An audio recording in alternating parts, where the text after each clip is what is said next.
30 seconds. All right, welcome everyone. We're going to have an interesting discussion here about the Starfield Pronouns drama. If you haven't seen it, 30 seconds. Oh, coming through some feedback. Back on. Kick. Okay, cool. Yeah, so we're going to discuss the Starfield Pronouns drama and just probably some like light gaming items. There's also a couple other topics we could possibly discuss too about the game. I've actually not played it yet, but the price tag is perhaps something we want to discuss because there is this trend towards games to cost $70 now, and I'm not sure how everybody feels about that. Inflation. Here's one word: inflation. Inflation finally caught up to us. Is the best way for me to describe it. It was a long time coming, and it finally hit us like a freight train. Yeah, I boycotted Diablo 4 for a long time because of the $70 price tag. I don't want that to become the industry standard. Wasn't the joke in like the 90s Simpsons episode, like the Thrill House episode, like Marge was like, "Oh, but some games cost up to and including $70." It's like it's been. I'm going to say this: if the game is worth it, then yes. Like Tears of the Kingdom, this game, they're worth it. Especially this one. Like I'm actually enjoying. I'm enjoying the hell out of this game right now, as you can see. Actually, we can't see Leon, by the way. It's not coming through. Screen shared. It did earlier, but I think it. Oh wait, okay, never mind. It's above your head in the thing, so I do see it now. Yeah.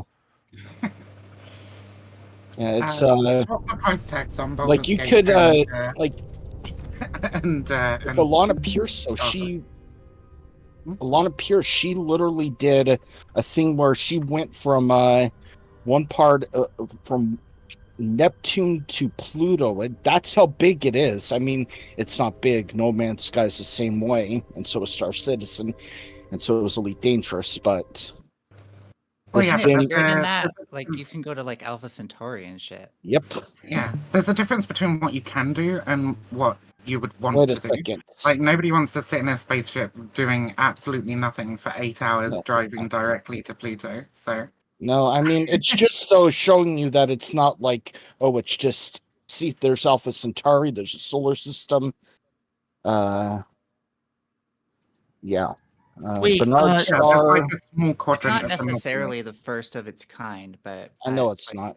Wait, Taki, is there anything else you want to finish for your opening thing? Yes. Does everyone want to introduce themselves real quick? You can go from top left to the bottom. Who's top left? Am I top left? Oh, sorry. Okay, actually, okay. I'm joined today with Foodshops. Okay. Yeah, sure. I'm Foodshops. I'm a professional OnlyFans creator. My subscription fee is $500 a month.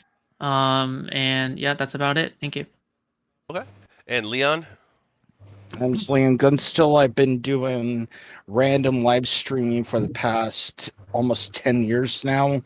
And I've been with a lot of people that I've streamed with. Best way of describing what I am. I'm just a random guy on random streams. You've been with a lot of people you streamed with? Do you want to? No, I meant I've been on. No, that's not what I meant. I've been on a lot of streams with random people. That's what I meant. I'm just giving you shit. I know it is, but yeah, that went out wrong. But yeah, I've been on a lot of different streams with a lot of different creators and stuff. That's probably where people would know me from. All right, Ninetails Fox. Hi, I'm Ninetails, debater extraordinaire. You may have seen me do other debates before here and there, but I found myself on this panel tonight, and I will probably be one of the stronger lefty voices. Although I'm never as strong as Viv. She is fabulous, by the way. So everyone, pay attention to her. Jesus, don't big me up too much. And welcome, Viv. Hi, I'm Viv. Anti-fascist historian, cult researcher, here in my official capacity as knower of things to do with far-right fuckery. And I also play video games. I've played Starfield. I've finished Starfield. Well, in as much as you can finish Starfield. I think I have some stuff that I could say on the topic. All right, Appabend. I'm Appabend. I'm just here chilling, just chatting and stuff. Yeah, this is actually the first time we've talked, Vivian and Appabend. I think we did do a stream like 10 years ago, did we not? God, 10 years ago, Mike. Like, don't make me feel old, bro. Well, I think it was only like 7 or 8 actually, but yeah, it was like 2016, I think. yeah. And then Hannah, It was welcome. Oh, go ahead. Sorry. Oh, yeah. I'm Hannah. I'm not anyone as of great note. Some of the other people here. I have a YouTube channel, Char42, which I uploaded videos a while back, which I'm still very proud of. But with Tachyon, I've sort of debated him taking the anti-Gamergate position several times over the years. And sort of as the resident trans girl in his community, resident gender haver and pronoun haver, it seemed sensible to weigh in. Yeah, well, I'm glad everybody's here. Thank you all for coming. Appa, were you saying something? Before I cut you off, sorry. No, I didn't. I wasn't saying anything. No, I was actually kind of expecting a more, actually, how do you call it? Adversarial. Adversarial. Not adversarial in a sense. Adversarial in a sense that, because the thing is, in regards to the context of Starfield Hoopla, because I take a position that I usually do not take. That is not common among my audiences. Like, my audiences expect me to take the, oh well, it's a pronoun and therefore it's a huge deal and therefore you should make it a big deal. Well, I take a different position and a bunch of people are angry about that, and I don't know how I'm going to do with that. I don't know if I should just gonna upload more videos, just doubling down on the whole stuff, or we're gonna still contemplating on that. We'll have to see how it goes in that regard. And by the way, I'm also going to be streaming tomorrow and also talking about my audiences in this regard, because I just don't like reading comments. I feel like it's not a very good place to convey any sorts of discussions. I feel like if I want to talk to my audiences, I'd rather just have a stream, just chat with them directly and everything like that. But yeah, I don't know how the discussion is going to go, but we'll have to see how it goes. Okay, and I guess we should probably do like a really quick, brief overview. So I thought we might watch the thing together on stream, but I don't know if that's a good idea. Or he'll baby face. I'm sorry. Yeah. Yeah. Can someone actually? I'd be interested if someone can find like a walkthrough or the point where you actually select your pronouns, because I've heard it doesn't exist. Like there is no. It does. It does exist. It absolutely does exist. When you do It's kind of it. awkward. It's kind of awkward to find. It actually took me a minute to find them. After But you it's not type like in Pokemon. It's not like when Pokemon, you type right? your name in, you actually actively have to click. Like the pronouns for your person are displayed, and they're based on your body type. And then if you click on those pronouns, you can change them to she, her, they, them, or he, him. People in the So chat it's not are like asking Pokemon, though, where if like, I'm. you're forced to choose. Yes, I am Netscape from the old GG days. I got some people in chat asking. Yeah, that's me. I'm still around. New name now. I took a long hiatus. Traits. You got the introvert, neon street rat, and then once you're done with selecting the traits, you can pick your names, and then you name your player, for example, and then there's a button that says pronoun, and then you just pick your pronoun, she or her, he, him, they. Like those are the 3 pronoun options. Yeah. I don't know if they're going to On have mouse neo and pronouns key, in it there. wasn't quite as obvious with the pronoun button, but That was just so fast. Like I watched the walkthrough where they went through all this character creation. It was so fast for me. I didn't even see that. Yeah, I didn't even notice that the first time. I guess it's somebody who is more, I guess, politically aware of this sort of stuff. They are gonna notice it more, but personally, I didn't notice it. Okay, I mean, thank it's a you. whole Because button. like that was one of my things that I before this, and I couldn't even find it. Well, this is actually possibly a good jumping in point, and I do want to give everybody a chance to talk. I know it's a big panel. In the future, I might do smaller ones because bigger ones don't always go super great. Why, Tachyon? Why? But I hate you. a good jumping off point to start this might be, Appa, you actually did a video about this, and you said that your audience's reaction wasn't quite what you were hoping for. Is that fair to say? No, what all happened? It is exactly as I am hoping for, because it is one of those videos that I did that are very, very risky, because I I can potentially like straight up burn bridges. And I've had like tweets and people telling me, "Oh, Appa, you're wrong," or "I'm disappointed in you," or "This is a big L," and everything like that, or something along those lines. I'm like, well, this is my honest opinion. I don't know what else. I don't know how else are you gonna do to me. It's just what I think, and I think it shouldn't be a big deal. And then I've seen a lot of people said something along the lines of, well, if it isn't a big deal, like, why are you making a video on it? Well, no, the pronoun itself isn't a big deal. It's everybody else that's making it a big deal that is a big deal. And now I'm making a big deal out of everybody's making a big deal out of nothing. So it is just a chain of people making a big deal out of something that is out of nothing. And it is just, I'm contributing into the stupidity, basically. Wait, hold on. The rest of us doesn't know the context of what you're talking about. Can you explain to us what you addressed in the video? All right. So basically, I'm taking the stance in the video that the pronoun option doesn't really matter. That's the stance. And then a bunch of my audience is like, no, it actually does matter. And I'm like, why? If it doesn't really matter, why do you have to make it? Why do you have to make a video on it? Why do you have to make a big deal out of it? In what way are they saying it matters? To the rant. Yeah. To the rant. Specifically. To the rant, I'd say, to the rant specifically, I'd say for most people, I've seen nothing but people just clowning at him. There are some people that are like, oh, this rant is perfectly, he is justified with this rant, and he is angry for the right reasons. But most of the people that I see, or at least in my timeline, they're clowning at for his rant. He's clowning. They're clowning at him pretty much relentlessly. Yeah. That being said, I do have to give Az some. I think his response to the stream, which, I mean, it is a stream, so of course your raw emotions are going to be there, and it's a video, so it's going to be a lot more articulate. As fuck. There's no way in hell that guy is actually that mad about this. Like, yeah, I mean, it's just like clout, whatever the fuck, right? Yeah. And it worked. So I mean, congrats. That's it, right? Yeah, congrats to Heels versus Babyface. You've officially made yourself a massive clown on the internet. Now everybody's acting on you, and you got the attention you wanted. Yeah, and then the internet will forget and then move on, and then we'll just get angry at the next thing, and then that's it, right? Yeah. It's sort of like how the quartering sort of made his entire career off of outrage. That too. Yeah, sure, it's the girth as well. It's the grift. The girth. Yeah, sure. I guess it's the girth as well. Yeah. Okay. Yeah. No, just the grift. It's a business model that's existed since at least 10 years before, right? I think the word girth and the quartering should not be in the same sentence. Yeah. Yeah. I mean, the girth is correlated with his grift. I guess it's true, right? As well as with Sargon, right? That kind of anti-SJW kind of thing, right? Since Gamergate.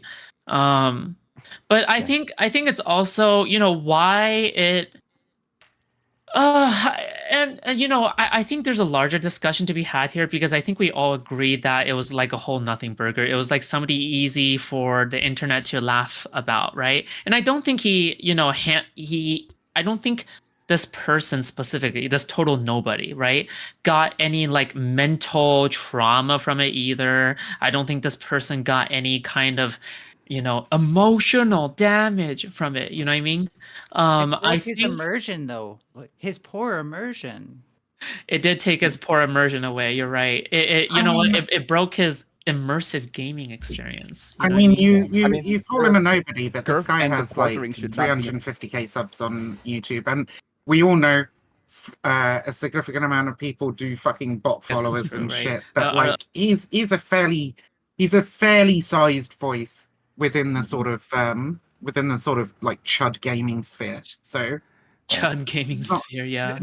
That's the thing about being on YouTuber if you're a culture war grifter, in that you cannot be in YouTube, at least you cannot take a neutral position in the culture war if you want to be successful at YouTube. You have to be in the absolute extreme side of that culture war, because if you stay on neutral on the whole thing, there is a good chance your audience is not going to grasp some nuance on the conversation and be like, why you decide to side with the SJWs now, or something along those lines.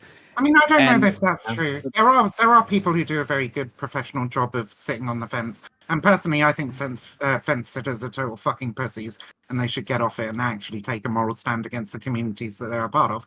But there are people who are very good at it. Bellula Gaming, he's a pretty good example. Just fucking doesn't touch any of the political shit with a 10-foot pole, and just talks about the games, you know? Yeah. I don't think it's terribly interesting to even look into or consider, like, is this person who made this video a grifter, or to what extent is the sincerity of their outrage? Because we all know there are people who are grifters, but it's all part of the same sort of reactionary sort of culture thing that's happening right now, and that there are people who get this frustrated about things, and this may very well just be an instance of one of the people who get frustrated at things, and so that seems to be more interesting thing to unpack. Is like, why do people, if it's this person or not, it's certainly someone, get this frustrated at this kind of thing? Yeah, the people who do get that frustrated genuinely, I think are more likely to be viewers than content creators, right? Like, yes.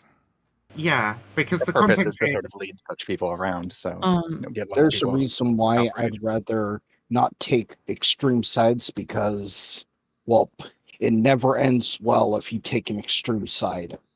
What do you mean by an extreme side? Wait, hold on. What do you mean by that? Yeah. What are the two extreme sides here? I'm just wondering. I'm talking about like quartering or anyone else. Taking like those extreme sides is never a good idea, in my opinion. No, I mean, so in this particular situation in which we have here, right? We got some people going, "Oh my god, fucking politics always with the That's why I said people enforcing minorities." And okay, we got people. So that's one extreme side, and I'd agree that that's an extreme side. What's the other extreme side?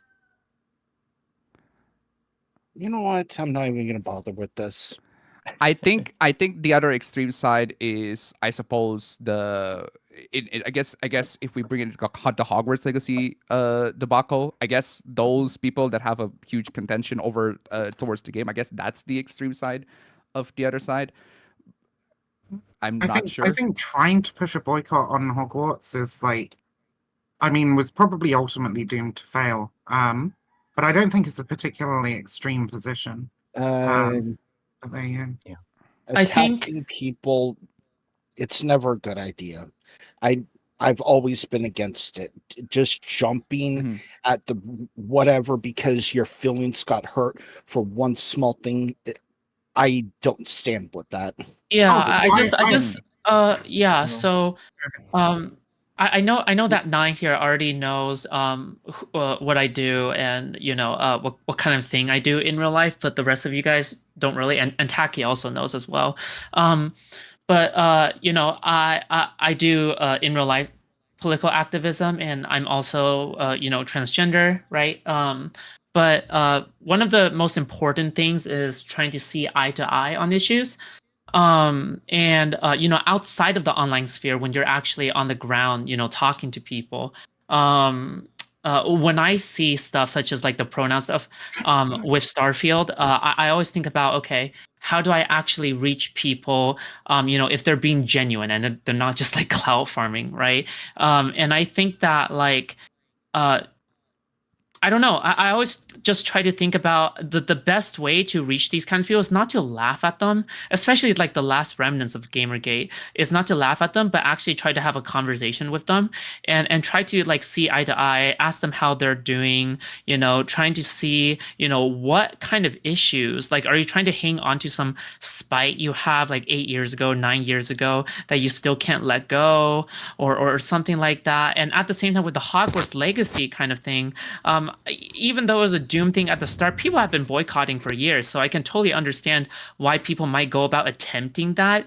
But at the same time, I think the optics of it was definitely, not so good. At least with like rating chats and with harassing streamers for playing it, just for having fun. The Hogwarts Legacy thing, I think there were people who got into it for a lot of different reasons and so on. Right? It's the online sphere. Everybody's coming from a whole bunch of different angles and stuff.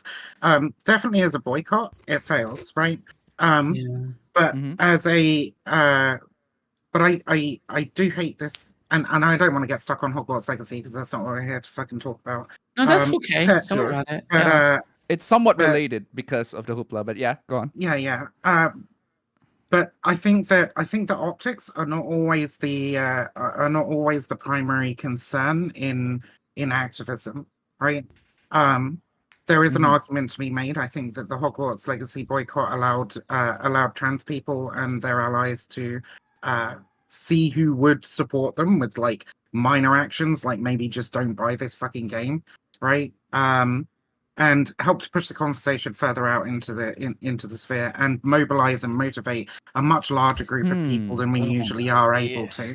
And if we could harness that motivation that we saw during the boycott and put it towards more effective measures, I think we'd be in a very good place, because a lot of people were very motivated and incensed by that particular campaign, right? So it's very important that I see a similar argument. Sorry. I think it's good that we're willing to sort of demonstrate that we are willing to sort of like take a stand and like advocate for ourselves, because I can't remember who was said just a second ago that all of the Hogwarts Legacy stuff was sort of based on hurt feelings. You know, if the political situation around the world was such that like, fucking annoyed me.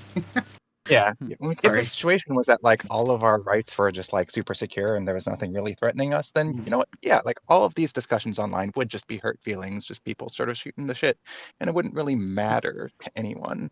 Because at the end of the day, we would still have our rights. But because they are sort of up in the air, these things have more weight to them.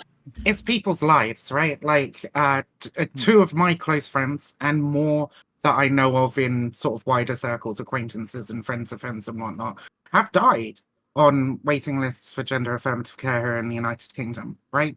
And J.K. Rowling is somebody who not only says horrible things that might hurt people's feelings, right, but actively participates in the conversation in a democratic sense, pushing a particular point of view, funds anti-trans groups and their legal cases and legal battles and so on. And so there's a direct connection there from, it's not just, oh, J.K. Rowling said something that made me feel bad. It's that J.K. Rowling is part of a movement, especially here in the United Kingdom. I don't know if anybody else is from the UK, but she's part of a movement that's significantly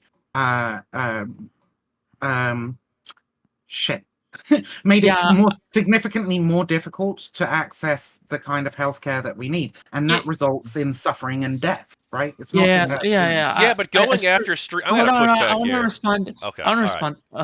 Okay, hold on. Okay, yeah, you said around like 4 to 5 points. I want to respond to all of them. So okay. Wait, actually, Appa, do you want to go first, or maybe I should go first? Or I want to bring this conversation back to the whole Starfield discussion, because in relation to the optics discussion, because I have seen some people that make the argument that as Heal versus Babyface, he getting outraged over this stuff is also a good thing, because that brings the conversation of the pronouns into the whole public, and that brings more and more people into the quote-unquote cultural war rebellion or something along those lines. That's one argument that I've seen from people, and I just don't agree with it, because I don't think that bringing a lot of getting outraged over some trivial stuff is going to be a bad look to your movement. I don't think people are going to take you seriously. That is what I think. That's good for us, right? That's good for the people who are like pro-trans, right?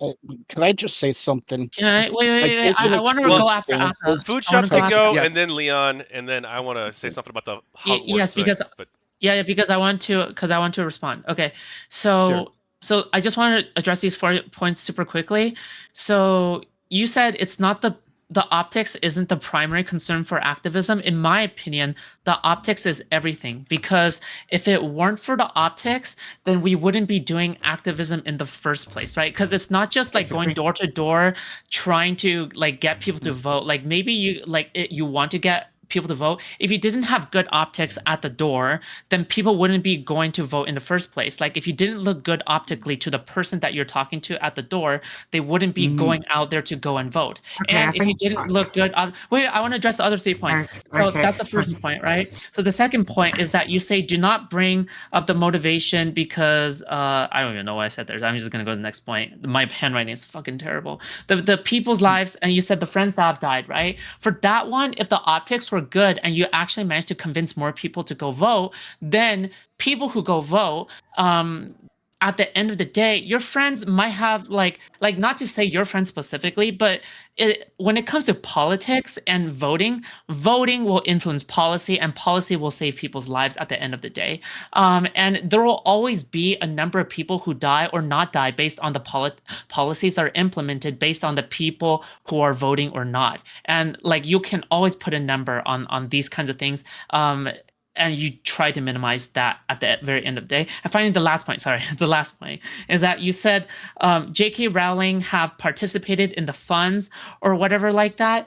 At the end of the day, it's all about optics, right? So if us as transgender people act like the crazy ones, then J.K. Rowling will look like optically will look like the reasonable one, the person who is speaking the facts, because she has the status quo kind of optics on her side already. So she has the upper hand in terms of the platforming part. So at the end of the day, what really matters is that like if she's gonna donate these kinds of funds and stuff, that's her on an individual level. It's all about how much she can influence her own base to donate funds on her behalf as well, especially if she can get her optics more appealing and out there to donate funds to like turf groups and etc. Right? So yeah, optics matter at the end of the day so much more than anything else. Like anyway, that's the problem. I think here's where the wires are getting crossed. Okay. Oh, Leon wanted to go real quick before, and then you can go. And then Scarlet, you wanted. Sorry, Ninetails, you wanted to go text after. Leon, go. Okay, I gotta say this. Like, who was it that said it? Who was the one that was saying I'm playing the game right now? That gave the statement just last. That was Foodshops. Yeah, I'm Foodshops. Hi. Okay, sorry about that. I'm playing a game right now and I can't see anyone's names, but I agree with Foodshops. The way to handle this is to seek a common ground with people. If you push for extreme or you attack, all you're going to do is chase away people like me. I'm a moderate. I've never taken political extremes. And you know what? When you attack moderates, they're not going to support you. That's how I'm putting it right now. And right now, I want to support you guys, but extreme circumstances like this don't make me want to. I don't think a fracas around a video game is a particularly extreme circumstance. I think if you're putting that much of your life and soul into like whether or not you play a Harry Potter game, you're living a pretty sad life. But beyond that, I took some notes while I took some notes. I've called out everyone before. I've called out even Ethan Ralph. I appreciate that. Everyone. And ultimately, you should be acting on what you believe. I don't support you. I never said you don't support anybody, right? Ultimately, I think that you should base who and what you support on your morals rather than whether or not you interpersonally like a couple of human beings. And I've seen your guys' side attack against my morals of just attacking people. I want people to be good to each other, but when you just go on full on attacking people for no reason, I mean, yeah, it might be against your own morals and stuff, but when you attack people, like full on attack them and go against I'm trying to think of a best way of putting it. When you attack I think people, generally all you're doing is you're going against even your own morals because you're trying to say this is how you have to put it. You have to be the better person. That's the best way of providing the word. I am the better person. You're not the better person when you do the same tactics the other side does. I mean, that's bullshit, right? If you have a school shooter in the school shooting a bunch of fucking kids, and somebody comes in and shoots the school shooter, well, they're using the same tactics the shooter did, but they're a fucking hero. Well, hang on, we're not talking about violence though. We're talking about people having opinions. Like we should be nice to people who disagree with us. I'm sorry. I've got like 2 dead friends, and I know multiple more dead people. I know people who are suffering Excuse in me, fucking 1 poverty. second here, People guys. who've been hate crimed 1 and discriminated second. against because of this. We Hold are it. absolutely talking about Hold it. violence. Absolutely. I got to say something here before you say anything. I just had 2 friends killed in my hometown just recently. I knew 2 people that were shot dead because some lunatic got mad at his wife and he shot her dead and he shot the bartender dead. So yes, I know it as well. It happens. People are going to get hurt, but the best way we could do that is by... And if you could identify the cause of that, right? The reason why that man shot your friends, you would be right to be really fucking angry at whatever that cause was, right? And you would likely want to try and stop it. Yet. We're not sure yet what it was just yet. No, I know. I said if you knew the reason, right? If you knew the reason it happened, you would likely be quite angry, unless it's like, you know, oh, this guy just had a mental health break out of fucking nowhere, right? Nobody even knew he was mentally ill. You couldn't even go after the poor mental health system in the United States for it. It was just a freak thing that happened. Then you'd be very sad about it and probably frustrated at the universe, right? And but if you can identify a cause, right? If I can identify a movement that is encouraging people to go out and shoot people who are people like your friends, right? Then you would be very right to be extremely angry at that movement and to take whatever action you could to try and stop them from encouraging more people to go out and shoot. Since when has Rawlings encouraged violence against transgenders? I looked heavily into this. Since when has Rawlings ever pushed for this? So when she pushes for legislation that takes away transgender rights and medical, we are getting a little far afield. A little far afield, guys. I know. I think it's Ninetails, you've raised your hand. I'm going to answer his question then, if that's okay. Wait, I think Nine wanted to respond or something. Yeah. So one of the chief ways that we enable violence against trans people is complicity towards it. So when we stand by and let people advocate for us as if we're subhuman or you know, we're never going to be the people who we are, that is very much what feeds back into gender dysphoria in a social way and leads to higher suicide rates. Now I'm just making a kind of like a reductive link between this because it's different for everybody. But we know that how society responds to trans people has a huge impact on how they feel. And also, as Viv pointed out, Rowling has donated to several causes that very much want to prevent people from getting the gender-affirming care that they're seeking. We also know that when they're not getting the care that they're seeking, their risks of suicide are much higher, thus leading to their death. And so, yeah. I do have. I do want to bring the.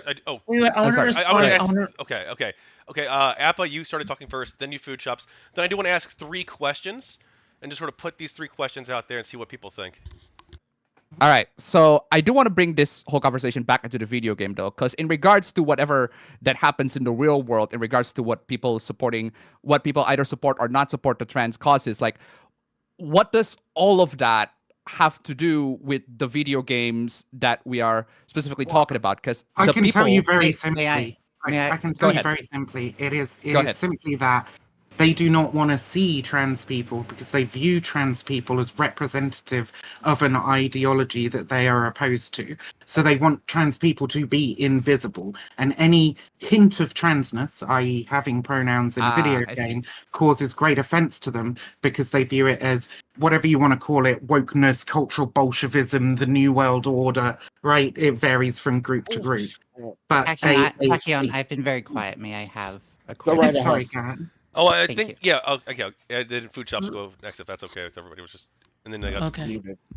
I just want to point out that when we look at why someone can grift off of this, then the answer is what Viv just alluded to, that there is a moral panic which has evolved over decades from the anti-gay panic, anti-satanic panic, anti-violent video games panic. This is a constant group of people who go from one thing to the next, getting mad at it as like a popular bandwagon movement. And so going back to what Foodshop said, like maybe I'll just not respond to all of them. Okay, just pick 2. Pick one for Ninetails, one for me. Okay, what's the most pressing and important point?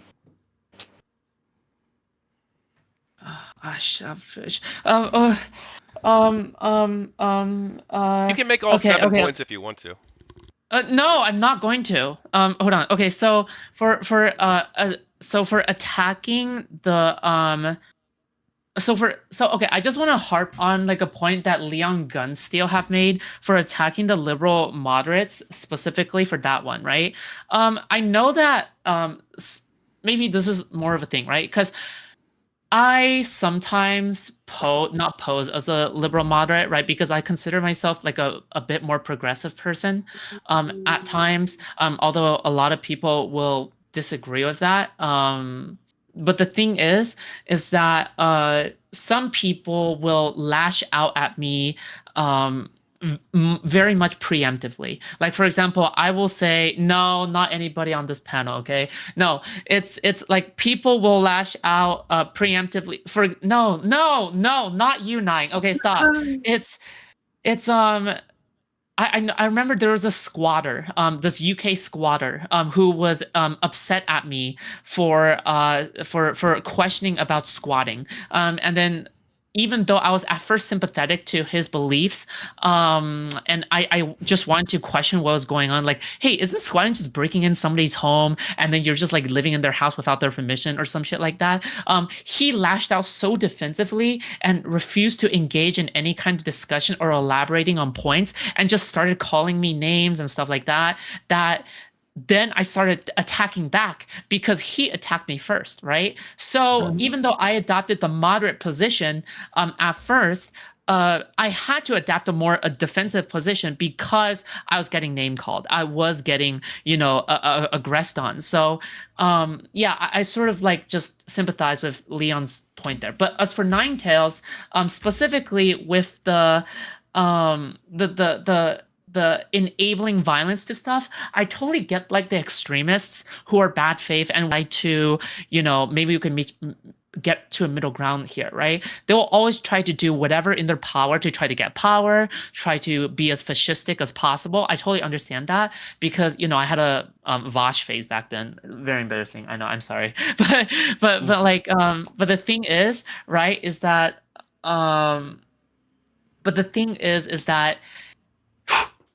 is that it's less about appealing to the extreme ends, and it's more about appealing to people like Leon. And I don't think there are more extremists than people like Leon, right? But even then, right, is that eventually over time the extremists will die out. They will either die out or eventually over time they'll either mellow out or see the error of their ways. And even if they don't die out or see the error of their ways, they will be so politically ineffective or look so optically bad that they will not hold any real political power. How's that going in the United States? But yeah, that's it. All right, so I did say that I was going to. I just wanted a clarification from her, if that's okay. Real quick. Sorry, her is right? Mm-hmm. Yeah. So I just wanted a clarification from her. How is that going in the United States with the political extreme? I think it's going spectacularly. Yeah, you think Biden's set to win the next election, and yes, everything's going to be hunky dory. The sweeping anti-trans legislation across the country just gonna fizzle out, and everything will go back to normal. I think that specifically extremely duper sucks, but it's only because transgender people have been in spotlight and we've moved way too fast. Yeah. Okay, so I fully disagree. We're gonna get stuck on this for way too long. First, I want to say, Hannah, your thing is showing like a loading sign on mine. I'm not sure if you're able to hear us or not. Can you hear me? Oh, I can hear you. It's just you're loading your picture. Yeah. Oh, now it's back. Edgy. Now it's back. I thought it was super edgy. Okay, actually. so I got 3 questions. I think we should. Okay, before we do that, I just have to leave in a few minutes. I have to catch a flight. So I just wanted to add one more thing, if that would be great. Yeah, that's okay. Okay, I'll try to be quick. So regarding to Leon, I think you're the one talking about being a moderate or whatever. I think pulling a little bit back from all the extreme things we were talking about and how a lot of these things bring up a bunch of like conflict. I think the most common conflict that happened with the whole Hogwarts Legacy thing that people took issue with was that random streamers or whatever got sort of had a lot of aggression in their chat for playing the game. And this does indeed suck. There's just a couple things that I just want to sort of hopefully keep in perspective when considering these sorts of things, and hopefully implore one to consider them in different ways, is that, I mean, it's not very kind. At the same time, one must always sort of keep in mind that, like, a group of people is a big group of people, and not everyone can be a perfect arbiter of optics. There is going to be some chaos in and around the edges, but also these people who have had sort of their issues in their chat, like, what's happening to them right now? Like, this was months ago. Are they still being harassed in chat for playing the game? No, it's something that happened very briefly in time.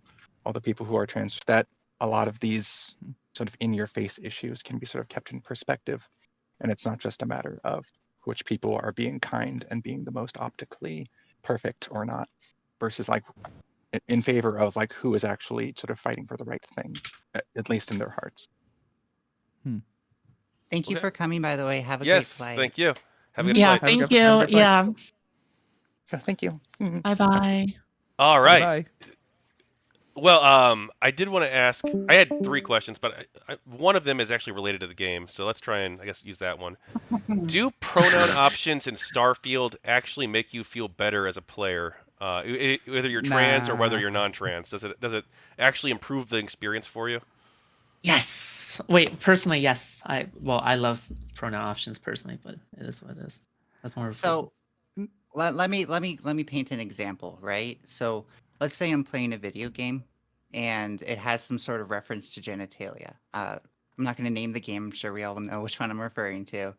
And my ability to set different pronouns in that genitalia would be core to my ability to identify with it. Because first of all, I'm actually pre-op, so to have a character that's not steps ahead of me would be less dysphoric, and to not have a character that's misgendered would also be less dysphoric, and it would genuinely make the entire experience of the game better because the entire experience is gendered.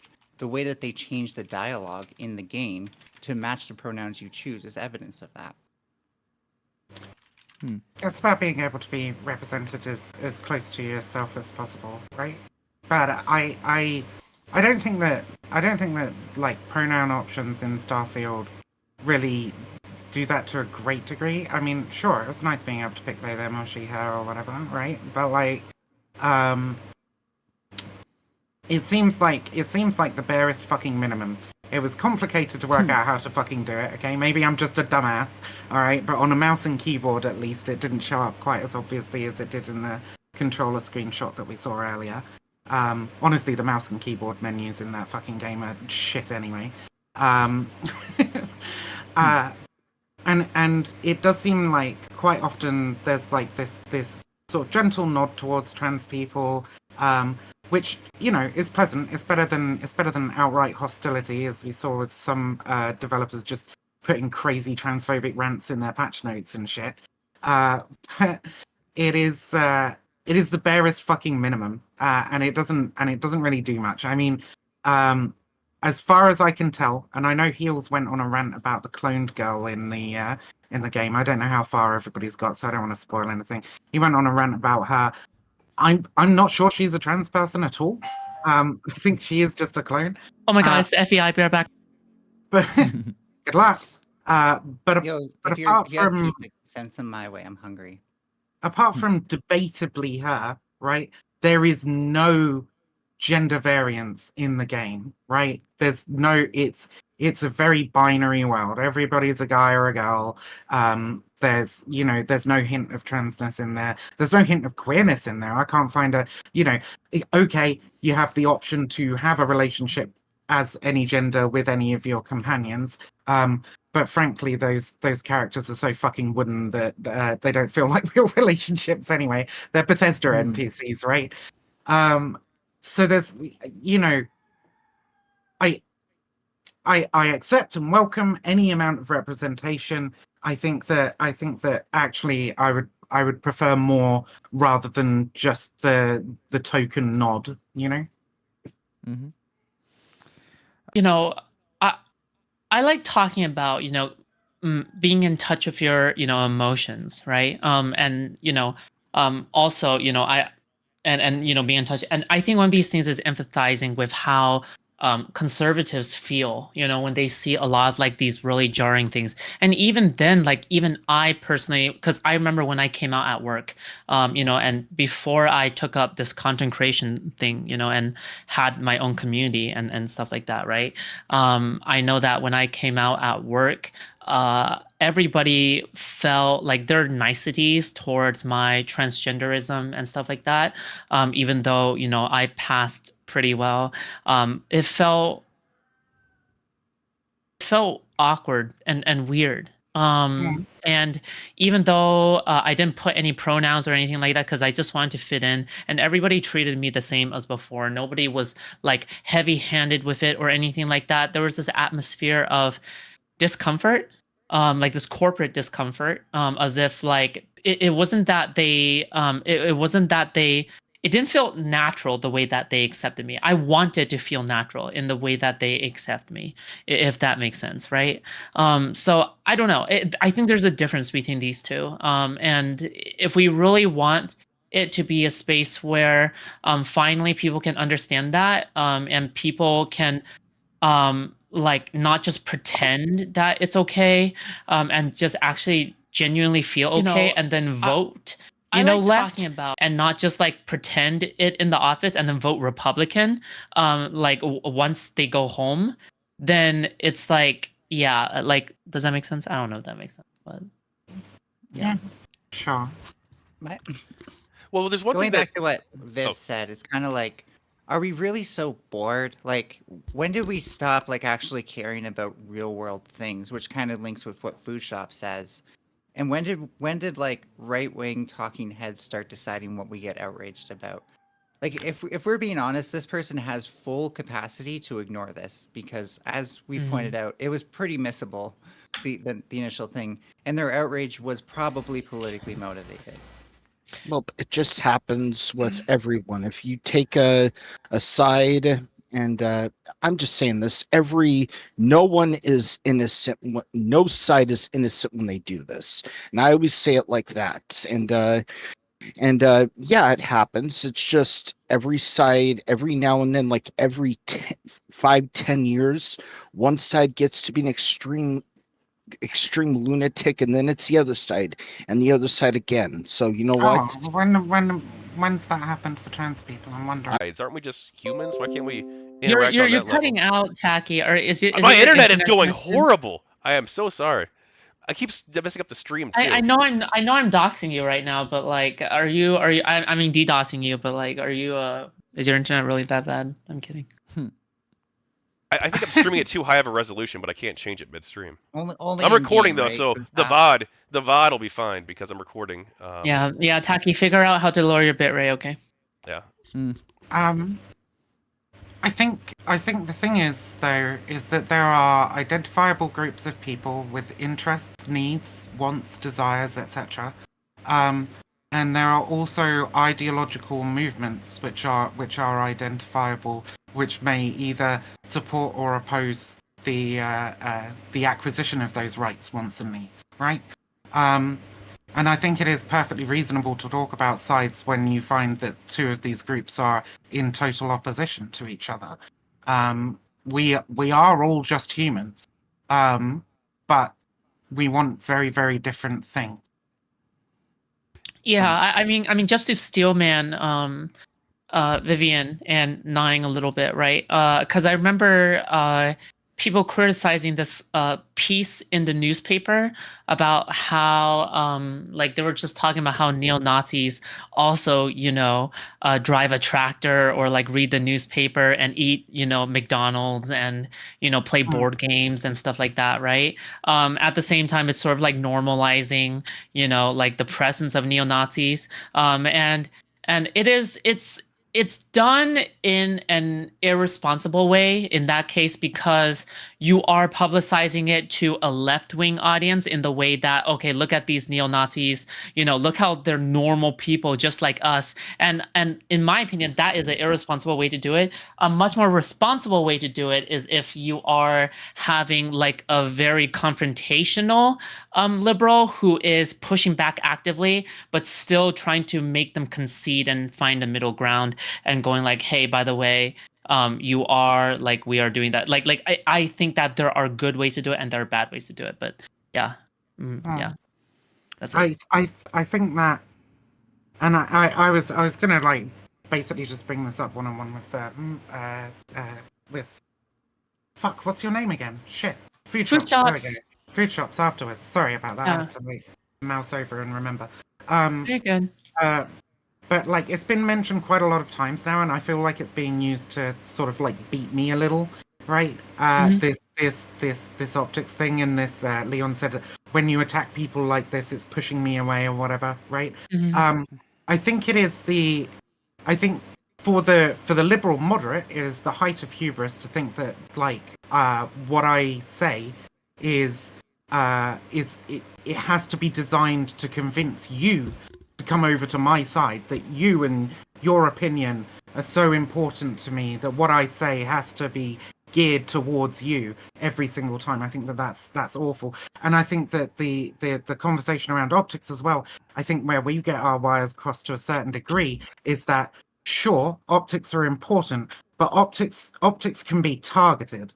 I think appealing to everybody at the same time is going to result in you being wet, right? Like you're not going to fucking get anywhere if you sit there straddling the fence for fucking ever. There are a lot of people who are just never going to engage with you. But it depends on who you are gearing your rhetoric towards as to what you want to say, how you want to engage with it. And when I engage with a far right person who might be saying some fucking awful things, I think it would be utterly fucking stupid for me to act like Vosh, for example, and say that my argument here is meant to convince you to drop, rip up your swastika and start waving a hammer and sickle, right? Like it is so fucking stupid, and these people don't do it either. And Heels versus Babyface is not ranting about pronouns to convince trans people to drop pronouns and get rid of them. He's ranting about them because it already appeals to his base. It mobilizes and motivates his base, probably just to give him money and subs, right? But like in the political sense, it does the same thing. If you direct your rhetoric towards your base, towards the people who already kind of believe what you want, you can push them towards greater political acts. You can motivate them to do more. You talked about voting. I don't believe that voting is the most important part of political activism either. I think there are a lot of other ways we can ameliorate harm, food drives, community groups, etc., etc., etc.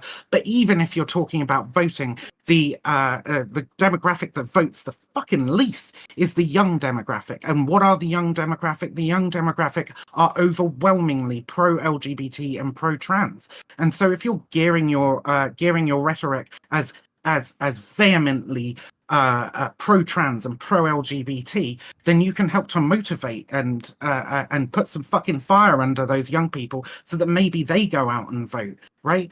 Like, you don't always have to convince the people that disagree with you to agree with you. You just have to convince the people that agree with you to fucking do something.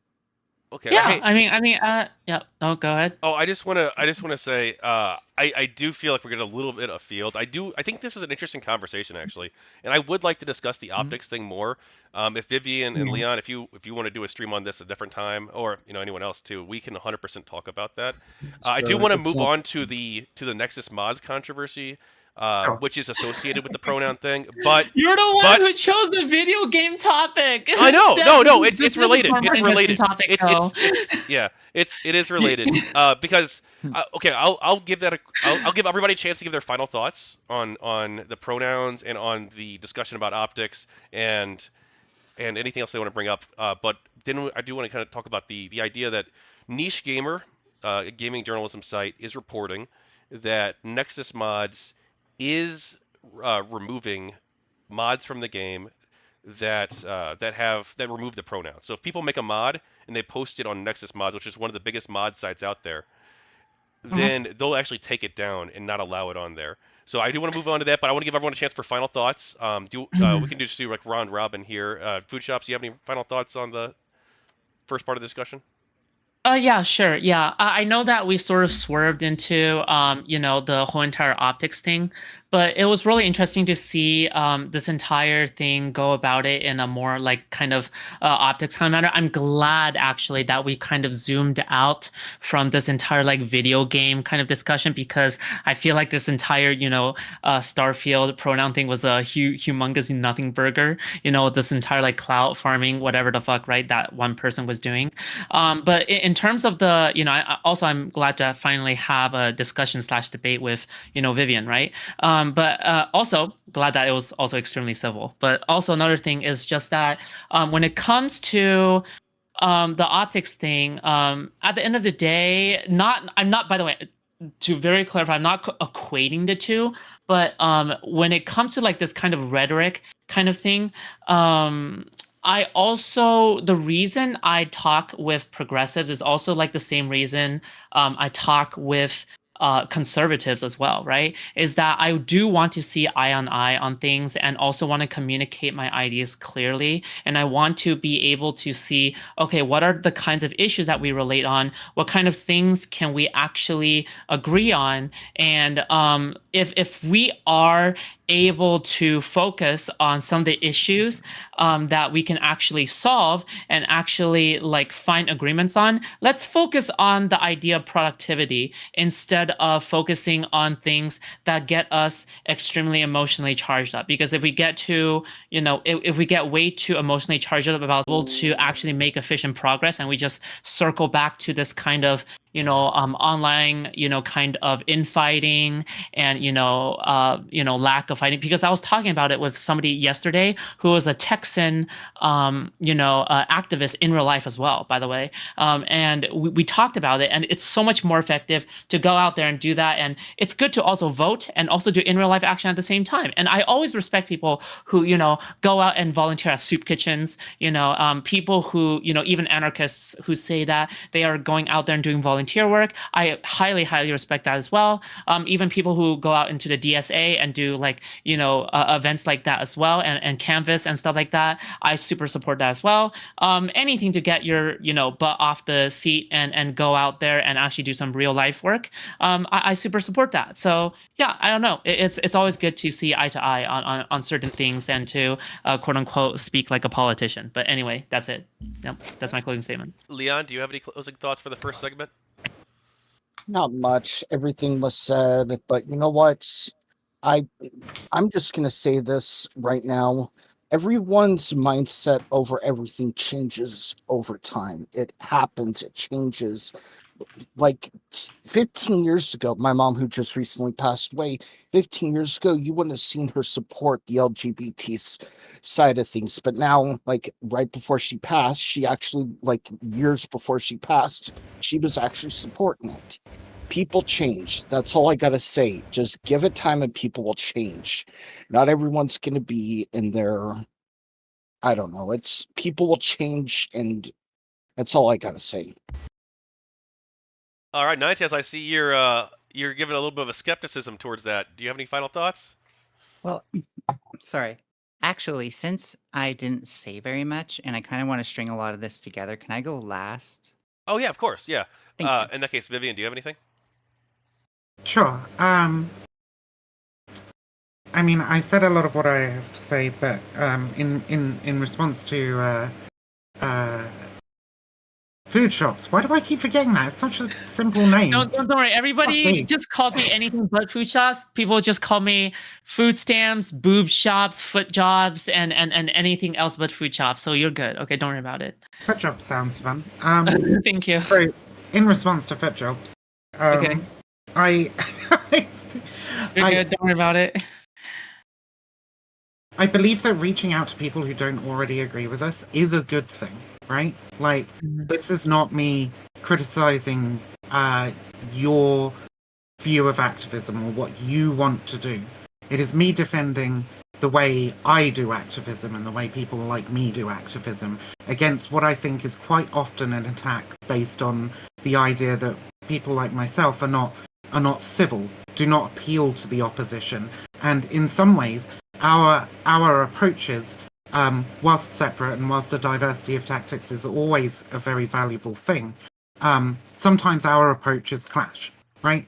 We can be aggressive and put people off while we're firing up our own base and getting them to do shit, right? And in our view, in our eyes, you can be appeasing and be how to put it, appeasing and permissive of harm against our community, right? By downplaying or attempting to appeal to the people who vehemently disagree with us, right? And that is not to say that you're a bad person, you're hurting everybody or whatever, right? Like I understand how that can come across and so on. But it is the fact that these two very different tactics do have their own niche, and they do come into conflict with each other. But I don't tend to attack your view of how you should do activism, because I do recognize the usefulness in it. The aggressiveness I see comes from those people who value civility politics to the degree that you do, and optics to the degree that you do towards us, right? The anarchists who might smash a window once in a while or call somebody a fucking Nazi. Yeah. Okay. Appabend, do you have any final thoughts on the first segment? I'm just glad that I'm listening.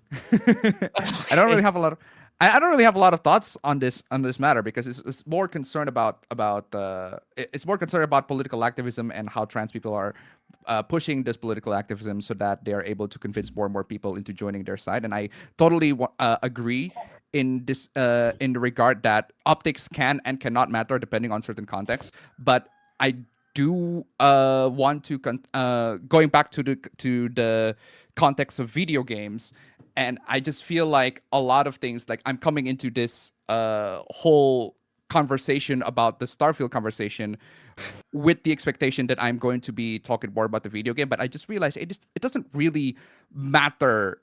It in the context, in the grand scheme of things, the video game itself really doesn't matter. It's the societal issue that is influencing the video game to make that particular decision. And that's the one that matters, which is something that I also talk about in the video, but I guess people say that in a way that is more on the opposition of the LGBT movement or something along those lines. But yeah, in this regard, I'm just here listening. So yeah, go ahead. Well, we're going on to game stuff now anyway, aren't we? Yeah. Well, it's related to the pronoun controversy, though. But yeah, I guess I'll give my thoughts real quick, and then I'll let Ninetails go. I've already sort of posted on Twitter and Facebook what my views on this are. I don't think the pronoun thing's a big deal. I think that if players have more options in an RPG, then that's great. And they know that we should want more options in character creation, and that that's a good thing. And I think also if some trans people are happy because of this, then that's good too, right? It's improving their conscious experience and doesn't really cost anything. Now I do want to say I do agree with Leon, though. People are changing all the time. I've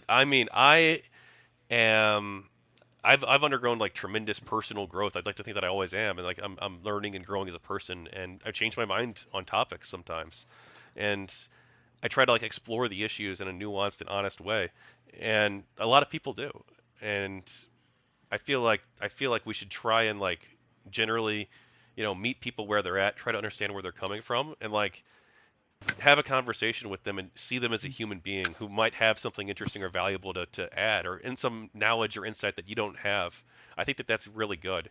Also, I do want to add that I did want to have, I did last minute, like in the last like 2 hours, try to find people who are going to disagree with us more here. I reached out to a few people and posted on Twitter if anyone wanted on. I probably should have reached out sooner. I did reach out to Heel vs. Babyface since we are talking about his reaction to an extent. And I only sent him an email like 2 hours ago. God, I'd love to have a one-on-one with that fucker. Well, if he replies to the email and he wants on, if you're watching now and you want on, email me and we can have. I don't think anybody's watching. Your stream died. It died, but I got it back up, right? I think it's back up now. Oh no, it's still running. Yeah, I can see it. Okay. Oh, okay. So all right. That's cool. Ninetails. Yeah, so I did a lot of listening during this too, mostly because Viv completely like guided us through that. And I think, I didn't come into this with the expectation that we were going to stay on the video game. In fact, I was very much prepared to have this side of the conversation. Not that I was going to necessarily steer it that way, just that these things are linked. Going to like what Tachyon said, it's not only just, you know, that, you know, it makes some people happy. Like, sorry, one sec.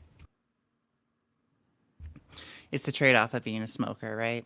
So, when people like engage with something like these pronouns, like let's be real, right? The they them pronouns for non-binary people more than trans people.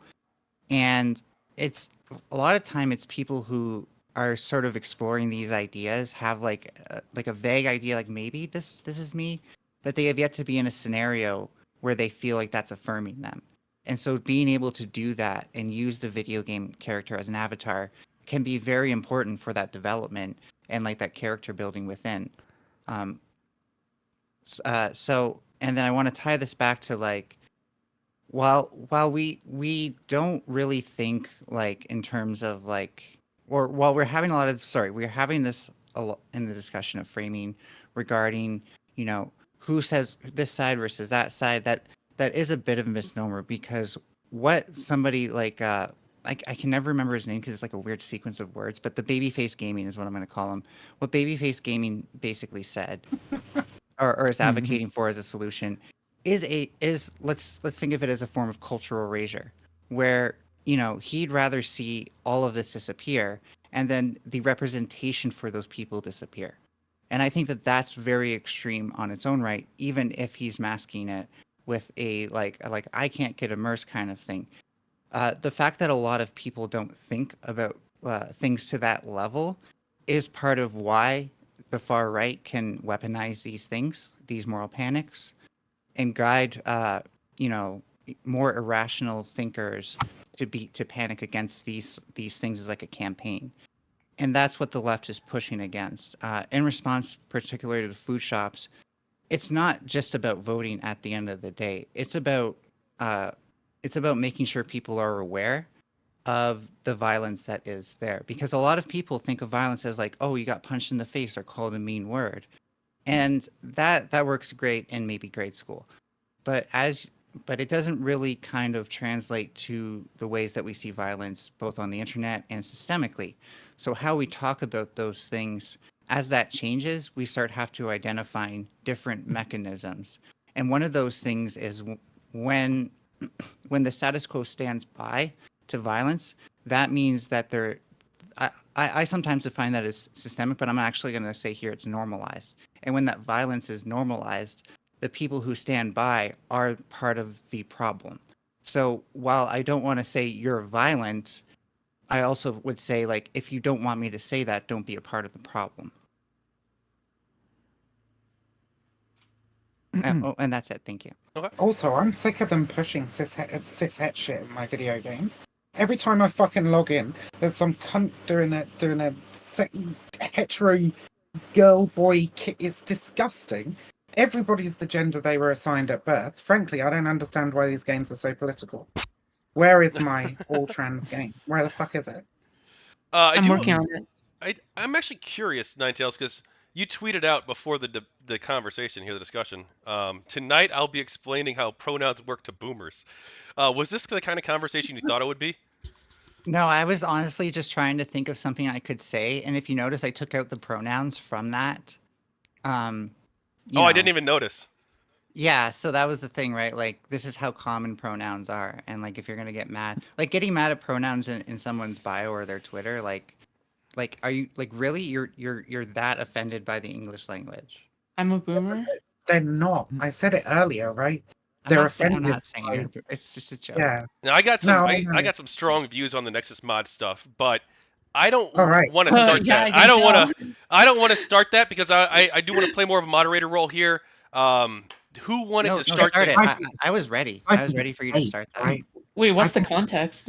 Okay, so yeah, we need you. I can show slides that have all the hooplas and everything in one because I prepared it for my tomorrow stream.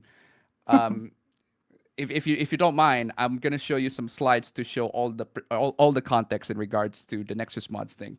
That's perfectly fine. Yeah. Well, Tachyon has his lament because I want to hear Tachyon on this. I'm modding now. Tachyon, go.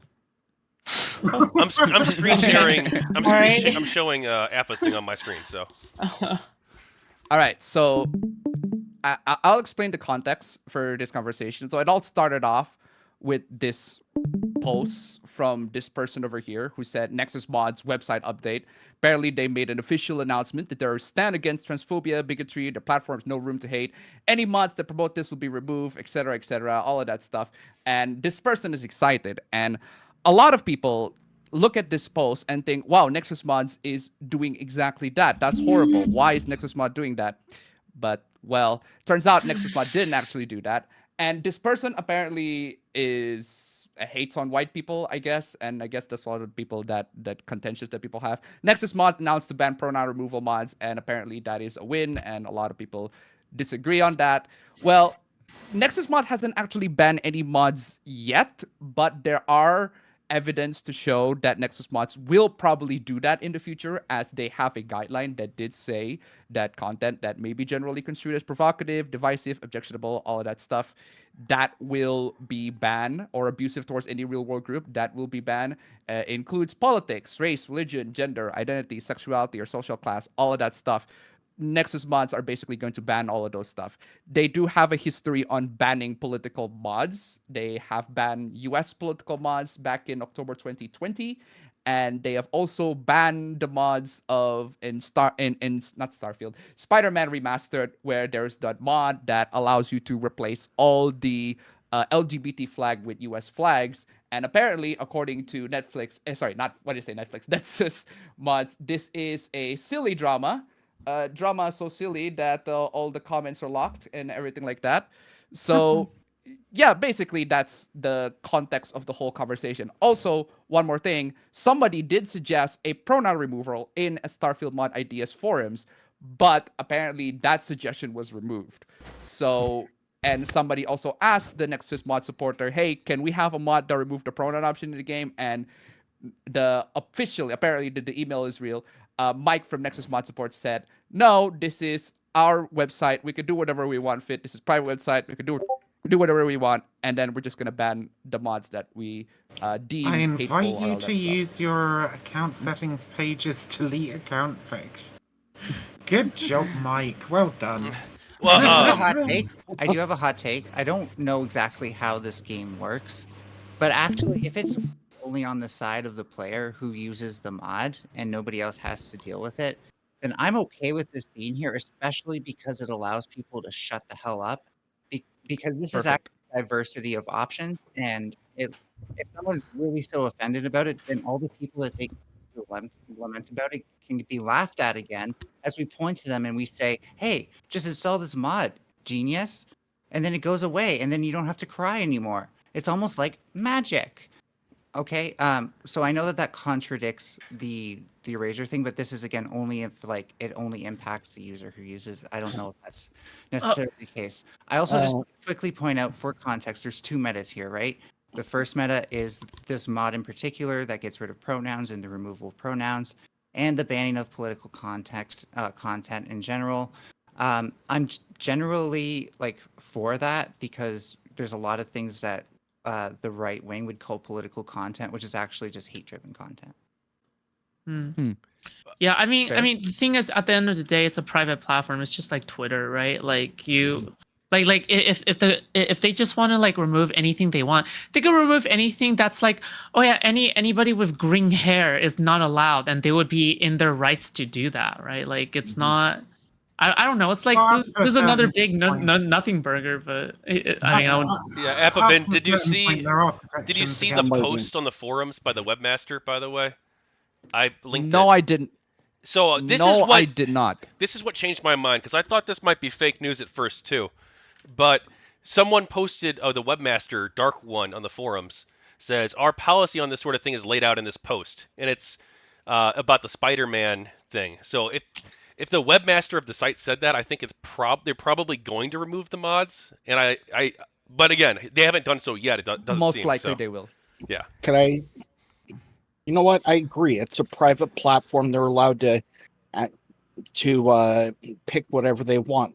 There was a female mod, or there was a modder I know from Finland, Eleonora. She does a lot of Fallout and Skyrim mods. She had the pride flags as a mod She's definitely trans, right? I That don't is know. the most trans activity I've ever heard of. No, but I mean, no, she had. Modding and flags? You don't No, say. that's not what. Modding Fallout Real and quick second Skyrim. here. She had all the mods put in place with, let's say, like all the plot pride flags. She put all the different types of pride flags in there, and then some douchebag came in and said, and even mocked her on Facebook, saying I had it removed on the Bethesda thing. Yeah, I'm against things like that as well. It's just at the end of the day, it's mods. People have the freedom to choose whatever mods they like. I do also have to point out that Nexus does not have the mod that converts all the trans flags into US flag, but it does have mods that do the opposite. That's the thing. As in, that it does have the mod that does the opposite, converts all the flag into LGBT rainbow flags. It does have those mods. If you look up on Nexus, it's right there. So, look, the argument that Nexus are a private platform, therefore they can do whatever they want, is false. Actually, there are protections against discrimination in private business for various what they call protected characteristics, which are not groups of people, but characteristics people might have. You can't discriminate against somebody based on their sex, race, gender, sexuality, right? All of these things.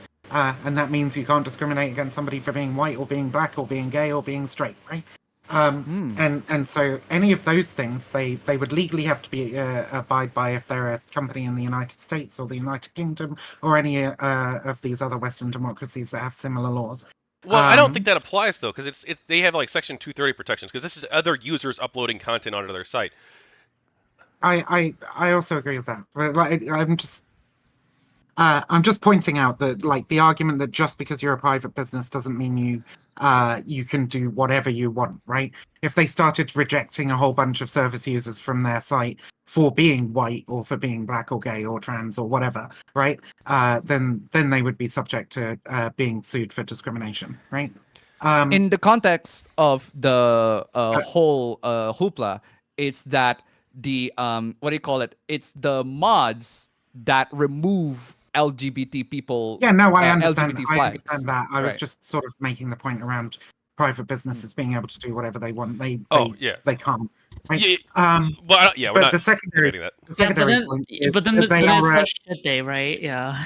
Exactly. So the secondary point is that they're a public forum, right? So everything that's uploaded to the public forum is like visible to all the other users and what have you. And I would argue that, like, generally, if you're going to have a public forum, you have a responsibility to try and make sure that it isn't a place that breeds hate, right? And I think that towards that end, banning content that is obviously directed towards the erasure of LGBT people is a perfectly reasonable and valid action. Okay, now I'm gonna go on my heelverse baby face rant. No, Tacky! Yeah. What? Okay. Are you serious? Okay, one, I think yes, they're a private company. They can do whatever they want within the confines of the law. Yeah, I agree with that 1,000%. But I think it's really stupid for one of the main modding sites out there. Like, this is one of the top modding sites. I think it's really stupid for them to say, hey, look, you can have any mod you want, but you can't have a mod that removes pronouns as an option. Like, it's so fucking dumb, dude. Like, why do they not fight this battle? Reddit is one of the largest websites out there. Should they not be able to enforce Reddit rules? They should be able to, but like, we can criticize those rules too as consumers of their site, of the site. I only supported. I'm not going down this road with Tack. By the way, I only said the thing I said as a bit of a meme. Do you think like, when you say it's a stupid move, what does that mean? Why is it stupid? What are the consequences of this move that are, like, bad? Well, generally, as a consumer, sorry. as a consumer and as someone who mods games sometimes. I don't make the mods, or I used to a couple times, but like, I mostly just download. What mods are you making, Tacky? I made some Halo mods actually back in the day, and StarCraft. Yeah. But they were never public. It was just for fun single player stuff, Interesting. Yeah, you can have the pistol shootout, like warthogs full of Marines and stuff, like in Combat Evolved. It was pretty cool. It's True story. True Okay. story. Anyway, All right. I just as someone who wants to download mods sometimes, I don't want the site to be like super policing it. Like maybe I might be fine with it. They're like, okay, you can't have mods where you like reenact a genocide. Like whatever, fine. But like this is such a minor thing. Like just allow it. That's one of the consequences of a website Sorry, go that ahead. goes public. After Right? There's one of the I consequences of a website that goes big as Nexus. Eventually, they have to adhere to certain rules and certain regulations, everything like that. I suppose you can still be able to find mods like that change that in other websites that are not as popular as Nexus. And I suppose in this context, Nexus still have mods that are more gameplay oriented, more gameplay focused. They're still there. So if we're going to go for just gameplay purposes, I guess it's there. But the problem is mods like removing pronouns is such a niche mod that appeals to a very specific subset of people. Right. Right. It appeals to a specific subset of people who are the kind of people who are the kind of people you might not want to welcome into a community that involves that is broad. Exactly. Yeah. That's that they don't want that kind of community to be in those websites. Because before you know it, if you allow that, you're going to have to allow people coming in and fucking putting swastika flags in place of the LGBT. Yeah, what flag, about swastika flags? Wait a second here. The ACLU here in the United States, they even defended neo-Nazis. I think you're talking about the ADL and Skokie, Illinois. That's the Anti-Defamation. It was the ACLU. No, it was the ACLU. Yes, it was the ACLU. Not the ACLU did Skokie, Illinois? Yes, they defend everyone because you guys are getting your turn now. Okay, oh shit! It is the ACLU. My bad. Yes, you're right. I got the American Civil Liberties Union. They defend everybody because if they take sides, then they become the thing they swear to fight against. You know they lost that case though. But it's still. What are you talking about? Wait, what are you talking about? The Nazis didn't march in Skokie. What? What? They lost the case. The Nazis didn't march in Skokie. No, the United States has a very, very broad. The Supreme Court has a very broad view of free speech, which I think they should, which is good. Are you? I mean, I think having neo-Nazis march through Jewish neighborhoods is something that you probably don't want as a country. But if you think that that's fine, then I don't know. I guess that's an entirely different argument. I do actually think it's fine. I think it's bad. No, I'll let you go. I'm sorry. I will let you go in a second. Yeah, you want a mob of people outside your door who want to kill you. Do you want that? I want Nazis and anybody else to be able to have freedom of speech, because once you draw that line and be like, oh well, this one group, oh well, we can make this other group too, and this other group, and this other group, and no, it's not about a group. You're gonna take away all these people's free speech, and it's gonna be not about a group. It's about what they're advocating and what they represent. And if they advocate for violence, that's against the law, right? Inciting violence, that's bad. But if they're just protesting and holding signs, no, that should be fine. I would stand right with you, right? if it was some fucked up fucking black nationalist group that was marching through your neighborhood, right? Fucking armed up, fucking combat vests and shit, going on a protest march, screaming "Kill Whitey." Okay, I would be in exactly the same position, saying, "Yeah, fuck that shit. Fucking kick them out. Don't let them into your neighborhood. Those people are violent. They're dangerous. They advocate for the genocide of people like you. I don't want to fucking see that." And neo-Nazism, by the way, right, is not just, oh, I have some different opinions and I don't really like black people. No, it is very explicitly an ideology based around genocide, around the wiping out of people they see as inferior racially, right? Yeah, but you also think though that heel versus babyface is engaging in violence against trans people by going on his rant. Like, I'm not sure I want you or anybody else to decide. I don't think that was being said. Okay. I did not say Hold on. Can I respond first? Can to these losers? Wait, hold on. Can I do? I'm kidding. I love you guys. Okay, I love you guys. Yeah, if anything, I'm next in line, food shops. Yeah. Okay. All right. I'm finding words. Okay, so okay. This brings us to the tolerance paradox, where I just want to clarify, because you accused me of it just before we move on, right? I did not say heels is engaging in violence. What I said was that J.K. Rowling directly donated to legal cases that were designed to take away the healthcare of people like me, which results in our suffering and death, right? And I said that is a form of violence, right? Okay, Wait, you are right. You're right. I'm me. Right. No, you're right, Wait, oh. Vivian. I'm sorry. You're right. I mixed it up. You did say J.K. Rowling. My bad. But if J.K. Rowling were to do a 1 million-person march on Westminster, not violent, just a peaceful march, a 1 million-person march on Westminster to try and change the laws on trans stuff, do you think that she deserves the protection of freedom of speech? May I answer? I think that depends on what she's trying to change the law to. If she's trying to change the law to put all trans people in a vat of acid, right, then no, I don't think that she should have that right. I think that we should oppose her by any fucking means necessary, because for that law to come about would mean the deaths of fucking hundreds of thousands of people. So no. Wait, hold on. Can I go? Can I go think first? Ninetails actually. I did say she can go earlier. Okay. So this brings us to the problem of the tolerance paradox, where the more you increase tolerance, the more you actually run the risk of decreasing tolerance for more marginalized groups. Say, for example, in Viv's example, right?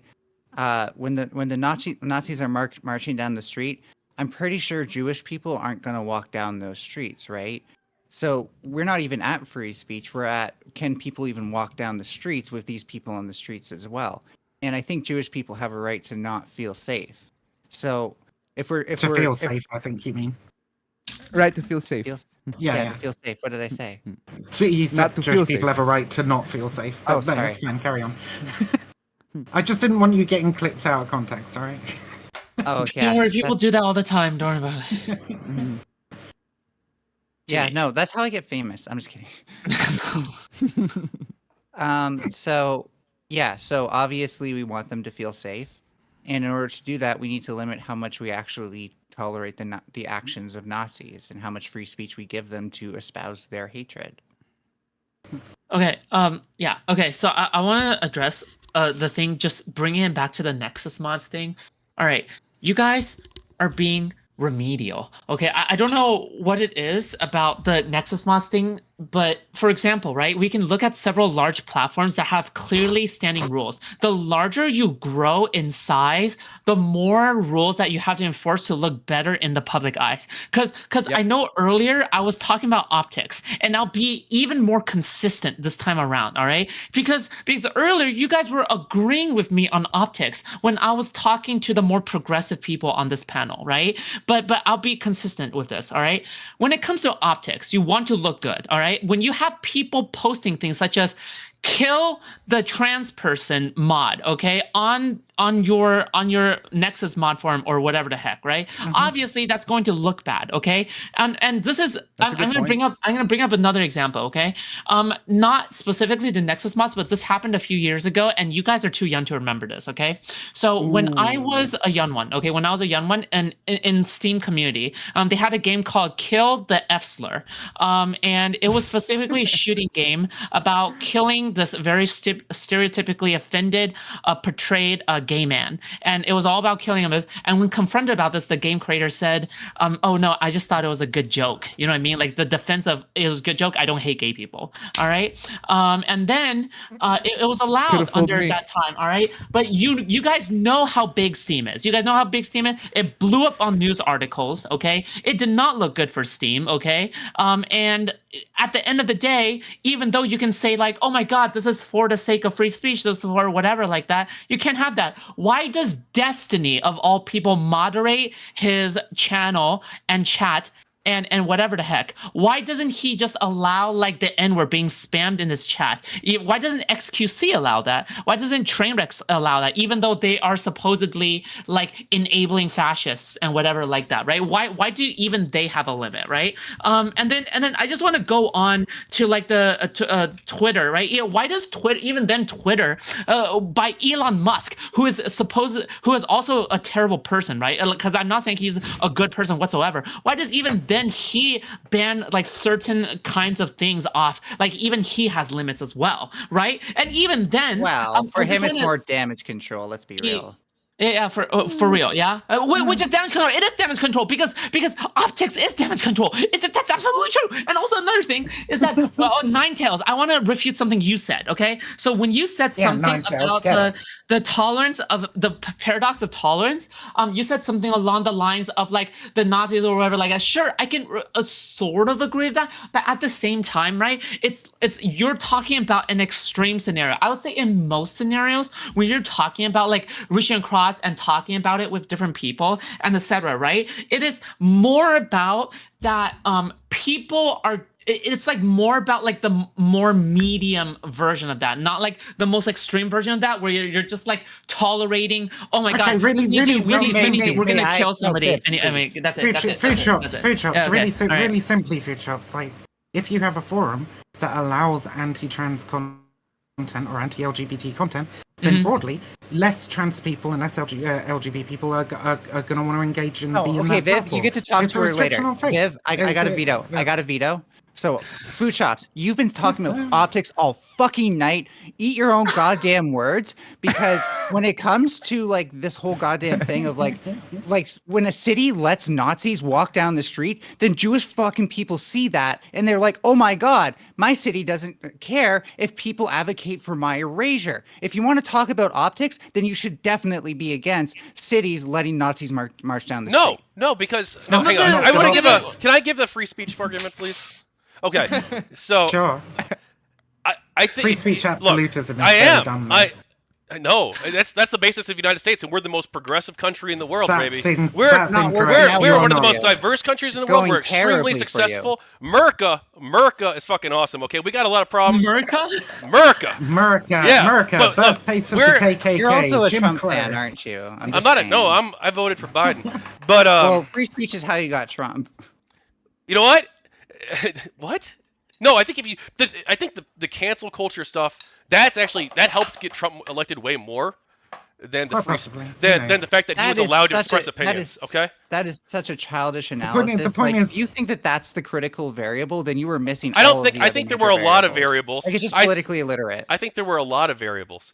But look, I'm not gonna outsource my decision making and my ability to analyze things to other people to such an extent where I'm going to bar myself from hearing viewpoints that I disagree with. Okay, I'm not going to let anyone decide. No, I'm not interested. I'm not interested in that. You can hear those. You can hear the viewpoints, right? Like I work as a cult and extremism researcher. I consult on extremist movements, right? They say things that I think should be things that should not be legal to advocate for in public. They advocate for the genocides of large groups of people, right? But I can communicate that to you right now. I can say these groups advocate for the genocide of people, right? You're not being exposed to those viewpoints, and it is important that we research and educate on them. But it is likewise equally important that we frustrate their ability to actually achieve the goals that they want to achieve, because those goals are genocide, right? What are you doing? I do want to ask though, is advocating for violence covered in free speech? I'd say no. Depends. It depends, because so are we talking legally or are we talking what we consider There's to be the free Brandenburg speech? standard, right? You have to legally. So you can advocate for violence in the United States very easily by not presenting a clear and imminent danger, not giving a direct instruction, i.e.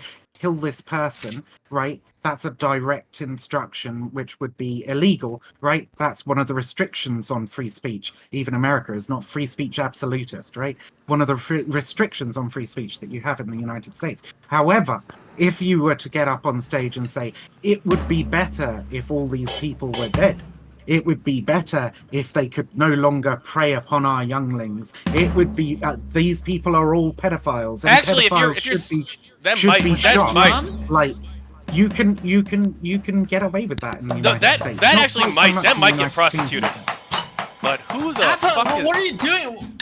I mean, people say this every single fucking day on Twitter, right? And they're not getting prosecuted left, right, and center. Because they're not. Sorry. Sorry, can you hear the drums? I'm sorry. We can't hear the Because the creation of the consensus that we're seeing currently among the right, that that left-wing people in general, and more specifically LGBT people, are all pedophiles and groomers, right, is designed to increase violence against them, is designed to try and erase them from society, because if you look at all the fucking responses to any of these tweets, it's like pedophiles should be shot, groomers should be shot, fucking hang them all, whatever, right? Like, the point is that you can advocate for violence in many ways other than simply saying you should go kill this person. We can still hear you, App. The vast majority of people who I'm sorry. I'm so very sorry. Bro, are you in the marching band? Oh, stop! Just mute your mic. Sorry about that. The vast majority of people who disagree with you on trans stuff aren't like neo-Nazis who are like gearing up the gas chambers, okay? The vast majority of people who disagree with you on this stuff are people who maybe have unreasonable concerns and maybe have reasonable concerns, and we should be able to discuss those openly and publicly. Now, if they do directly call for violence, that's already illegal. If you had a mob of people and you had someone on a podium saying it would be better if we didn't have these people here, and that would probably even meet the U.S. law's current standard. No. Because because it's been done, right? We've had those court cases where people called have said terroristic threats. And yes, that is not a terroristic threat. A terroristic threat is phoning up a place and saying, I'm going to bomb this place, or I'm going to shoot up this place. It's threatening groups, it's threatening people, it's threatening violence. That's what under the U.S. law of a terroristic threat is. I don't really want to get into the weeds of the legal stuff too much. I want to more address the first principle concern here. Because I don't trust your definition. You say I can tell you about the extremist groups. You're going to tell me that X group or Y group or oh Z yeah, group no, you is should bad. do your own research. Like, you don't have to tell me. You can go and look at the sources for the information that I give you and make your own conclusions. I think that everybody should do that. Probably, most people should do that. Okay, that's good. But who are you going to outsource the job to be like the censor, to be the one who decides who's allowed to speak and who's not? Because like someone has to have that role if we're assigning it state function. So I'm not talking about who's allowed to speak and who's not, right? Like we could. People are, regardless of what laws we put in place, are going to speak, right? Like the kind of illegal speech that I talked about earlier. Obviously, for me to be able to report on it and consult on it has to be happening, right? Like, it is happening somewhere. We have not restricted it to the point that people are unable to express it, right? What we have done is try to push it out of the public sphere as much as possible so as to reduce the risk of these people actually being able to incite violence and achieve those goals that they want to achieve. Right? But by doing that, you would stop Nazis from holding a march. Or presumably other groups, too. I think of the... I think of, just like Ninetails mentioned earlier, right?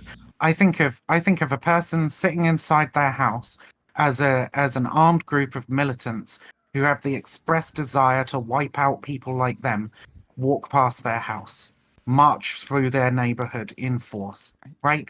And I see that because I am an anarchist and that I value freedom to the highest fucking degree, that autonomy comes before almost anything for me, right? That this is a restriction on the autonomy of the people who are being threatened currently. And it is a threat, right? Wait, hold on. I guess the issue I have with that is that, like, once you walk down the path of violence, right? And I know that you define a lot of things as violence, but this is like a level of violence where you're going like, okay, I'm going to go out there and actually I'm going to like go and like, I guess, be justified in killing people, right? But the thing is, wait, no, yeah, right? At no point did I ever say that. What? Wait, because no. if they're Nazis advocating for genocide, right? Like you have to go out and kill them, right? No. No? Then what do you do with them? I mean, okay, so for one, currently in the structures that we have have legal systems. Like here in the United Kingdom, it would be a lot more difficult, not impossible, but a lot more difficult for a Nazi rally to be held. In Germany, it would be basically impossible for the National Socialist movement to march with their swastikas, right? Because the swastika is banned from public display, and I think even ownership. And I think Germany might even be going a little bit too far. But regardless, their solution has not been to go out and kill all the Nazis. So right? your example of the UK, that's literally a country where a guy went to jail. One, people are going to jail for tweets and Facebook posts. Two, People went to jail. People went to jail for literally training his dog to do a Nazi salute as a joke. No, he didn't. He paid a fine, I think, actually, right? We know about cows. He paid a fine. He paid You're not going to get this past us. Yeah, he paid like he paid like $120 fine. It doesn't matter. It doesn't matter how big the fine is. The state is exercising violence against an individual. I think it's more important to talk about the ideas and less about like, okay, a UK versus America. Well, we see how your framework is playing out in the real world, where people can't even train their dogs to do jokes. Guys. I mean, this is not my framework. I think that the UK laws are also. No, go ahead. I have something. Wait. I just want to clarify. My point of bringing up these various. Wait. Abba wants to say something. Okay, but Viv wants. No, I'm not. I don't want to say something. That was Leon. It's me. Oh, Leon. I'm going to say this. I found the law where it says terroristic threats. First Amendment does not protect violent or unlawful conduct, even if a person is engaging, intends to express an idea and it does not protect that incites imminent threat of violence or lawlessness. You cannot incite threat or violence. That's called a terroristic threat, and it's not protected. But it doesn't meet. Okay, but what I was talking about, and it has been tried in multiple court cases, does not meet the legal bar of an imminent threat. To say it would be better if none of these people were in our country, or it would be better if none of these people existed, does not meet the legal bar of being considered an imminent threat. Therefore, it is not a terroristic. Well, you believe in. I don't want to get stuck in the law conversation because law. Who cares? When we're talking. I think the principles things is what matter. The fundamental philosophical basing of it. So. I'm just not sure what is the law, or what is the thing that you want to? I know. What is the thing that you want to happen when you see people who have this speech that you think is really bad and possibly bad to where it doesn't meet the legal definition, but society or something should happen to these people? What should happen? What should be done? I think it's happening in a lot of circles, right? And there's always going to be missteps and there's always going to be oversteps, right? There is with the legal system, there is with any kind of social system. People are treated unfairly, right? It does happen. However, I do think that the approach that platforms like Nexus Mods, to bring us back onto topic, right, have, which is just, hey, this is our space. We want this space to be a welcoming space for LGBT people. Therefore, we're not going to allow the kind of speech that would make it an unwelcoming space for them and maybe drive some of those people away. We're not going to allow that kind of speech. I think that's perfectly fine and good and probably a very decent way to go about things. And I think if people did that in their own friendship groups, in their communities, where they're like, hey, man, Carl's got a fucking swastika tattoo. Maybe we don't hang around with Carl anymore, right? Like, that's a real good way of doing things. Yeah, okay? Sure, I agree. I don't, if I was friends with somebody who was like a Nazi, I probably wouldn't be friends with them anymore. So yeah, no, I get it. Exactly.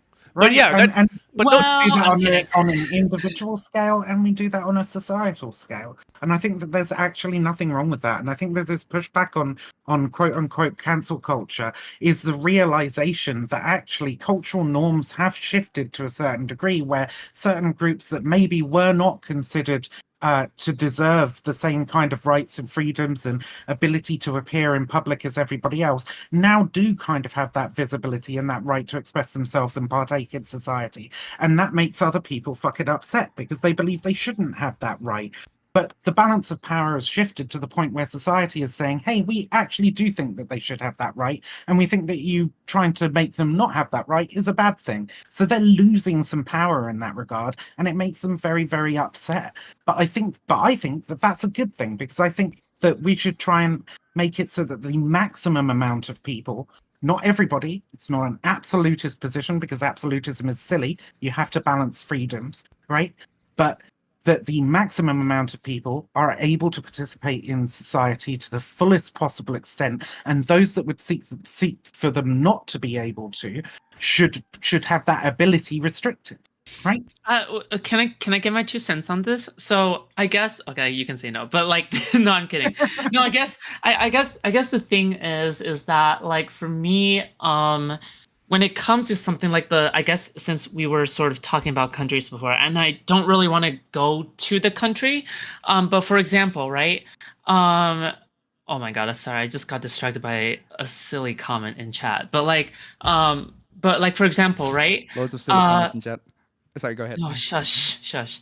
No, it's like for example, if you see, because I know we're talking about the First Amendment, the free speech thing, and we always look at it in a way that is bad. Like, for example, we allow Nazis to be platformed. We allow, for example, Nazis can get permission from the city to have a rally, to have, a march, to have a whatever, and the KKK can hold legal rallies and whatever like that, right? At the same time, I think we should also appreciate, the rights that are afforded to us, which could also, in another context, could also be denied, right? For example, pornography, forms of, I don't want to say it, but also I'll say it too. Hentai, right? Dojin and stuff like that. Like I can only think of pornography. I'm so sorry. I am a gooner. I'm so sorry. I'm a gooner. But also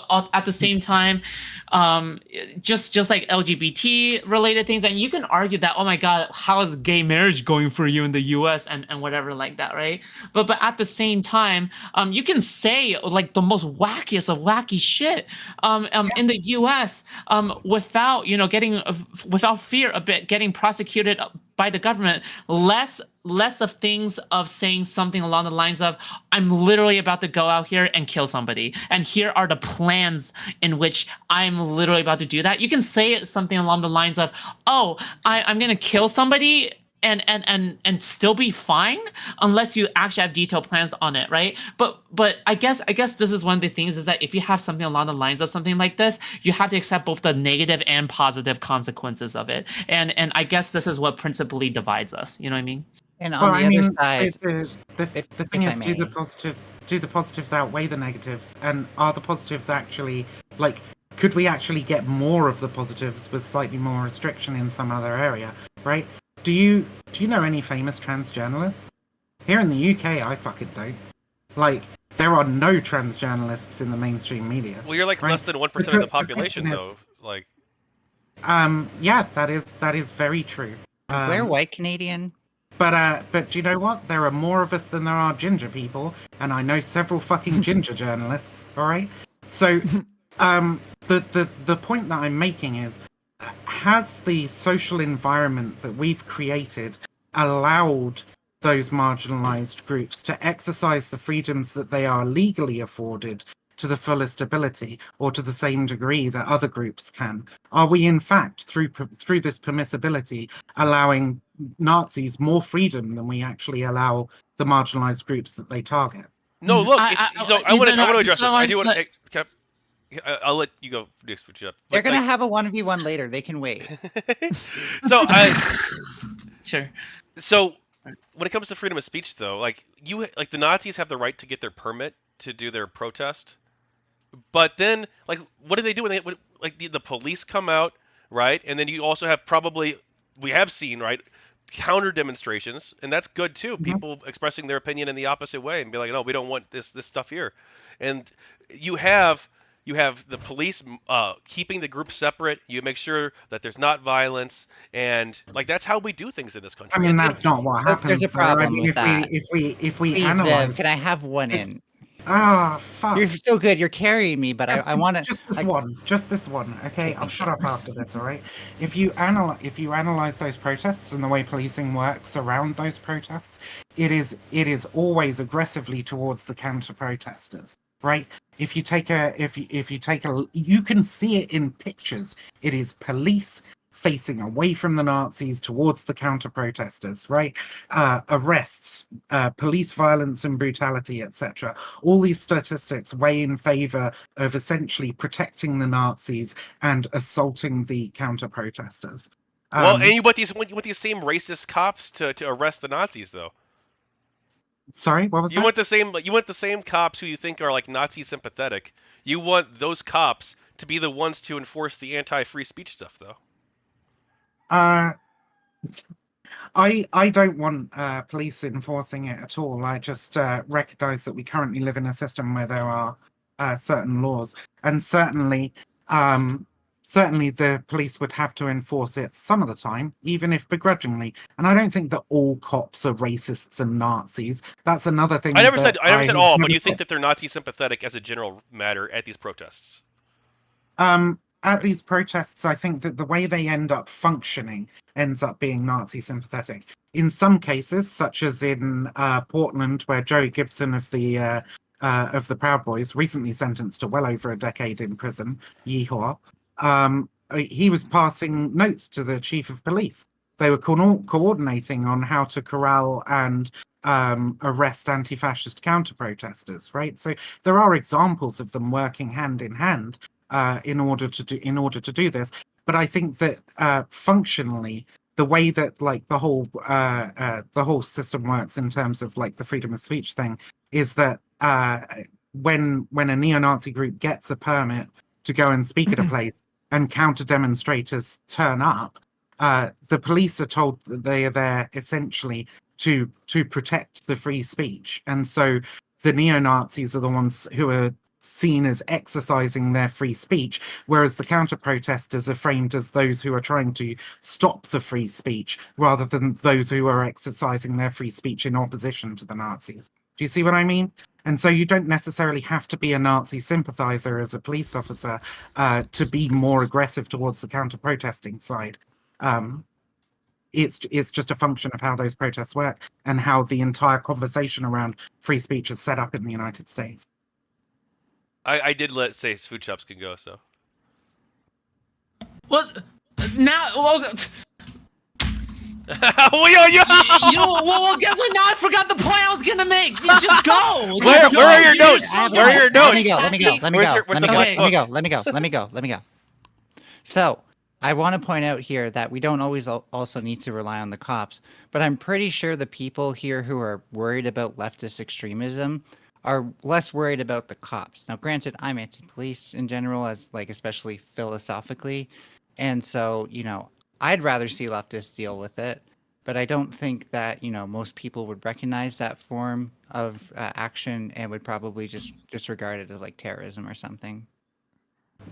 Yeah, I don't believe in using violence. I don't think that like Antifa going in and beating up protesters who are Nazis. I don't think that's good. But do you agree with, like, let's say in Viv's line of work, she comes across somebody who says like, I'm gonna like bomb this mosque tomorrow, right? Like, you agree that she should tell the police, or somebody sure. who can just, right? So like, there's no disagreement there. This whole thing was originally a pushback on the idea that the cops are like there to protect free speech and protect both sides or anything like that. I don't know if I'd say that they're there to protect free speech necessarily. This whole like they're gonna be like the white supremacists are gonna be regulated by the police doesn't pan out in reality. I mean, life's pretty fucking awesome in America, right? Like, we have freedom of speech. We're a very diverse country. We're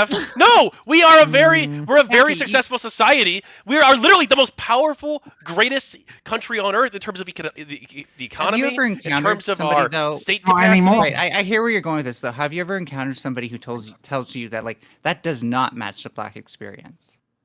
Well, and then obviously we should improve that and try to do better in that area. I agree. Food pill, remember? It really depends. It really depends on what. We're talking about. Wait, no. It really depends on what opinions you have, right?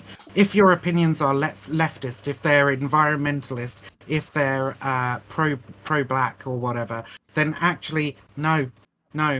You do not have the same level of freedom of speech as somebody who is far right. You just don't. Because the police are much more likely to attack you and arrest you. Well, I'm not going to get into a policing conversation here. Well, it's not a policing conversation. It's that you made it's already too late. You guys already launched into a policing conversation, right? At this point, you're already far into it. No, but where are the we have free speech in America now. Where are the hordes of like neo-Nazis descending on towns and like terrorizing black people?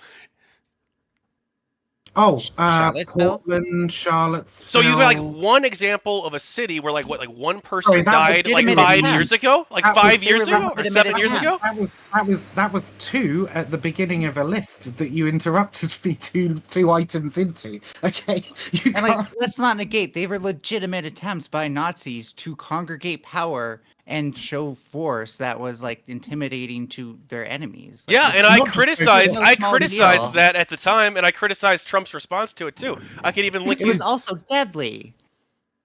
Yeah, like one person died. So like, we're gonna get rid of freedom of speech Oh. because one person died. Oh my God. well, We're gonna get away our fundamental freedom that this country Hang on a has. sec. That we're gonna give it You away. don't have it. You don't have it. You don't have it. We've already established that freedom of speech is not absolutist.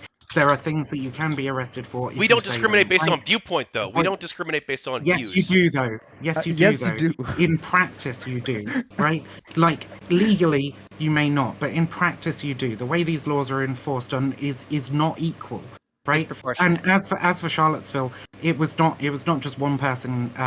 It was not just one person dying. Like there were a number of people who were maimed. There were many more who were assaulted. Okay, and I think that's Like, bad, but I don't some- think that means we get rid of freedom. Also, if you drive these movements No, you still have underground, freedom. if you like, this no, is what you're forgetting. no. You still have freedoms. Like you have many other rights. You have many other freedoms. You just No, don't get to no, do we lose the these First Amendment, you lose particularly harmful everything else. actions.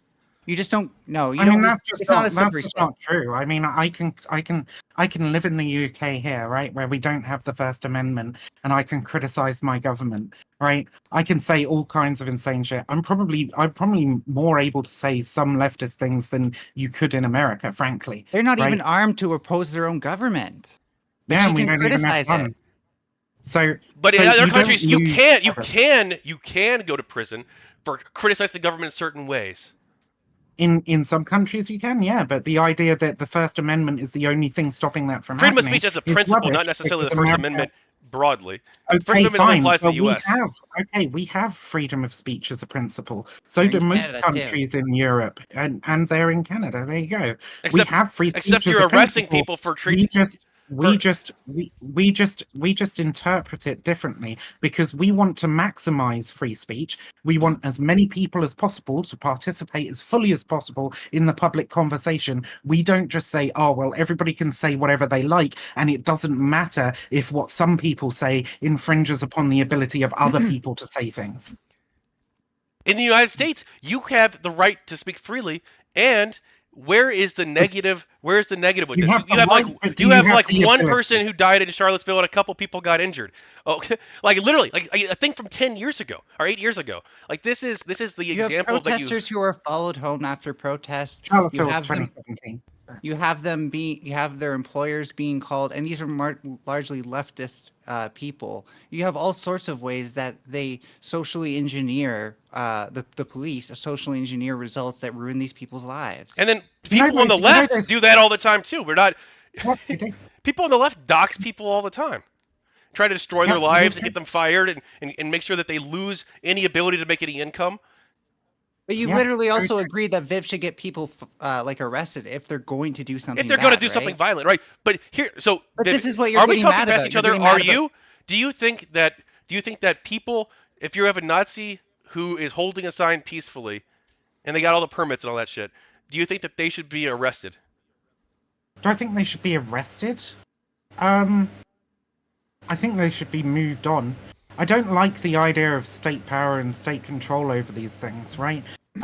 Personally, I prefer, as an anti-fascist, the community organizing fashion of getting a whole bunch of people to go out there and go, hey, fuck off, mate. You're not welcome here. We don't like you. We don't like what you have to say. Nobody wants to fucking hear it. Piss off, right? I like that kind of action. I think that's pretty fucking great. This is what I talked about earlier with the whole Nexus Mods situation. Like, I didn't argue for state intervention in the Nexus Mods situation, did I? I said, I think Nexus Mods are doing this socially and culturally responsible thing, right? It requires no state intervention whatsoever. It requires people being decent. But you do support recognize- violence, though, right? You do support not the state being violent, but you support individuals being violent against the protesters. I support proportionate levels of violence, and that means using using the minimal amount of violence necessary to get the desired result. right? And let's and it be also clear. it also depends how you define violence, right? I would say that doxing is a form of political violence, right, as well. So I'm also including that in my equation of like all of this stuff, right? Getting somebody fired from their job is probably a form of like economic violence, right? So if you as a group go out there and say, hey mate, fuck off, right, and he just stands there, then maybe you're entitled to like walk towards him, right? Maybe you're entitled to like push him away a little bit gently, okay? If he starts getting uppity and starts trying to punch you, maybe you're entitled to punch him, but proportionate violence, right? And Well, it always sounds like you're and always, instigating it then if you're pushing him. well, no, he's instigated it by walking into your neighborhood and saying and holding up a sign that basically says, "I want to kill all Jewish people, all black people, all gay people. I want to eugenicize the disabled or whatever." Right? Like the things that the swastika stands for. So he's initiated that. So Vivian, this is probably where we will disagree, but I just don't agree with the initial pushing part because I understand. Have this with me though, Foodshops, because again, I'm not going to be like talking with you guys later. Wait, no, but that doesn't mean you can shut down like my discussion. Like you can say it, on but I just want to respond. So say okay, it to me. Okay, fine. You're on my side, Broadly. What the fuck do you have to respond to? Let Foodshops go. They're losing their fucking mind. Okay, hold on. I've been quiet this entire time. Okay, Sorry, okay. Viv, I'm not bitter, but I do want to like stake my claim while this panel's still on. Okay, and then also, Okay. I want to give everybody a chance to talk too, because I know Leon and Appa haven't said anything in a while. I'm here listening. If there's something I want to say, I'll say it. But I'm here just listening for now. I do love the back and forth you've had with Tachyon, Viv. It's just if you're gonna be That's why I talking to said I want Foodshops to talk later. about this bit more with Foodshops. I think we're close enough, but also opposite enough that there's like there's a good discussion to be had there. Yeah. That doesn't have to be like savage and nasty towards each other. I think we've been pretty civil, yeah. Yeah. I mean, if I come across Tachyon, aggressive you're or a fucking whatever, fascist. people do you. say I come across aggressive. I'm but, passionate, but I wouldn't say I'm aggressive. Yeah. I'm just very passionate. I'm just passionate and I swear a lot. And people take that as aggression. You'll know if I'm aggressive because I'll call you a stupid dumb fuck or something. Okay, Foodshops, what are you struggling with? I am struggling. Yeah, so I guess the part that I disagree with Vivian on is specifically the part of the optics of the initial push, right?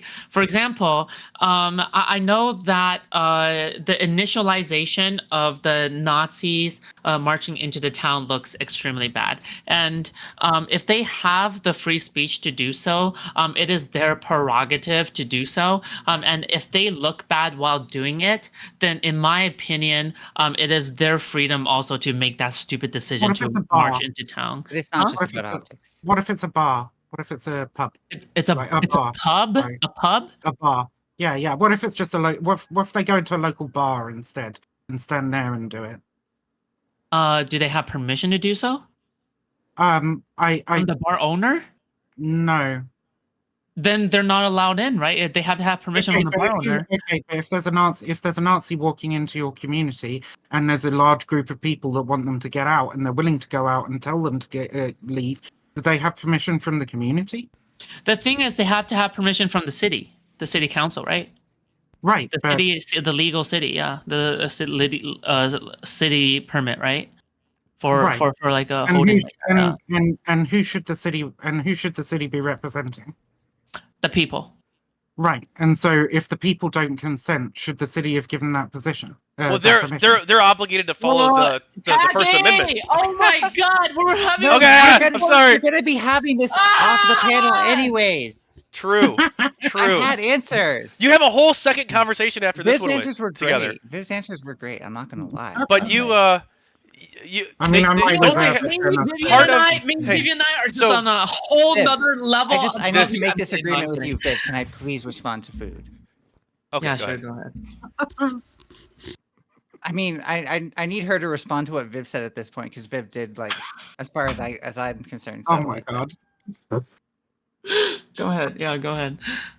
Or, okay, Tack, go ahead then. Whatever. Okay, Let's go. Let's go, Tack. You can make your point. You can make your point. Oh my God. I think they should go do their 1v1 now, and then I can like. What? No, I can roll tag. No, Okay, I'm gonna book this. I'm gonna book. I this want to roll in- tag 1v1 on this. isn't I'm it gonna- like 2 All right. a.m. over there in So the UK? you said, Sorry. hang No, on. it's like- I'm gonna for book Viv, this yeah. for, You for said- another day with a larger audience. It'll be fun. You Thank said, Yeah.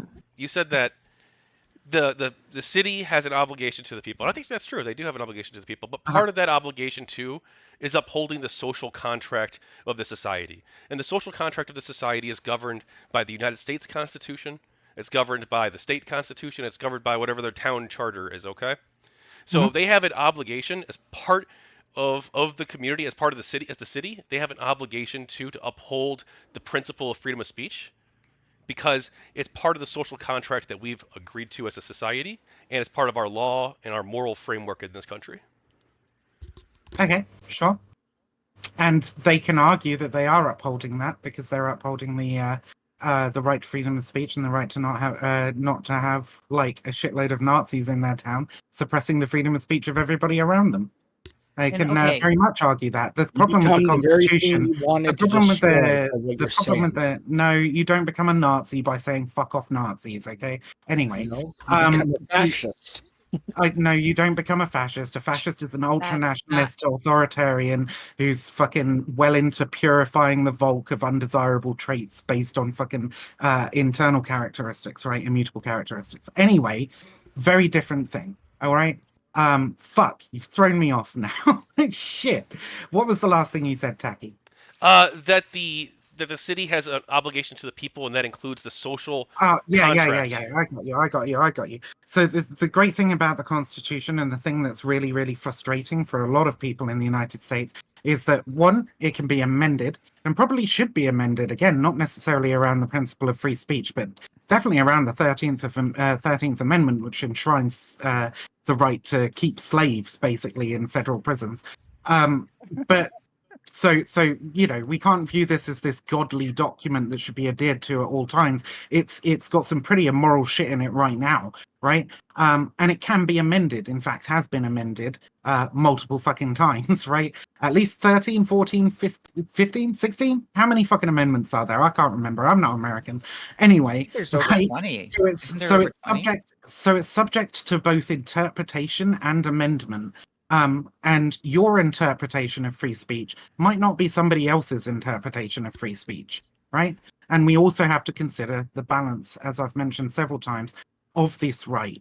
Okay. Does allowing certain people the right to say something infringe upon the right of other people to say another thing? I think part of this might be because There are 27, by the way. I looked at Oh that. my god!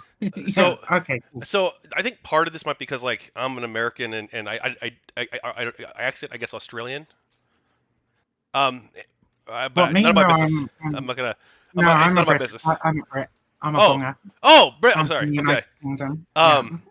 But in America, though, like, yes, we can amend the Constitution, and yes, it is subject to interpretation to an extent, but we vary, our legal system places a huge amount of emphasis on, like, case law and precedent, and those can be Agreed. overturned sometimes, but, like, in the United States, the case law and precedent and general political culture towards freedom of speech is very, very, very, very strong. Like it's not something Right. that even I most agree. liberals and most conservatives think that we need to like walk back to a I serious extent. believe it or not, I'm incredibly pro freedom of speech, right? I just have a different interpretation of it than you do. And I'm really glad. And I think that you're seeing. I think that you're seeing. The reason we're having this conversation right now is that what you're talking about with like, there's a very strong public opinion around freedom of speech, right? Is that actually, although there is a very strong public opinion in support of freedom of speech, is that actually there is a significant portion of the public who are starting to interpret that freedom of speech in a different way than the traditional absolutist anybody can say anything kind of sense, right? Right, that's true. I mean, I think there are. I'm not super familiar with the data, but I remember seeing. I think younger people today are a little bit more skeptical towards free speech than older generations were. I don't know. Maybe the 1960s, 1950s. Maybe it was different. Maybe back then young people had the same view. I don't know. I haven't seen enough data to really say. But I don't think that like just because like we have like people in the population. Right? I don't think that the interpretation is based just on like popular thought though. Like it's also based on like precedent and legal precedent that have been established. Yeah. court cases and so on, right? But like again, you can set future precedents. I think the idea of I I I I like here in the United Kingdom, our constitution is basically a whole bunch of precedents, right? We don't have a formal written constitution. We have a constitutional monarchy that rests upon certain previous court precedents. Believe me, I do not think that that is the best system of government. Fuck the monarchy, okay? Before you come at me about having a queen or whatever. But I also think that, like, you know, courts can make shitty fucking decisions, right? And quite often we overturn these precedents. Look at Roe versus Wade, for example. Yeah. Right. Nothing is set in stone, and it seems like your argument seems to function very much on this is how it is, and therefore this is how it should be. And I think if you actually analyze that, there's a lot of things that just shouldn't be as they are right now. I do right? have. May I please add in the point? I've been so patient. So I think that there's an issue here as well with, like, when there's a social contract, that implies everyone's totally fine with the way things are, especially like in the more kind of like this comes together naturally sense that a lot of people allude to in like the philosophy way. And I think that's only true so long as people aren't protesting. And when you have marginalized groups that you're trying to protect, protesting to say, hey, we don't want this, then I don't think that they're consigning to said social contract because it's allowing them to feel unsafe. I don't think like most black people in the country are against the First Amendment, though, or like want to drastically curtail it. No, I agree. I think they're against it to the degree that people, like, not every black person is like this, mind you, so I'm not speaking in absolute terms, but there are plenty of black people who would disagree that it, or would think that it goes too far if it allows people to use the N-word, for example. I don't know. But I do want to bring up an anecdote, and this might be an area where we find like some common ground. I know that you don't really believe in the power of the state to do these things. You believe in more individual community action, which is like is that is in accordance with the First Amendment as well, because the First Amendment just protects you from government action against certain protected forms of speech. True, right? That's correct. Yeah. Though I guess you might run afoul of like assault laws and stuff in some cases. Oh yeah, sure. But in terms of like shutting down freedom of speech, in your view, by saying I don't want to have this person play a gig in my bar, that is entirely fucking legal generally. But right? In regard, obviously there's exceptions, right? If you're like, oh, I don't want to do it because they're trans or black or blah blah blah. We talked about protected classes earlier, but broadly, if it's like I don't want to have this person in my bar because they're a known neo-Nazi, there's not going to be any kind of legal repercussion for that, right? Yeah, correct. Yeah, but it seems like every time in America's history, and I'm sure it's probably true for other countries too, but like we have like a long history of excluding people from the dignity and equality of the law. And like obviously that happened with black people and Native Americans and women and Japanese people during World War II and the Chinese Exclusion Act and stuff. But it seems like every time that, or even like the leftists, like are you familiar with the Palmer raids? Yeah, the McCarthyism and all that sort of shit. Absolutely. You can't say you're a communist if you're a university teacher. Oh, it was way worse. The Palmer raids were before. That's the McCarthyism was the second Red Scare. We had two Red Scares in the U.S. The first Red Scare was in like the late the 19-teens and 1920s, and they rounded up thousands of people. And that was back when America was like borderline fascist themselves, and they had Nazi rallies in Washington Square Garden. Yeah. But what I want to get at though, real quick, is that the powers of society, in this case it was the state, they deemed these people outside of the law, in some cases based on opinions that they have, because they viewed them as extremists, they viewed them as anarchists, they viewed them as socialists, whatever, and they were denied equality, including the equality of speech. And like this has always been very bad throughout history, and it's allowed the government and society to do really bad things to people. And I don't know if like excluding people who have far right views from the equal protection of the law is going to have any different outcome. I don't think that we should be like. Do you think there's any significant difference between the groups that you just mentioned and neo-Nazis? Do you think Also, there's any... may I just ask? Think of all the other ways that they're still protected. Just even if this one thing they don't get to do, you can still uphold all of those protections, and they're still protected by most of the law. Just not the law that sanctions their hate speech. But I mean, like you could say that like I'm not even super worried about hate speech. I just don't think that like I think that free speech rights have to be balanced, right? And I think that you have, and I'm I think not that an you have to absolutist promote... against hate speech, mind you. Like, if you want to have a documentary that shows what Hitler said, then by all means, like that helps people understand why it was wrong. It's how we contextualize these things. But I'm also not sure that like the Nazi thing, the far. So I think far right, right? What does far right mean? You ask like 10 different people, you get 10 different answers. So I don't know if like I'm not sure if like declaring like who's a Nazi? Like some people would That's say. Why I very I think said like some people would say. Right?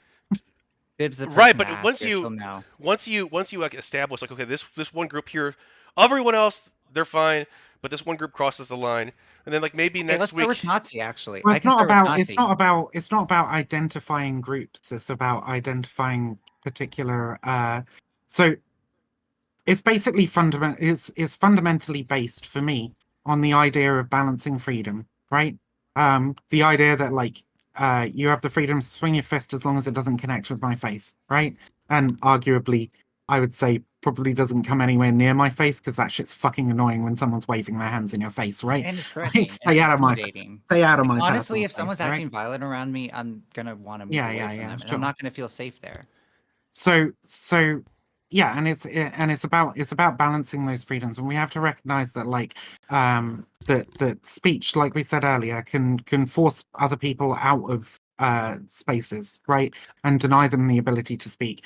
The and especially minority communities, because they can't bring as many numbers to bear, right? If you have 1,000 Nazis walking through a Jewish neighborhood of like 20 families, right, it's going to be they physically cannot bring the same numbers to bear as that group of fucking Nazis, right?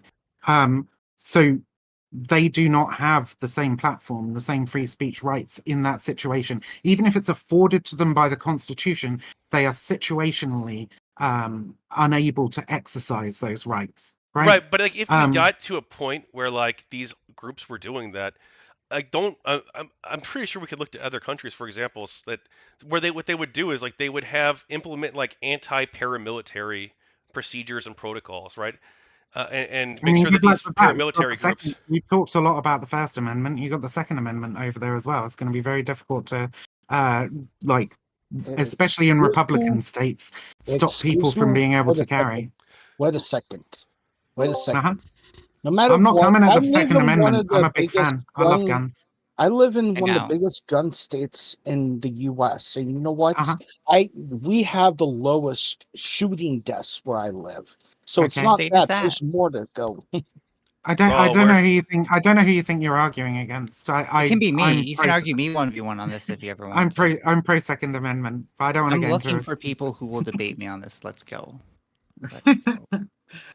But is the Second Amendment even like a roadblock to that necessarily? Because like, can't you just have you could tailor the laws in ways that don't go against the Second Amendment or the court's interpretation of the Second Amendment, right? You could make it so like if you're carrying weapons, in public in a threatening way, or even in public in general. Are we going to be moving up all the amendments here? So like now next will be Third Amendment, then the Fourth Amendment. So now you are making. And this is why I mentioned the Second Amendment, because I thought this would happen, because I'm very, very clever. Look at me. I know what you're doing. I saw it. Now you're making the exact same arguments in support of changes and amendments to the Second Amendment that I was making to changes, amendments, interpretations of the First Amendment, right? Like, obviously these things can fucking change. Yeah, obviously they can.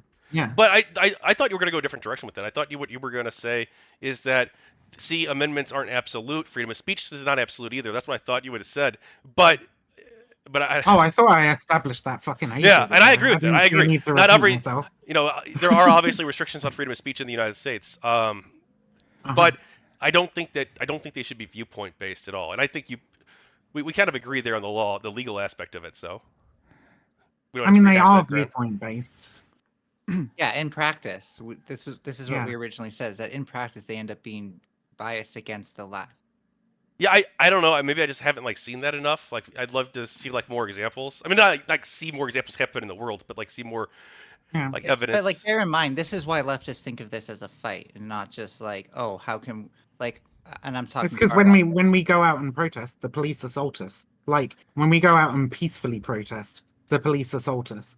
A significant amount of the violence that was caused during the Black Lives Matter protests a couple of years ago was police just fucking charging peaceful protesters, firing tear gas grenades into people's fucking faces as they're holding boombox. Actually, I think there was a rubber bullet that time, but it's disgusting, and you do not see that happen with right-wing protests. It just doesn't. One thing that I find interesting too, and is that everyone came away from the George Floyd thing, the protests, the summer of 2020, and I guess maybe 2021. I don't remember if it went that far to 2021, but everyone looks at the right wing looks at this and they're like, wow, the cops didn't do anything. Look at that, and the left looks at it. They're like, the cops were overly aggressive, and you could even find evidence in both cases of some police departments didn't do anything at all or did very little. Some police departments were super aggressive. I saw some of the same videos. I'm not gonna sit here and say that absolutely every police force engaged in this kind of behavior, right? There were absolutely some police forces that sat back. Usually the police forces that sat back after an initial period of violence, by the way, right? The sequence of events was typically peaceful protest, police assault, everything gets really out of hand, and the police officers step back and go, whoa, this is too much for us, we don't want to deal with it now, and just let the fire burn, right? That happened in a lot of cases. There were cases where the police just stepped back and let it happen just in general, right? But overwhelmingly, I would say that and I think we have the evidence to suggest that as well. You said you saw some of the videos and so on. I would ask, if you've seen some of the videos of left-wing protesters protesting peacefully and being assaulted by police, I'd ask, have you seen any of that towards right-wing protesters? No, I don't think so. Though I don't know if I may have seen one incident, but it's it's extraordinarily rare, and so it's very much weighted against left-wing protesters because there is a hostility from the police towards people they perceive as being too left-wing, because people who are left-wing tend to be anti-police. ACAB is something that's been used by neo-Nazis and the far left, by the way. But broadly, the right-wing movement in the United States currently at least purports to be pro-police until the police try to stop them getting into the Capitol, right? Yeah. So there is a kind of cultural camaraderie there, and also a kind of cultural antagonism with left-wing movements that I think causes police, even police who aren't white supremacists or sympathetic to neo-Nazis or whatever, to act in more aggressive fashion towards leftist protesters. These things just they don't work. They aren't meted out in practice to an equal extent. We don't have the same rights as left-wing protesters as right-wing protesters do. Actually, on paper we have the right, but we can't exercise it in the same fashion. I mean, the right-wing people would probably point to a lot of the heavy-handed stuff from the government during COVID, and the way that some people were treated there. And I think it was my city actually. They had created a list of people who. Or no, actually that was something else.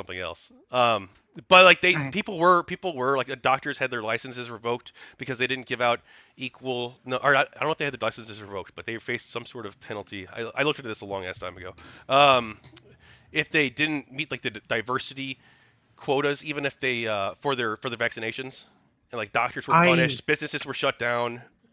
I have no idea about the diversity quota. I do know that the black community was hit harder by COVID than the white community. It was one in instance. It most was not a places. major. I Yeah. don't think that it was like a major thing, but it was one instance of a doctor The thing actually is, doing it at a there was local some level. some insane shit that happened during the pandemic. Absolutely, at any point that there is a shift in political power and just how much power you give the government, there are going to be instances in which the government like definitely overreaches.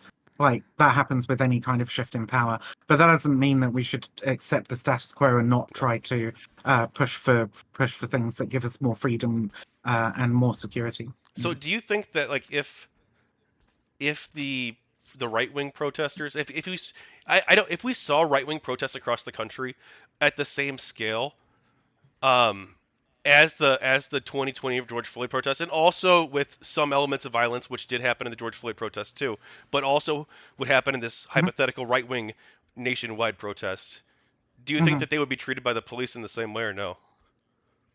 I think initially they wouldn't be. I think as violence escalates, they would end up being treated in a similar fashion.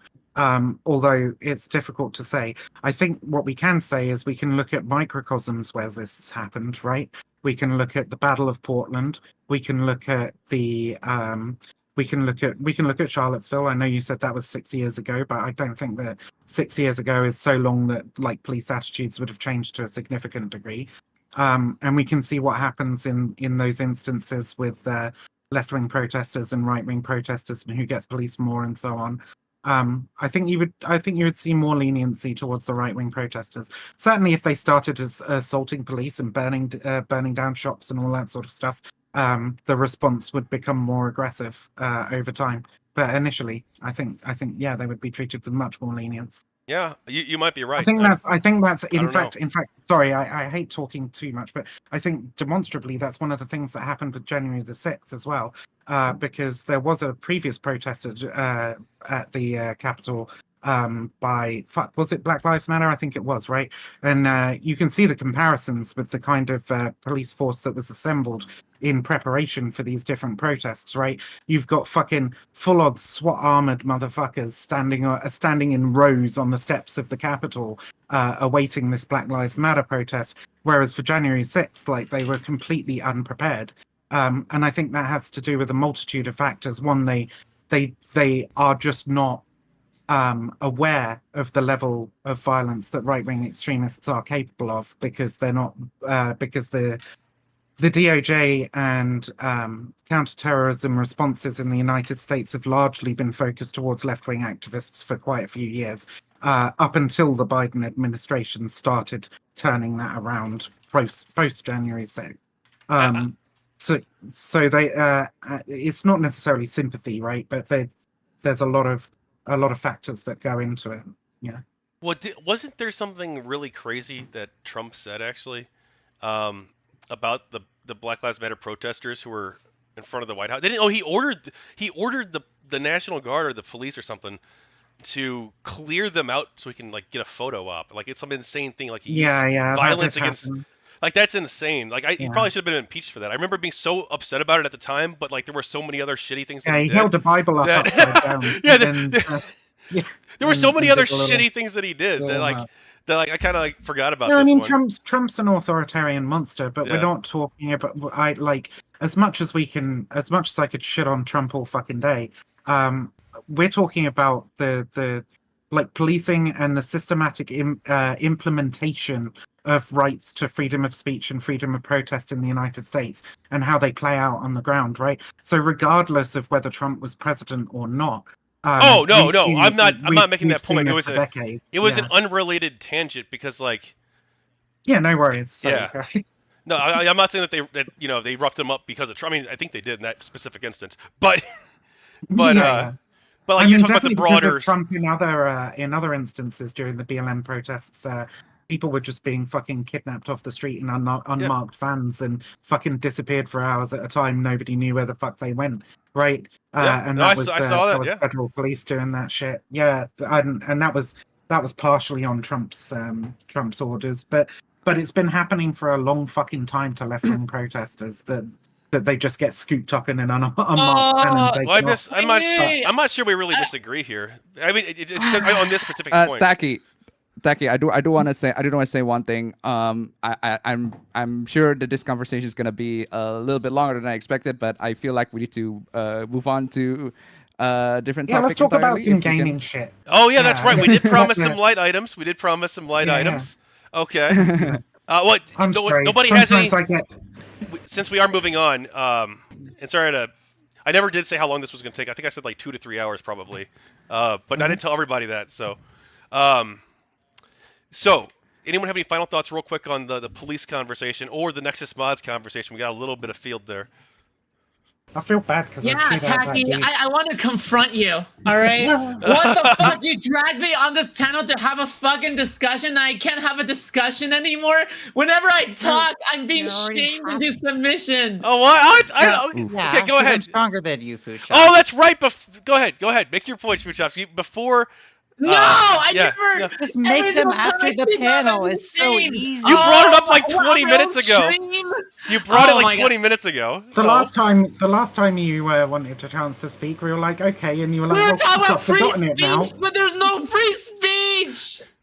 I have a point that's about the topic. Shut up, Ninetails. Let Foodshops go. What did you want to say? I've been shutting up for a long time. We gave you a chance. You know what? You can tell me to shut up here. I'm saving up all these bullets for you, 9 times out of 10, they would be the only person who can tell me to shut up, but right now it's the opposite. I just want to point out, the reason that like I as a leftist do not want police involved in like protests and to actually like push back on leftists is because like the more we study these things, especially like past occurrences, we see how their tactics like attempts to kettle, pushing people away from where they want to protest, intervening with stuff, also putting false flag operators in there, all contributes to the general distrust of the police.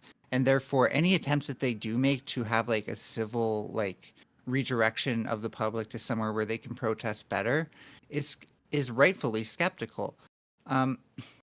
In Baltimore and Portland and so many places, you hear about how like these people have had interactions with the police where they'll never trust them again.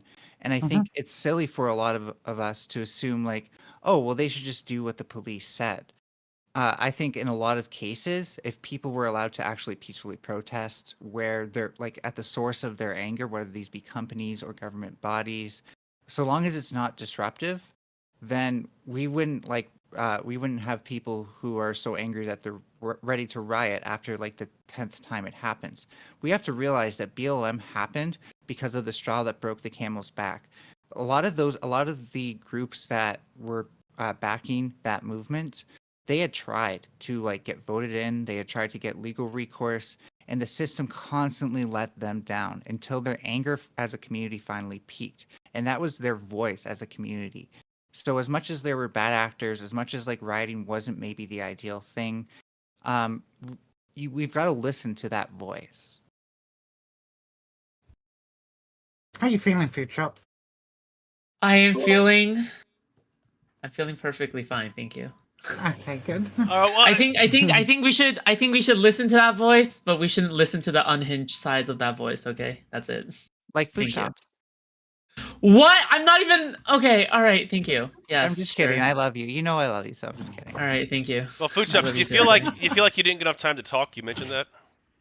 No, it's okay. I'll have plenty of time to talk when I'm facing up against Vivian. That's right. Oh yeah. To be fair, I was carried by Vivian because everything she said was what I was. Okay, because I know Vivian and I had like a back and forth. She'll carry you more when you when you and her channel into a spirit bomb when I face off against her. Okay. All right. Okay. Let's just be clear. You're terrified of a 2v1. But so is Wait, are you kidding me? Me, the person who has always been 1v6ing, 1v5ing against other people, like all the time. Hey, we have something in common there. There you go. I was gonna say, like, you should at first like maybe interview Viv on her background because like I always find it super fascinating. Oh God. I know stop blowing smoke up my ass, bitch. I am. No, but you've done real shit, and it makes us leftists actually look like people who do real shit, and I appreciate that. I've already interviewed. Wait, hold on. Interviewing Katie wasn't enough. Katie? Yeah, Dak Katie.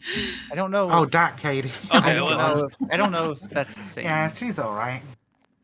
Like, if that's Are what there you any want topics your that we base can to be. move Yeah, on we're to the next moving one? on to the Sorry. gaming Honestly, one. I'm It's, surprised we're still going. Like, we have yeah, we could probably wrap it up in the minutes next left 3 hours. half hour. Does that work? Or 20 minutes, half hour? Yeah, Sure. let's Okay. talk about video games. I want to hear Yeah, what Future all right. about video games. The topic was about video games? That's Yeah. crazy. I want to. What do you Taki, I think do want to about- ask. Run. Yeah. I do want to ask. Do you have any topics that you want to talk about after this one? Because I do have one question. Can I give my Starfield review? Yeah, dude, we can talk after the show, 1,000%. And then, yeah, that'd be cool. Okay, so go ahead. this is related. This is related to the video game. We're going back to Starfield again once more. Yes. And So nice. okay, finally. All right. So one thing that I do want to bring up in regards to Starfield is that when I criticize people's overreaction to the whole pronoun thing, I said it shouldn't be a big deal, and then a lot of the counter arguments go something along the lines of, well, it's not that big of a deal, and then somebody said, until basically insert slippery slope argument here. And I do want to know what your thoughts on this one specifically, because I do feel like you're all very, very passionate in terms of your own personal politics and movement and everything like that. I do feel like you're very passionate about it. And I do want to know, what are your thoughts on this one? Because I do want to listen to what you are saying on this one. So I'm going to share your screen. What are your thoughts on this? Oh, give me 1 second. I stepped away. I got a wireless headset. So I was out of the room. Is that a Stone Toss comment? What the fuck? Nah, bro. Okay, fine. We'll read it. It's not that big If of a it's deal. too big, if it's too know small, I until can zoom in. your son comes home missing his twigs and berries. It's not that big of a deal. Until your children have to take a mandatory field trip to a drag queen strip club to pass the semester. It's not that big of a deal until Bro, it is. pronouns in video So- games? Really? Mandatory. From pronouns in video games to this. I think that's From pretty. pronouns. Is this in reaction to the Starfield thing? Because I see the picture Yes. in the No, background. we don't have Yes, surgery this for is in kids. reaction to the Starfield We don't thing. we don't have surgery for kids. Okay, Look, man, we don't have that. Some of the right wing people are crazy No, too. they mean like coming home for Or it's a- Thanksgiving. or- Appa, do you They believe mean, that? like, Oh coming wait, this is home the from- Stone No. Toss guy, right? No. This guy's a Yeah, fascist, No, right? I do not believe in this one. I'm Toss is a legit highlighting one. this because Appa, this is Mr. ridiculous. 59,000 subscriber channel. What? Appa, you're giving Stone Toss a voice. That's kind of sus. No. This for- is not giving Stone Toss a voice. I mean, we're all laughing at it. Okay, all right. Like, We're all laughing at it. This, for the record, this is a Clown slide toss. of I have a stream show where I basically just give this PowerPoint representation of all the dumb text that I saw on Twitter. I just do it every week. I just make fun of it every I'm week. looking at that. And this is one of the dumb takes that I was about to make fun of in this stream. And I do want to know, what are your thoughts on this one? yeah, how many Okay. bridges are you burning I now? think it's incredibly fucking stupid. They're non-comparable whatsoever. The pronouns in a game is going to lead to fucking. Yeah, no, it's. Yeah, I mean, like, is this like you're? I mean, if you really want to stretch it, like, is this gonna lead to actual policy change? Probably not. Like, the actual policy changes is probably gonna begin at conservatives going to school board meetings, but that's already happening, right? So, I mean, it is what it is. Well, Appa, It's so funny too because you and I know I'll keep this very brief because it's like a one conversation. But like you and I both came up in like the GG streamer space, and we both had like that super high focus on like creative freedom. Yes. And like that was like the Cringe. I'm kidding. We were so it's so funny too because like we didn't talk all that often. We only talked like a handful of times. But we were Yes. both doing like the same exact stuff with were you a part of a torrential downpour? Why do you guys name it like this? Why? Sort of. I guess I support the idea of the torrential downpour movement, but I'm not exactly like a huge advocate on like a huge proponent to it. Wait, Takian, why don't you have a 59,000 subscriber like YouTube channel like this guy? I'm incompetent. I also made no. Actually, it's probably I guess incompetent, but also I will say this though too. Like I didn't even monetize my stuff for like the longest time because Bro, I was because I was dumbass. that's not, no. The reason I did it was because I thought I'd feel like selling out, which is incredibly stupid to say. But that's what I thought if I took money for it, people would think I sold out, like that I wasn't like I didn't actually believe in the cause. Bro, but now look at Milo Yiannopoulos. Well, I guess now he's sort of washed up. But but the thing is, like, bro, he kind of made bank off of Gamergate, bro, and like, oh my god, and Sargon of Akkad, and like you know, the quartering, but also you know whatever like that. Like you could have made bank, but you didn't. Like, well, I didn't want to do like anti-SCW content too. I mean, I did like some like criticize like social justice warrior stuff that was stupid, but like I wanted to focus on gaming and the gaming censorship aspects of it. And okay, maybe you were one of the good Gamergaters, okay, but I mean, there's no such thing in my opinion. But the thing is, like, I mean, like, what the fuck? Oh, called out half the panel here. What's going on? In my opinion, bro, you've on my stream. Do you know how many hours we've debated Gamergate at this point? Okay, not Gamergate. Okay, I mean, Vivian doesn't know, all right, but like I have, I've interviewed Brianna Wu, but like the thing is, like, I've debated Brianna Wu. She's a dumb bitch. Oh, you know what? It seems like you just, it's impossible to have a moderate opinion on Brianna Wu. You either completely love her or you completely hate her, okay? Dude, Hatman. No. I don't hate her. I just think she's a dumb bitch. There's plenty of that is hating her. When you call somebody a dumb bitch, that's hating her. That's literally what it means. Foodshops. She seems to hate. She seems to hate Brianna Wu more than I do. I don't even hate her at all. Wait, you can join Tachyon's squad. Yeah. I don't hate her though. What, dude? You do. You're okay. Oh, you know how this entire Brianna Wu thing happened in the first place, guys? Mm-hmm. Yeah. Okay. So basically, I said that I was about to interview Brianna Wu, and then Tachyon it like went full mask off, and he was already my orbiter at the time, right? And then he literally said. Yeah, I was actually one of the biggest Gamergaters back in the day.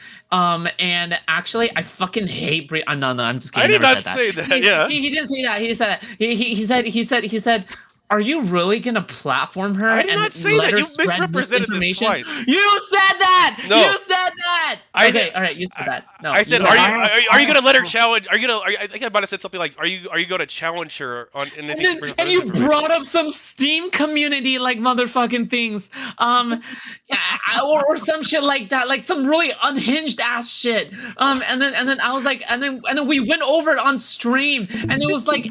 We all debunked your shit like live. I don't think that's how it went down. Tachyon, I wasn't gonna bring this up just because it seems like a bit weird to bring up with the old debate. But like, I was sort of sad that you didn't have a video of people of black women and trans people being like, I don't support the pronouns in in this game.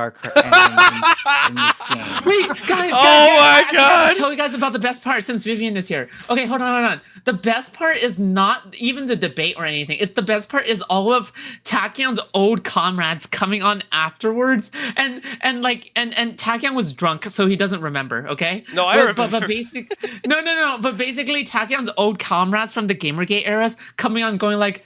Tachyon, you need to move on with your life. I have a wife and children now. Listen, the old Gamergate wartime eras were over. You need to learn how to move on. That was one guy. That was Claw. No. It was so sad. And Yoon and I were literally like crying our eyes out because we felt so bad for you because it sounded like you were like a Vietnam War veteran who couldn't move on. It was so sad. You were like this. You were like, no, I couldn't. I couldn't. I still got flashbacks. I couldn't. Gamergate is my life. To be fair, Gamergate was pretty traumatizing for a lot of people. Look, but Tachyon was on the attacker side. What the fuck?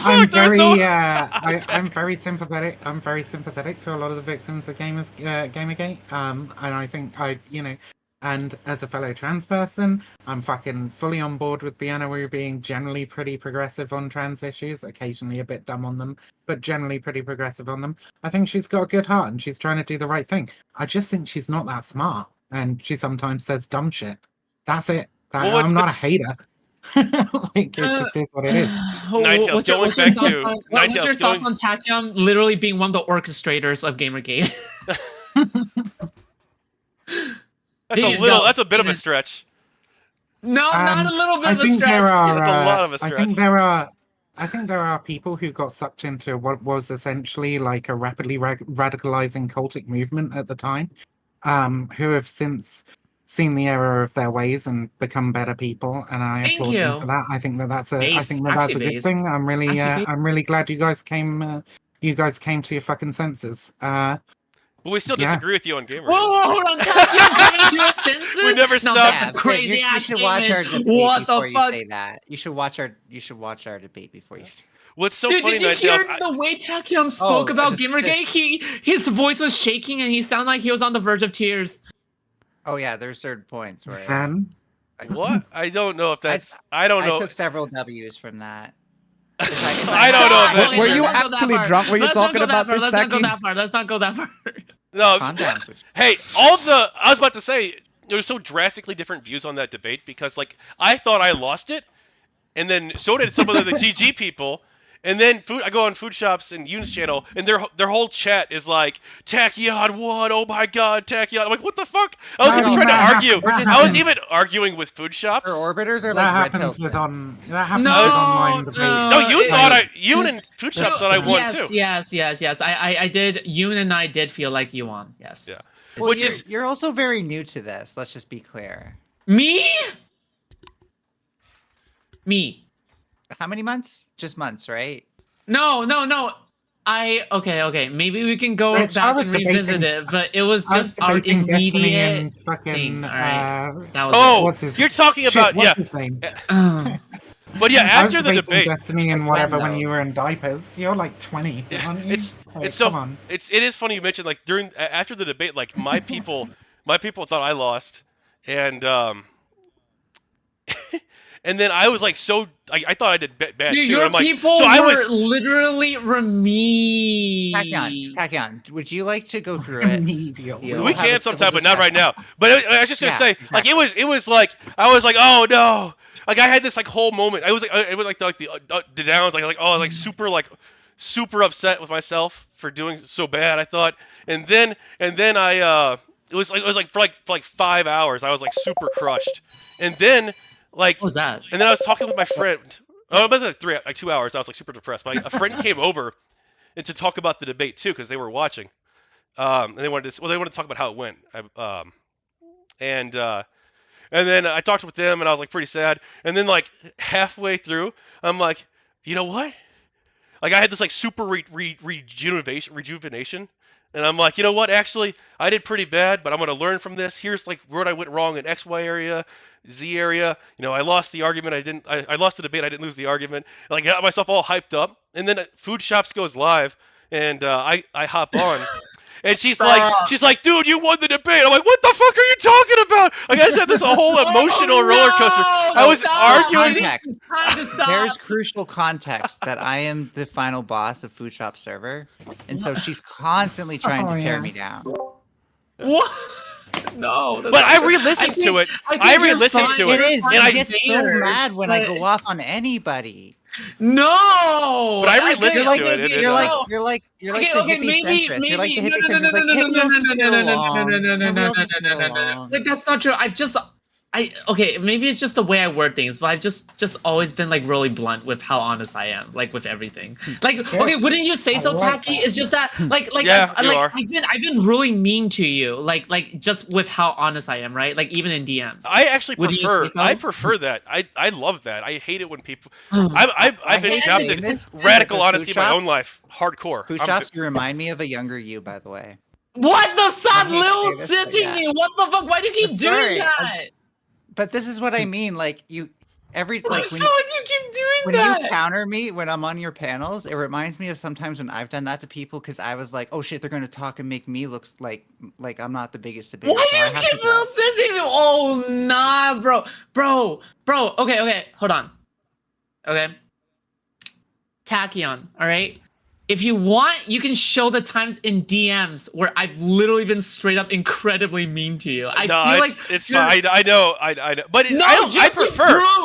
Just to prove, no, honestly. literally just to prove to people, like I like it's Look, not no just one... like favorable treatment to you or anything like that. Like I never literally, finished my story. There've been entire DMs where and streams where I've just been clowning on you, and where I've had interviews with irrelevant people like Dylan Burns. I know. I saw that. I saw that. Where I told Dylan Burns, "What do you think of Gamergate?" and then Dylan Burns was like, "Who the fuck cares about Gamergate?" And then I was like, "Say Tachyon is like, bro. If anything, that's like one of the biggest rubs in the I saw that. I saw that. Yes. Yeah. If you and Yuna would like to come on to the stream where Taki and I go through the debate, I'm here for it. I'm not afraid. Dude, Appa. Yes. Dude, you want to do a GG debate? No, not at all. Because I'd like to move on to other things other than Gamergate. If you ask me, please. If you don't mind. Yeah, of course. But there are bigger hooplas that are more concerning than GG. Although that said, this whole Starfield hoopla did bring up GG. Occasionally, a couple of people bring up GG again. Are like, just move on to something else. Appa, recently, Brianna Wu went on Tim Pool's podcast to talk about Gamergate, so it might be relevant again. With the Hat Man. You never know. Oh, yeah, well, so good for them, I guess. No, I mean, the thing is, like, if it becomes, cultures and topics rise and bend with the waves, right? If for example, the red pill may die off, but then it will come back 10 years later. I promise you. Okay? God, I don't want a Gamergate too. Fuck that. No.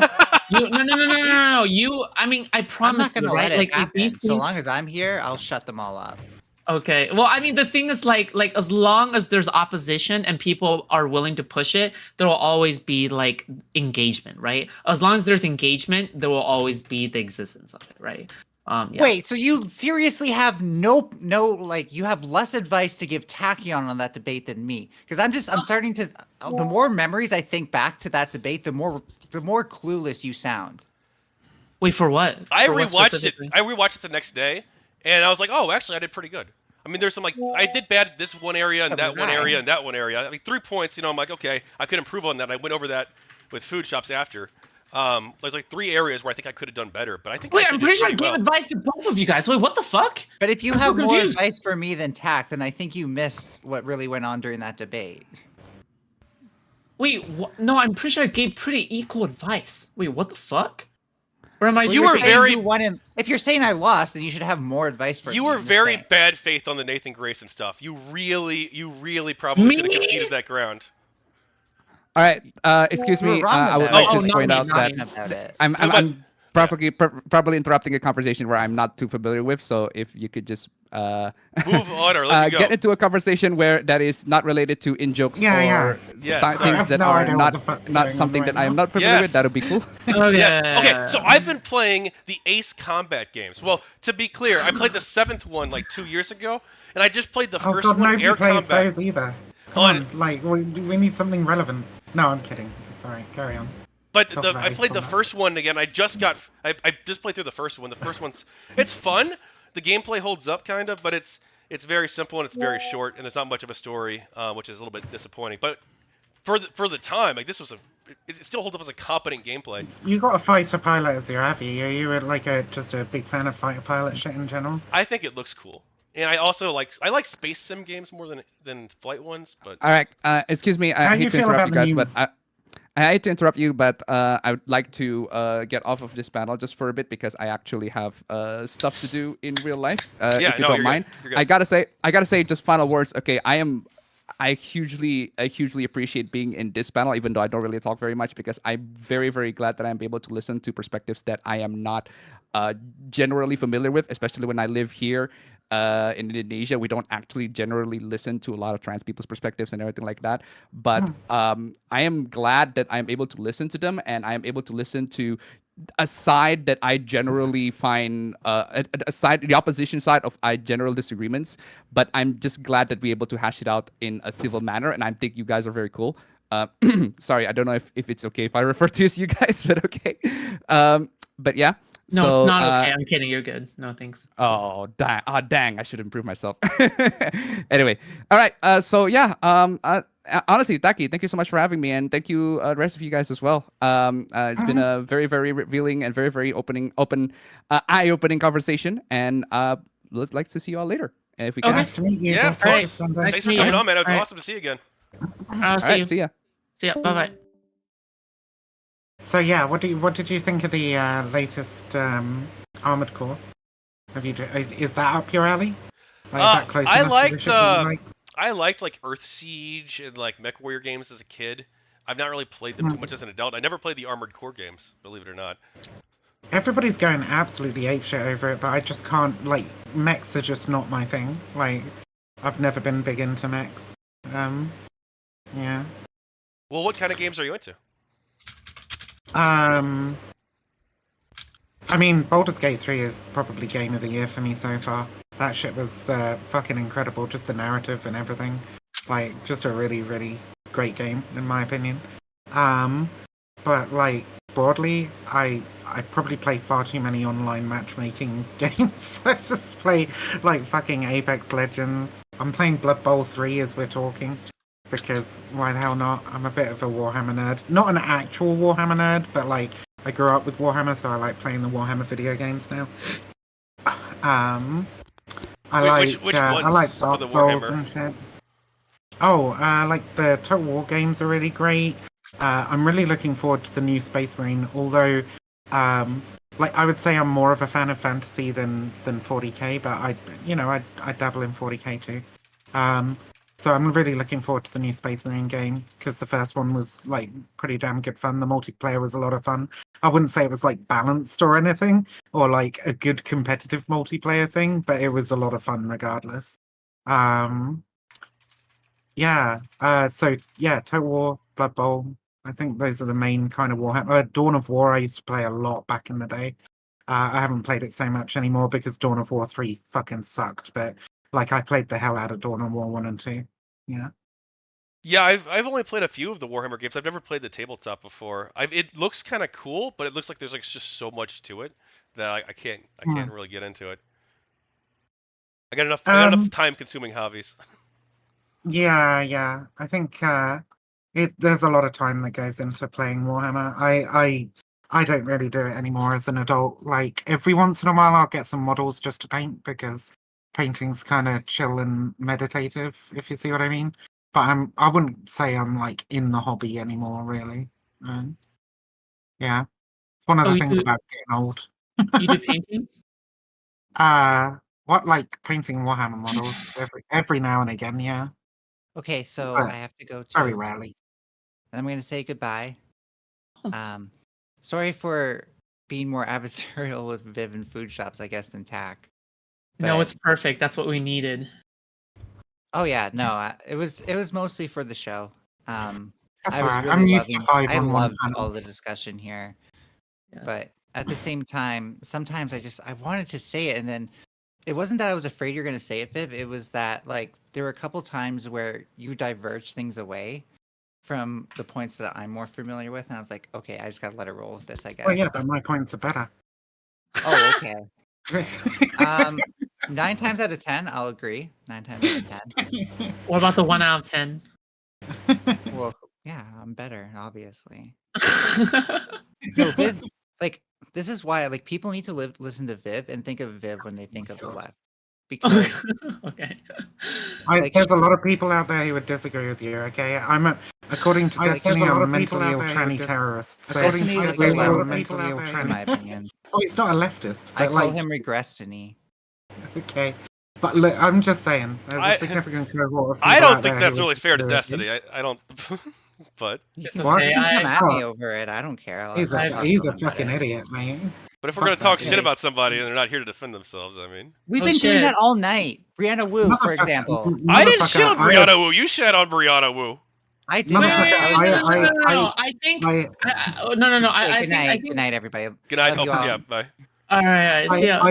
I have and will shit on Destiny to his fucking face. I have done many fucking times, alright? Well, hang on. In that case, let me invite him on. No, I'm trying. No, I'm just... Wait, actually. I genuinely don't want anything to do with that cunt anymore. Like, I'm just fucking done with him. Fucking piece of shit. But yeah, you're welcome to talk to him if you want to talk to him. It's usually not that hard. He's actually who inspired me to get involved with streaming. Yeah. Good for you. Well, hey, I just hope you don't end up like him. Maybe with the numbers, but not with the cunty attitude. Yeah. Well, hey, any games you want to talk about now? Or food shops? Why is it specifically games? Well, because I don't know. It was a gaming stream. I don't know. We'll talk about whatever you want. Oh man. Yeah, like okay, Starfield. All right, that's what we came here to talk about. Starfield, 6 out of 10 at best. All right, like anybody giving it a higher review than that is like blowing smoke up Bethesda's ass. Okay. Yeah, I agree. Actually, it was going to be a 10 for me, but then the pronouns thing happened. I got to drop it down to a 9. No, I'm just. What? I'm playing. When I started out for like the first like 4 or 5 hours, it was literally a 2 out of 10 for me because the menus are just so fucking bad for PC, for mouse and keyboard, right? Like they're horrific. They're so bad. But as I went in, you know, I found some of the charm in it. That's for sure. I did find some of the charm in it. But it's just another Bethesda game. And I think I saw somebody else say recently, like they're kind of disappointed because it looks like a game that should have come out like 5 years ago or whatever, right? And I can't not agree with that. Like it does just seem dated at this point. Yeah, I like games like that generally. Like I really enjoyed Fallout New Vegas. And then like 3 and Elder Scrolls Skyrim were like okay to me. But like I do really like games like that sometimes. Like I really loved New Vegas. I played through like 3 or 4 times. I always do the same thing though because I changed some stuff, like small stuff up, but I always do like the same endings. Mostly. Because like I don't know, I always wanted to play as like the good guy faction, so I always thought like the NCR all the way, even though they're not perfect either. But I thought that they were like actually trying to like improve the world, and we're just like not always the best at it, but they were actually trying. Anyway, but yeah, Starfield. I mean, I don't know. I've heard some like bad stuff too about it too, like it just doesn't run very well too, apparently. Yeah, it crashes a lot. There's a lot of bugs. I mean, it's a Bethesda game. It's a Bethesda game in every way. And honestly, the fact that I can say Bethesda game and you just fucking know, right? Like, should say a lot about Bethesda as a company. And I think it's actually kind of sad. You know, it is. Like a AAA company. Like I would expect this kind of shit from like smaller indie developers or whatever. But like, fucking, they have so much money. They have so much attention now, and their projects are they're not up to the standard that you would expect from a company with that much resources and that much like cultural clout. Yeah. There's one thing that bothers me, and I don't want to get too political, but like it's I think it's interesting. It's not really political. It's before you become the most political ever, yeah. But one thing I find that's interesting is in our society. No, it's a gaming related point, I swear. But one thing that like our society has lost is like this culture of people having people willing to like step down when they make mistakes, like and resign and own up to their mistakes publicly, and like. We've lost that. I feel like in the past, like maybe it's not true, but I feel like in the past, like it'd be more common, like if a politician or somebody was embroiled in a scandal, that they would actually just like resign and go live out the rest of their days in like the woods or whatever. But like now they know they can probably survive it if they're in a partisan enough area. And but it's not just in politics; it's in other aspects of our life, like in business too. Like one thing that I saw which really amazed me was Final Fantasy XIV. The first game was a complete and utter disaster. I love that game. And then they remade it from the ground up while fixing the old game too. And it's like they had integrity. That's the word. They had integrity. enough integrity to like actually go in and fix their mistakes and make it right. And like not and like and like what did 2 simultaneous projects? They repaired the original game to make it better, and then simultaneously worked on a whole new sequel that made up for all the mistakes, which is like incredible. Like you don't see stuff like that happen very much anymore in the world. Yeah, no, can't disagree. So I I got so. I think also I did get spoiled by Baldur's Gate. I said that was like my game of the year so far as well, right? Like, but everything in that fucking game is like, actually, you know what? I'm not gonna completely go that way, but like, because it's not everything. There are definitely issues with Baldur's Gate. Like there were definitely some bugs that I like a couple of bugs that I experienced during my playthrough and so on. But broadly, that game is just so well put together. And I think while I was playing it, I was just like, I can't imagine making like storyboards for this game, you know? Like how crazy that would be to try and put together a storyboard for this game. They just put so much fucking effort into it, and it really, really shows. And all those developers go, no, this shouldn't be like a new industry standard or whatever. You need to be, we need to make gamers shouldn't expect this level of expansive quality or whatever. Like, I agree to a certain extent, but it seems to me that Larian Studios have a particular design philosophy as well, right? That that allowed them to make this kind of game. There was like a perfect storm of shit that happened that made it easier for them for sure. But they wouldn't have created the game that they did without having that design philosophy. And there needs to be more of that. There's not enough of that around, in my opinion. I agree completely. It's like people like taking pride in their work and like I mean, I don't know, like they're creating this culture, I guess, too, in their workplace where they're like that's like where it's like, okay, we have like high expectations for you and for the project, and like we want to see this succeed, and they actually like hold themselves accountable to it as people, whereas like so much of what we see or have seen like it's just like, oh, let's release like a half broken product and like whatever, they'll probably still buy it, so we're good, and they just don't give a shit. And it sucks. It really fucking sucks in like gaming and probably in other aspects of life too. But does anybody disagree with me about the fucking Starfield rating? I feel like 6 out of 10 is almost generous. Like a 5 out of 10 or a 4 out of 10 would also be acceptable in my view, because it's just so buggy. The characters are. This was why I brought up Baldur's Gate. The characters are so fucking wooden that I just can't relate to them. That like I said earlier, you can have relationships with the companions and stuff, and it just feels weird because these people do not feel like people. Wait, is Baldur's Gate on Steam? Like Baldur's Gate? Yeah, it is. Yeah. Is it and what kind of game is it again? It's a CRPG. So it's based on D&D 5e rules with a few changes for to make it more suitable as a computer game. Okay, I see.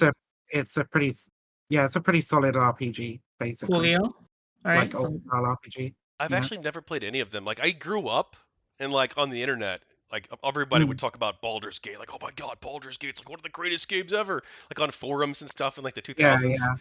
Like people. The original Baldur's Gates are great games too, but Baldur's Gate 3, I think, just is one of the best games I've ever played. Saying a lot, but yeah. Wow. And yeah, my favorite games ever that I have ever played are typically like indie games and shit. Yeah, I mean, you could argue Larian Studios are kind of an indie studio. I don't know. Oh. They getting the Wizards of the Coast license to be able to do Baldur's Gate was definitely a big thing for them. That's huge. That's humongous. Whether that takes them out of the indie developer bracket for you or not, I guess is something that you could argue about, right? But, I mean, if they have like indie funding and indie like man work and stuff like that, right? Like they don't really have AAA backing. Then yeah, I would say that's indie. Yes. Yeah, I don't know about their funding, honestly. They definitely poured a shit ton of money into this game. So. Oh, okay. But they also spent like 9 years on it, so it's like how much of that money was spread out over such a long fucking time as well. Because they like all of the major interactions in the story and quite a lot of the minor interactions and stuff, they're mocapped. Like they're yeah. It's honestly nuts. Like I say, the amount of detail and shit.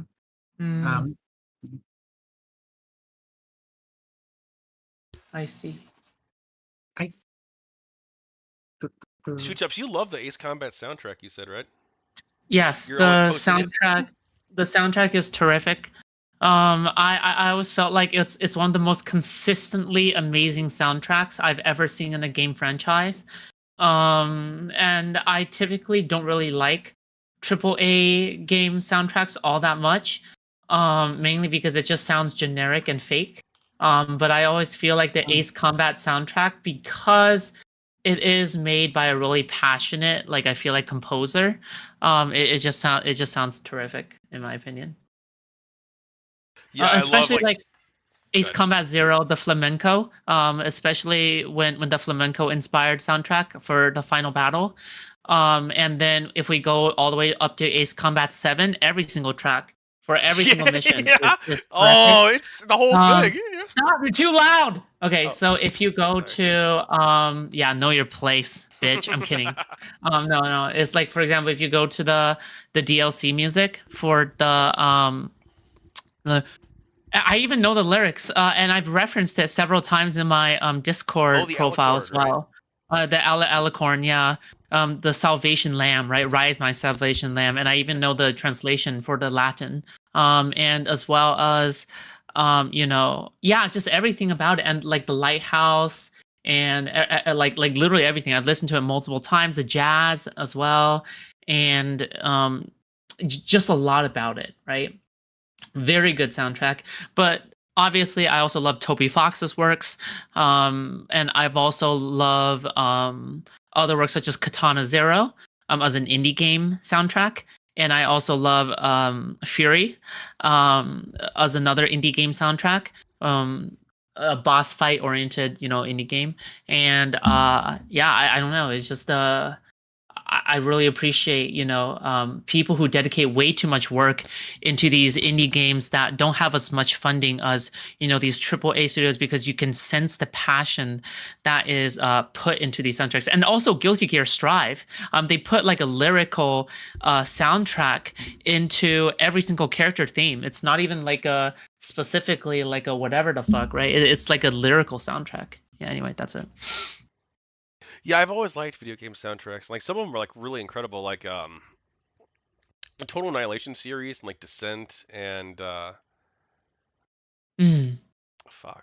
Mass Effect. I feel like had pretty good soundtracks. Mass Effect has like some good songs, but like a lot of it's forgettable too. So like Total Annihilation and Descent, I feel like those both had like really strong soundtracks that like really hold up. Especially the first Descent. The other ones weren't as good. Also, I'm kind of dating myself. These are old games. Yeah, you know what else is old? Me? What else is old, Foodshops?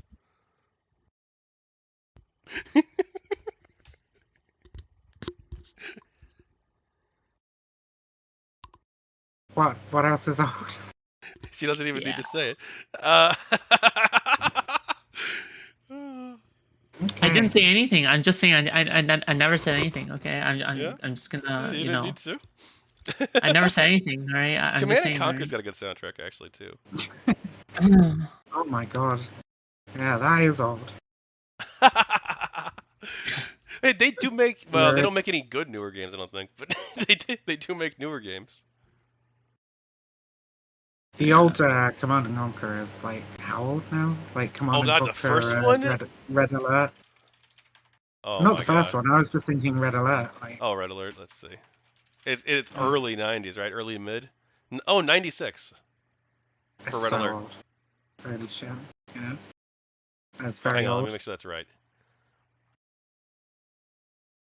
Apparently, my stream is called British friendly, whatever that means, because I when I begin my stream, it is like 96. late. It is like late night, like 12 a.m. to 3 a.m. or so, and then when somebody goes to sleep and they wake up in time for work, they're on the public transit, and it's like I'm still streaming by that time, and then I go to sleep, and then they go to work, and then when they get off work, I begin streaming again. So I'm apparently British friendly.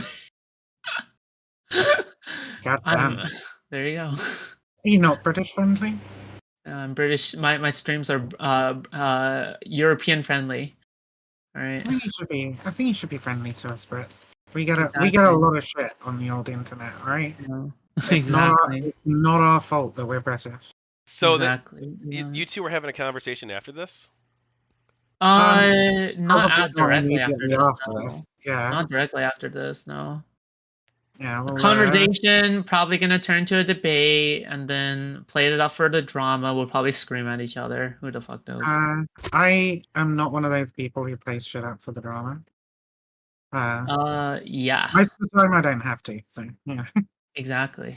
Most of the time the other person brings the fucking drama, frankly. But, Watch me. I'm gonna be like, you're that one roommate I've had so many years ago that took away that kicked the shoes under the bed. How could you? What the fuck? Why'd you do that? Also, you're on friendly terms with Wick, right? Friendly terms, yeah. Nice. No, I don't hate Wick. I think he's another dumb dipshit fucking what? person, but it is what it is. You think Wick is a dumb? Oh yeah, no, he's a fucking massive dipshit. What? He's got some very silly fucking opinions on political shit. Oh, okay. I mean, that's just opinions, though, right? Well, yeah, but like having silly opinions can make you a bit fucking dumb. Oh, it depends. I guess it depends. To be fair, sometimes I do cringe at his opinions as well. Like whenever he says some edgy stuff, such as like, oh yeah, I guess you can make an opinion on bombing this or bombing that, and I'm like, okay, all right, Wick, I know you're trying to play it up for the audience. Okay, I get it. All right, I get it, Wick. And then he's like this 45-year-old man, and I'm like, okay, I get it, Wick. Bless his little cotton socks. He's so funny. Yeah, he's like a funny old man. You know what I mean? Like it is what it is. You can't. He's like a very harmless man, but at the same time, I know he organized the panel of Xena, Destiny, and like all the other people, and he was trying to play it up for drama. That, frankly, yeah, he was trying to play it up. Yeah, I mean, a lot of the streamers do that. Do that a lot, where they just play shit up for the drama. And I think sometimes it can be fun, and sometimes it can be really harmful, and it can get very nasty. It can end up in absolutely really brutal harassment campaigns. And I think your responsibility as a streamer is to make sure that you're keeping your shit in check, and that people who don't deserve to be victimized aren't being fucking victimized. Yeah, absolutely. And and also another thing is as a content creator, you have to have a big ego. I mean, it's a requirement in my opinion, right? I have a terrible fucking level of self-esteem. Really? I just pretend, I just pretend. I'm just like, really? What do you mean, really? You were saying to Ninetails, you were like, I can make your arguments a bit better. Ooh. Okay, look, it does help that factually, I'm a more intelligent person than the vast majority of people on Twitch. Whoa! See, that's ego. That's ego. I mean, is it if it's true? I mean, yeah, I guess, but that's still ego. You can't deny that's ego. That's ego. Look, I have good self-esteem about the things that I am good at, I guess, and then I have terrible self-esteem about everything else. Oh well, I'm probably gonna wrap up the panel a bit here. Yeah, obviously you two can keep talking, but Oh yeah. Oh, by the way, Vivian, you're free to join my server. I am. By the way, yes, I do. It does look like I'm in the Destiny sphere because I have a Destiny plushie, but this Destiny plushie is cute. That's why I have it. But also another thing is that, you know what's so funny is that I like, one of the biggest things I hoped for in the past was that I was like, oh my god, I wish I had channel perms, and a part of me still wished I had like Destiny channel perms or whatever like that, because it would help with my exposure a lot in my content creation. Up until I got banned from his server, I was I could just jump into his chat whenever I wanted. Yeah. Like, while he was on stream, which was useful on a couple of occasions. But broadly, like, I'm fine with that bridge being burnt, because I don't want to be fucking associated with somebody who would like do or say some of the things that he did or said, especially in regards to like Doe, for example. You can think Doe's a stupid bitch, or you're like, I didn't get on with Doe at all at the time that he was like making those comments and stuff, but he just fucking completely overstepped the line for me into like what you can say about any of my fucking trans sisters, you know? Like, I don't care if you think she's a dumb bitch or not, you don't fucking like sit there making jokes about a suicide attempt, you know? Like, fuck you. Yeah. Okay. All right. Yeah, that's understandable. Absolutely. Yeah. Yeah, absolutely. It's another thing is like, I see my perspective on the channel perms thing is that even though I never got the channel perms thing specifically, is I, at the end of the day, maybe you can call it copium, and I do admit it's a little bit of copium, but I like to say that it's a silver lining in the copium, right? It's both copium, but it's also silver linings at the same time. Is that it sort of helped me establish my own identity by not having channel perms. Because once you become channel perms, what do you mean by channel perms? Destiny room channel perms. Oh, so the ability to go into his chat. Yes, into his chat whenever the fuck you want. Yeah, because I know you can be like a zero viewer. Yeah, I thought that's what you meant. That's why I mentioned I had it for a while. Yeah, exactly. Yeah. And you know, it's really strange because I established my own identity, and now like it feels almost as if like I'm on the outer sphere of everything. You know what I mean? Like it feels like I'm like a ghost. I'm like a total ghost. Well, I mean, you have to make an effort. You have to identify, like, if you actually want to like get big or whatever. Yeah, you have to separate yourself. I'm not super interested in that anymore, right? Because like, you know, my work in consultancy elsewhere and shit, like, it's just better. And it's a better environment as well. Like, it's an extraordinarily toxic environment you're looking to be a part of. Just as a warning. But like, if you want to do that, you basically have to like muscle your way into like whatever the popular topic of the week fucking panels and everything are, right? Like, no offense to our host here tonight. Yeah, but, like, no, full offense actually, in my opinion. There's not a huge amount of viewers or whatever, right? No, there are not. We had a pretty active chat though. A panel like this is not really going to help you grow all that much. But also in muscling yourself onto the larger panels or whatever, right? Like you want to get on, fuck, what are the large panels nowadays? Definitely Kick or Keep. Who? Kick or Keep by Carontos and Destiny. Oh, right, that shit. Yeah. Okay. But like, I was trying to think like, so you got to set yourself like an attainable fucking goal to start with, right? You're like, you get on some mid-tier panels or whatever. You form relationships and you network there. You invite people onto your streams and do stuff with them.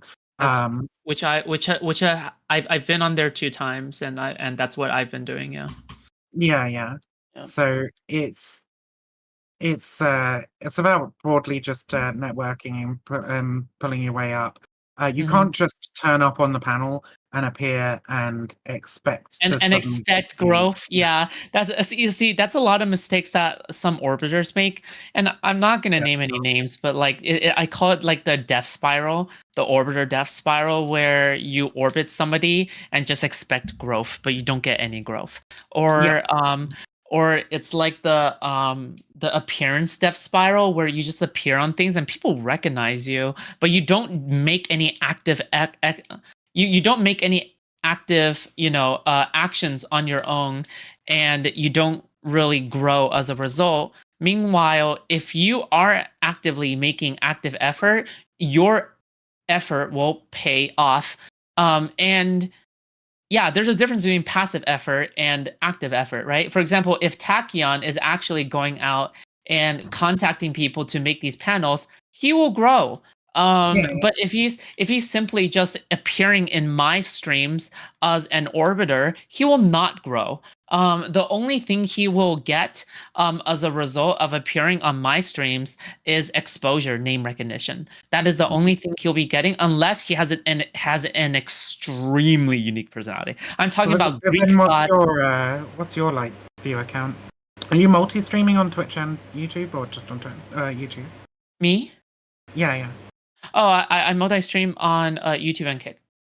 Oh, Kick. Okay. Yeah. Do you have a decent viewer count on Kick?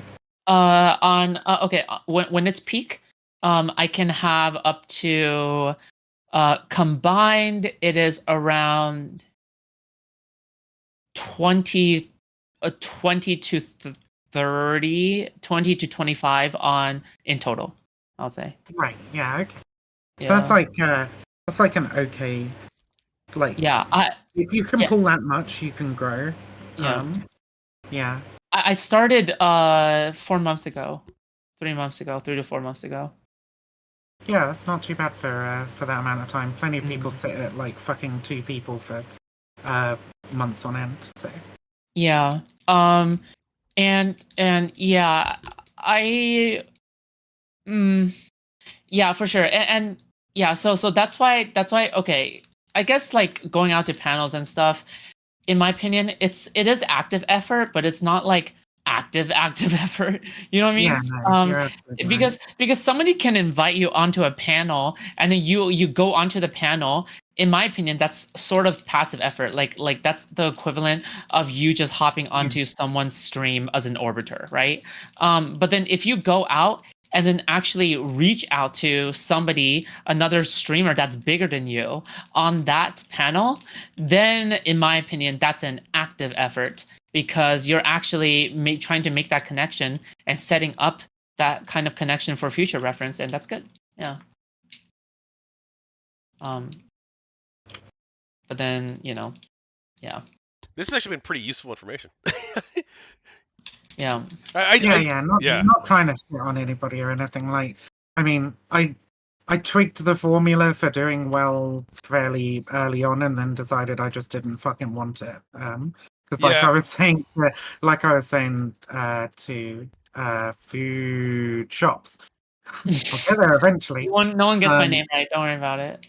Yeah, I'm sorry. I apologize. No. It's a good thing, because it's funny, because the name Food Stamps is now more recognizable than Foodshops in a way. Food stamps. Yeah, people call me Food Stamps. Oh my lord. Yeah, it's been interesting getting into. Oh, good.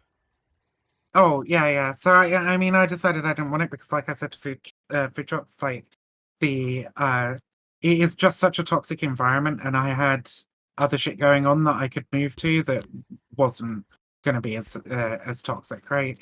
But if that's what you want to do, then unfortunately you have to play the game to a certain extent, and the game is not a fun game. The game is there's a lot of shitty behavior. I'm not gonna lie, yeah, for sure. You don't necessarily have to be shitty, but it's just like you will have to be in a very toxic environment regardless. Well, I have no problem thriving in something like that. I don't think. It's interesting because I've like been like navigating this space, and like there's like certain things that I'm like really good at, like networking. That's probably like it. I'm pretty smart. And I'm good at research. So like these 3 things. Mm-hmm. So I'm pretty good at doing research, and like able to like do deep dives into studies and like write. I mean, well actually Foodshops knows because you saw how much research I did on the debate the other day. Sure. Yes. Yeah, like I'm really good. Okay, wait, hold on. There's a difference between doing the density of research and then doing relevant research. Does that make sense? Yeah, I felt like I kept most of my relative. No. You did so much research to the point where a lot of it just straight up was not relevant. Does that make sense? That's what I felt like. I felt like I had to. Well, I'm not gonna rehash the whole thing, but I felt like I. Yeah, Well, let's actually, no. not Wait. What's rehash your? it, but, Actually, I like, want to hear your thoughts because I have my own opinion on it, but maybe I'm wrong. What What do you think I did wrong with the research?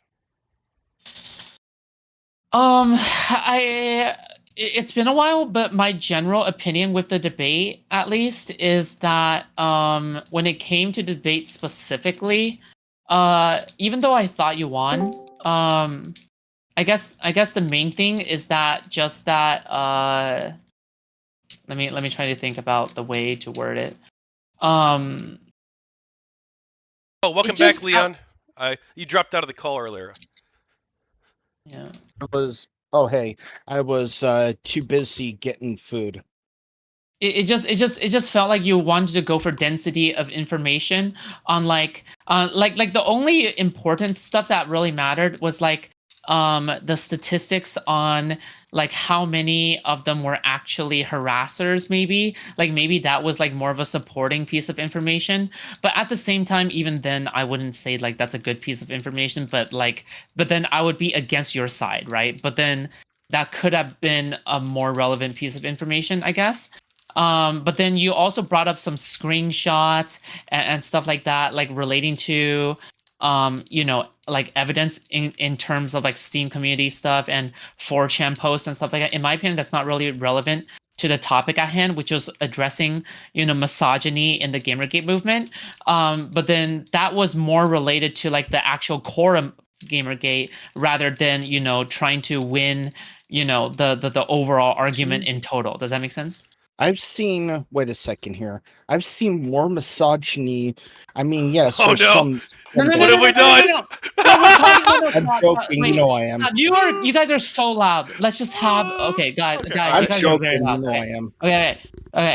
All I'm saying, right? All I'm saying is that because he did a whole entire ass like debate, right? All I'm saying is that like he's just been. He did this like autistic. Okay, I'm just gonna say it, right? He did this entire thing where he had like over 100 links and sources, but then like only like 1% of it was relevant. Mm-hmm. That's it. Well, no, I felt like bringing up the other points. I do disagree there. I maybe from like a what I wanted to do was to not just like. To show that the misogyny framing, like, it's not just like wrong necessarily, but like on top of that, like there's also the direction I wanted to go with. Like, there's also like this whole other thing, like and then that this it's not just these people were not all sexist or whatever, but like a whole separate component where it's like no, we actually like did things in the world that were like pretty good, like standing up for creative freedom and supporting ethics and stuff like that. I wanted to like put that out there too. Ethics in games journalism. Well, yeah, sure, right. But the problem was that you also want to focus specifically on things that were aside from anecdotal things as well. Does that make sense? So you were focusing on things maybe that was anecdotal. And in your opening statement, you played this video. And by the way, that video was incredibly cringy. Okay, all right. I just want to say that first. I don't know if other people saw it, but when Stardust was watching it, I could feel her cringe when I was watching it as well. Stardust cringe herself. So. What? Stardust pretty cringe herself. So.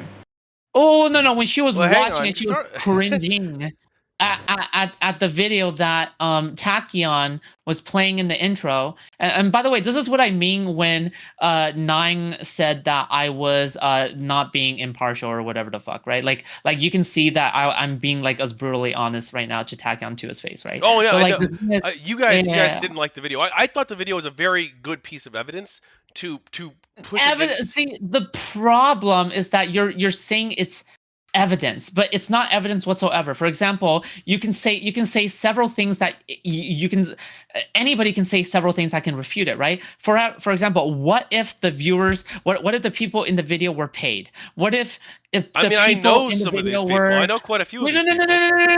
No. Yeah. But then there's a lot of what ifs, right? Like this isn't because anybody can make a video like that given enough time, right? There's been like anybody can make a video like that, right? Yeah, you could pay a bunch of people and especially like people in the developing world, like really low wages. Sure, yeah, of course, but like these are real humans who exist. And, like, but at the same time, okay, but do you realize why nobody ever submits anything like that, like ever in a formal debate? Like why it's ridiculous to submit anything like that?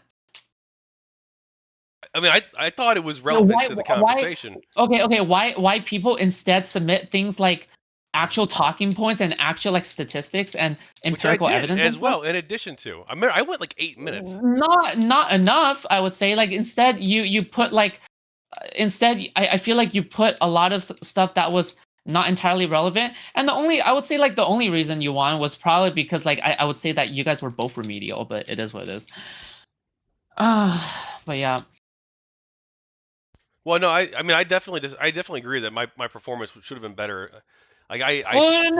It's I mean, it was just a contest of like who can be less remedial, right? But it is what it is. Gee, thanks. No. I mean, no.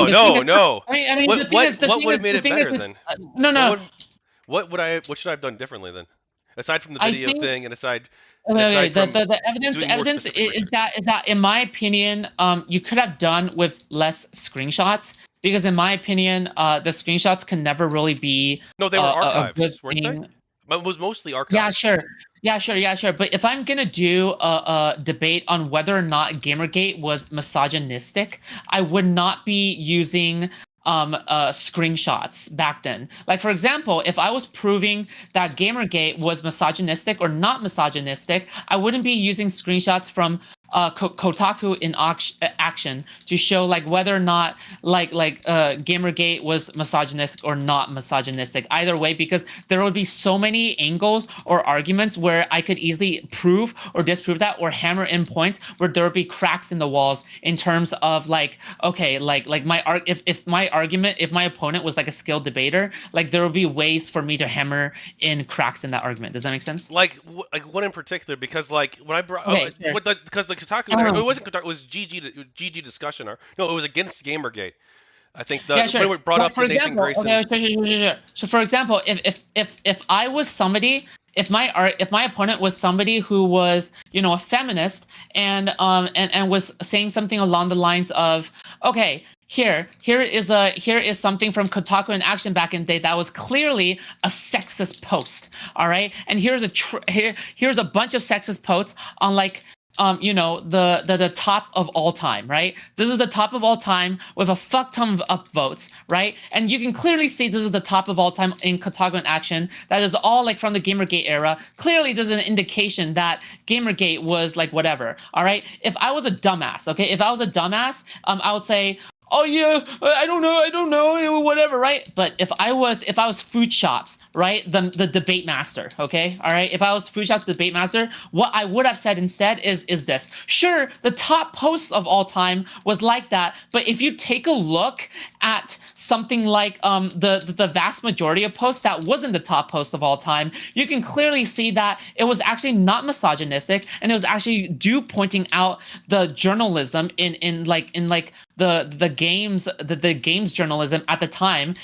If you actually take a look at like the vast mean of the upvoted posts, but we can check out their debate instead. And no matter if I was lying or not, we couldn't actually have the means to check in the middle of the debate. Does that make sense? So yes, there would be holes to hammer in, and only somebody who is good at debate could hammer in these holes, and people who are not experienced at debate would not be able to hammer in these holes. Does that make sense? Yeah. Well, but the thing is, I'm not sure that look, you can always point to.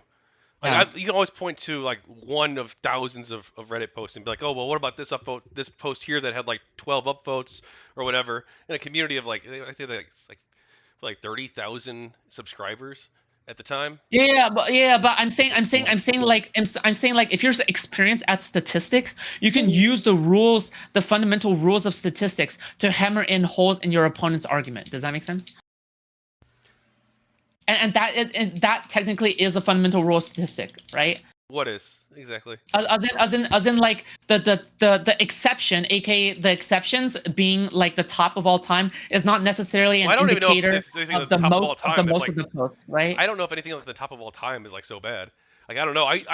But also, no, like, no, I no, have no. I'm just saying. No, no. I'm just saying a hypothetical, right? This is the hypothetical of an argument, right? Yeah, that they could somebody make, could be making, and they right? could even Like dishonestly do it. But yeah, they could. But or they no, could honestly do it. no, I'm just saying for the sake of argument, right? In a hypothetical debate point, right? That's one thing. I have followed. Okay, all right. I'm glad you understand. Okay, good. All right. But then That's it.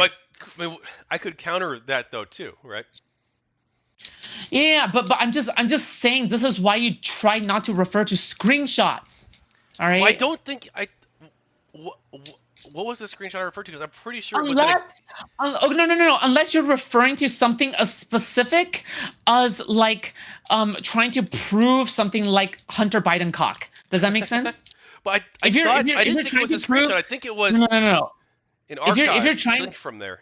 Or link if you're against Gamergate, but remember the subject that you're trying to specifically argue against, right, or for, or whatever the fuck, was misogyny in Gamergate, right? That's the subject you're trying to argue for or against. Instead, no, because right? we got. But you brought specifically the Nathan Gray and like Zoe Quinn stuff, right? That is something I also mentioned the Arnott situation with Robin Arnott and Nathan Grayson. I also mentioned Leigh Alexander and Anna Anthropy. Right. But that has not to do with the misogyny in the movement. Nothing to do with it. I'm laying out why like people might have like reasonable concerns here. No, nothing to do with it. Again, nothing to do with it. So the movement. So here's why I think there's a disconnect. Like the claim that Ninetails, she could jump in here and correct me, but the claim that Ninetails was wanting to make, I think, was more that like Gamergate was like fundamentally at its core like a misogynistic thing.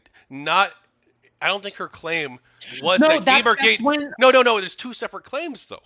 Like the other claim. Tachyon, the problem is that that's when you started getting roped in. Okay, that's the problem, right? Is because the moment that she made the claim, the moment that she started making the argument that okay, at its core it was a misogynist movement, that's when you got triggered. Okay, that's when you got triggered and you started going into like the whole okay, now it's time to prove this fucking conspiracy theory shit. All right, because now you feel like okay, now it's justified to start bringing in the screenshots and shit when you should have said instead, okay, but the whole entire game's journalism stuff isn't relevant to the argument. Instead, I just want to focus on the misogyny in the movement and trying to prove that or disprove that. Does that make sense? You don't want to focus on an entire different argument when that wasn't even relevant to the argument in the first place. Does that make sense? No, I think it's relevant because you're not going to improve in your debating skills if you cannot understand this. Okay, you cannot move away. You cannot move away from the core of the debate topic. Does that make sense? But partly right. I was immediately. You said yourself. I was on the defensive the entire time because of the claim that she was trying to make. So, isn't part of a good defense then to try and be like, well, what about this reasonable explanation? No. You were put on the defense because you also just put yourself on the defense on purpose, right? Because now when she made the claim that Gamergate was like a misogynist movement at its core, congratulations, you put yourself on the defense, okay? Because now you're forced to defend it. There you go. Because now when you try to bring her back on the core of the crux of the argument in the first place, because now you get to have a chance to call her out on like the topic switch, right? You get to call her out maybe on the topic switch or the pivoting or maybe the whatever the fuck is going on, and now you put her on the defense. All right? But so the reason I understand what you're saying, and I actually agree that there's obviously a lot of value in that. What I think though is different though is that there's like two types of claims you could make, right? One is that Gamergate was about like gaming related issues mostly, or you could make other arguments too, but gaming related that you can make it was about gaming related stuff, and then like maybe there was some sexist people who latched on or whatever, right? Like that's one argument you can make that they were like good intentioned but became bad. Like that's a common like anti-GG argument. But then there's like the other argument, which is that like fundamentally at its core, it was always like fueled by hatred and fueled by hatred of women. And like that's the claim that she was wanting to make. So I think proving that, well, if we hated women, and that's the reason we did it. Then why did we do this? Yeah, sure. But you didn't have to go into like the details of the stuff. Does that make sense? You went straight into the details. That's your flaw. I think you're right. I think that You went into the details. But you I think went into the specific details. claims matter. Yeah. How No, you went into the details. Stop defending yourself. Okay, see, you're defending yourself. No, I want again. to ask a question. Yeah, go ahead. The problem is that you're so defensive all the time. Maybe I am. I don't know. God, you just sound like you're coping all the time, and maybe that's the problem. Oh my God! So it's like no, I'm always trying to like hear out and like try and like to learn, and I feel like in this space I'm obviously I'm very new, and I've not been taking it seriously yet. Right now I'm just treating it as like a fun hobby I do like once a week. Yeah. Yeah. See, this is why you need a big ego, okay? All right, like clearly Ninetails has the ego to boost her, but I don't know if you have the ego to do it. Like, do you have an ego at all? I mean, you don't sound cocky enough. I don't know. Well, I mean, part of like I don't know like in the world. Like you were literally one of the original Gamergators. What happened, bro? What happened to that anti-SJW inside of you? Well, I am, I don't know. I mean, that's not like that's like opinions you could hold. It doesn't determine your personality. But I feel like I do have a pretty aggressive personality. But I also know like when to dial it back, and I also like go too far in dialing it back sometimes too. So yeah, but no, I'm just saying like there's debate tips that you should probably take. Okay, all right, like that's all I'm saying. Okay. No, and I wanted to hear them too because I want to know what I did that was wrong. Yeah, but you're being stubborn. Oh, I feel like some of the debate tips are more context dependent in some cases. Maybe, but you can state them specifically. Go ahead. That part of the defense of it, I think that was actually a good play. I think that when they say your movement was about fundamentally misogyny, I think that claim, it's a very strong argument, right? A very strong claim. I don't know about argument. It's a very strong claim that one could make. And then, but then you say, but if that's true, then why did we care about X? Why did we do X, Y, Z? No. See, that's the problem. Because when somebody makes a claim on that, then you should say the burden of proof is on you. True, but did you ever say that once in an entire debate? I don't know if I did or not. But exactly, that's your problem. Yeah. That's true, but I don't think I was trying to like. That's a huge claim to make. I was trying to convince her okay, too, right. And like she's not going to be convinced by that. You're not. Your job is not to convince her. Okay. No, I'm not trying to convince everybody. I try to engage in good faith. No. Oh my God. I'm actually getting triggered by this meta debate right now. Okay, dude. Okay, hold on. Again, do you remember what I told you about your goals in debates? Well, part of it's to convince the audience, but part of it also too, I think, should be like an attempt to No. There's some people you can't. There's some people you can't. But there's some people you can. No. Remember, not everybody goes into a debate with the same goal, right? Yeah, sure, of course. Yeah. So sometimes you go into a debate with the express purpose of obliterating Tachyon, okay? Not for the purpose of like maybe seeking like a whatever, right? Like, I don't know. That's not the kind of content I want to do, and that's not the kind of power of conversation that I believe in. Well, congratulations. Not every single debate you do will be like that, right? Does that make sense? But it's also, I don't. That's not how it works in this space. I don't think that like approaching people in bad faith, like I'm going to go in and I'm going to destroy you. I don't think that doing that like is a good way for us to operate as a society. I think that if we want to elevate the discourse above that. That's great. You know what, Tachyon? That's fantastic. Okay, all right, but you can still approach things in a good faith manner and still come out looking good. All right, but the thing is, you have to know how to do things. Okay, all right, and part of that is knowing some specific tips. All right. Yeah. All right. Cool. We're on the same page. Good job. Yeah, I know I do appreciate it. I think you've been really trying to help out, and in a couple ways, like some of which are a little annoying, but yeah, of course, good. All right, I like being blunt. No, no, I guess so. Like the Dylan. Oh my god, I saw that. I'm like, oh my god, did you just ask him that? As his house is shaking from fucking missiles? Like, what the fuck? Dude, Oh yeah, by the way, since Vivian doesn't know if Vivian is still there in the first place, but Dylan was getting attacked by the Russians, and then literally, I asked him about Gamergate, so I guess that happened. Yep. Anyway. Yeah. Well, hey, this was fun. It was actually really, it was entertaining. It was. By the way, that's probably not the only tips I'll give you or whatever the fuck, right? Because I know that I know that if Ninetails asked, I'll probably also give her tips, right? But the thing is, because I know that she felt that it was unfair, right? That I didn't give her enough tips or whatever, right? But the thing is that at the end of the day, my tips are evenly distributed depending on if you take the initialization on asking me first, right? Like that's just how it works. Yeah, I don't have. Right? I don't have I'm not like I don't give out tips preemptively. That's not how it works. Yeah. Like you have to come in here specifically looking for tips on specific things. That's good content for you. Yes.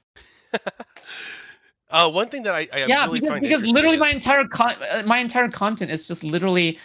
Well, not really like debate coaching, but like literally like knowing how to do good rhetoric or whatever the fuck. Yeah, one thing that's like really weird is like when I entered this space too, like there's like certain things that I'm like really bad, like the editing and stuff. Like you hired an editor, like that's probably like a really good idea for you to grow. And one thing too is like the usage has to be like proactive, like go out there and like do things. Like that's one thing I have to be better at. Like I really need to like be way better at like reaching out to people, getting on panels and stuff. But also, are the panels really like the best way to grow? Nope. It's more like the connections you form off the panels. Does that make sense? Yeah. Like for example, like Synth became one of my orbiters just off one of the panels. Synth, like the Synth, yes. the crazy one. Oh yeah, she's crazy. And she officially named herself #1 Foodshops orbiter in the server, in my server. Yeah. Wait, Vivian, did you say you could join my server? Did you say that? Or is that a... Do you want me to? Yeah, why not? I mean, it's gonna be fun brawling with everybody else on there. Yeah, you can join mine too if you want. That I'll be particularly active in there, in all fairness. That's okay. Just having you in there is clout. Oh yeah, I'm clout. Yeah. I feel like because oh fuck, when I messaged Tachyon, sorry, I'm being awful today. When I messaged Tachyon, I was just like, you got any room or whatever, and he was like, yeah, what side are you gonna be on? And I was like, holy fuck, I'm arrogant as shit. I like literally just expected him to know who I was. And just be like, yeah. And I was like, oh geez, that is kind of arrogant actually, my bad. Like it's okay. See, by the way, this is how panels should work, right? Because if you did this panel alone, you're not going to get any popularity off of it, right? However, now that Vivian did this panel, Vivian has met me. And now Vivian can actually schedule a one-on-one debate or conversation with me via Wik TV, right? So there you go. That's exactly how it works. Yeah. You see it in real time, Tachyon. Yeah. That gets you. That gets networking. That gets you in front of like 50, 60 viewers or whatever. Yeah, you see it in real time. Wik's not that big anymore. Yeah. If we'd have done this a few years ago, I'd have pulled you onto Destiny or the big old Hippie Dippy podcast or something like that. But base, that would have been huge. Yeah. Yeah, whenever I wanted to do a debate, I was like, okay, I'll pull this person onto Destiny because it's just the way I'd have the most viewers on the debate, you know. But, yeah. Like I said earlier, I'm very happy to have burnt that bridge. I do not care. I debated there's obviously disadvantages to it. You debated Destiny? Yes. I think the times that I've actually like properly debated him, I did fine. I think when he started getting really fucking spiteful and shit towards me, there is no way to win that, really. Because he's got this fucking massive audience that if he turns around and goes, "Oh, this person's a mentally ill tranny terrorist," like there's very little I don't you think can he would do that. you can That's do. not. I don't think that's. Well, He's He pretty did that. pro-trans. He did that to me. Yeah, Well, I've seen a lot of. I don't know enough about the situation, but okay. yeah. I've never seen him do anything Um, like that. I'll say that. And I've watched like hundreds of hours of his content because I was, my car broke. My car Chill broke with down. the Actually, parasociality. my car. Jesus My Christ. car was totaled, so I was stuck at home for like 2 months while I was, Jesus. Yeah, no, it was horrible actually. It was a horrible time, and so I'm like, I started watching his stuff. I watched like thousands of hours. Well, no, not thousands, like probably like What the like 200 hours, fuck? like 200 hours. Nah, probably. bro. And you Over the didn't turn course it into of like productivity? over the course of like 3 months. But it's one of my best friends. He's actually a huge Destiny fan in real life. So we were talking about like, dude, oh, okay, do you see this that isn't episode Taki. where? Yeah, No, it this was doesn't sound good. No, Taki, you need to stop right now. Okay, I don't watch this stuff too much anymore. This is not looking every good once in on a your while, end. Okay, all right, Taki, this is not good for your career. Okay, all right. Taki, at least when I say something like that, I can at least say like, okay, at least I go out and canvas. You know what I mean? Well, I was literally stuck at home for like two and a half months without nothing to do. Taki, all you've got is Destiny and Gamergate. Like, what? No, what I've got great friends who I hang out with all the time in real. Well, not right now because I have COVID. But I got great friends I hang out with all the time in real life. I go to tons of conventions. I go to like 4 or 5 conventions every year. Okay, so anime. Conventions, Gamergate, and Destiny. That doesn't my friends exactly, I literally add up onto a fruitful equation. I see my mom. Like okay, so twice mom, a month. Gamergate, Destiny, and conventions. Dad. I see my dad. Okay, so I run mom, tabletop Gamergate, RPGs. Destiny, and conventions. Well, I play in tabletop RPGs. Occasionally, okay, so, I DM them. Okay, so, like, Destiny, D&D, Gamergate, mom, dad, and conventions. Okay. Like, there's a lot. Yeah, I mean, like, this is like a pretty active social life, and I also try to go to festivals and stuff too. Like, now that I've got a vehicle, I'm like, I made a list of different festivals and stuff in the area that I want to go to. And I've already started going to a couple of them. I went to like a 4th of July one. Like I have a pretty active life, and I don't like this characterization that you've put out there that I don't. No. Listen. It's not about who you are as a person. It's about how I can present you to my audience. Okay. Isn't that how content creation works? Harsh. But yeah, effectively. Unfortunately. Yeah. Well, hey, it was fun. It was that's fun to do that's this, what I. And... Oh, sorry. Oh, Vivian, it was actually nice to meet you. We hadn't ever talked before prior to this, so. You didn't even know who the fuck I was, so it was fine. True. It's very reasonable that we wouldn't have talked. Don't worry about it. It's so cool. What was this panel relative to what you thought it would be?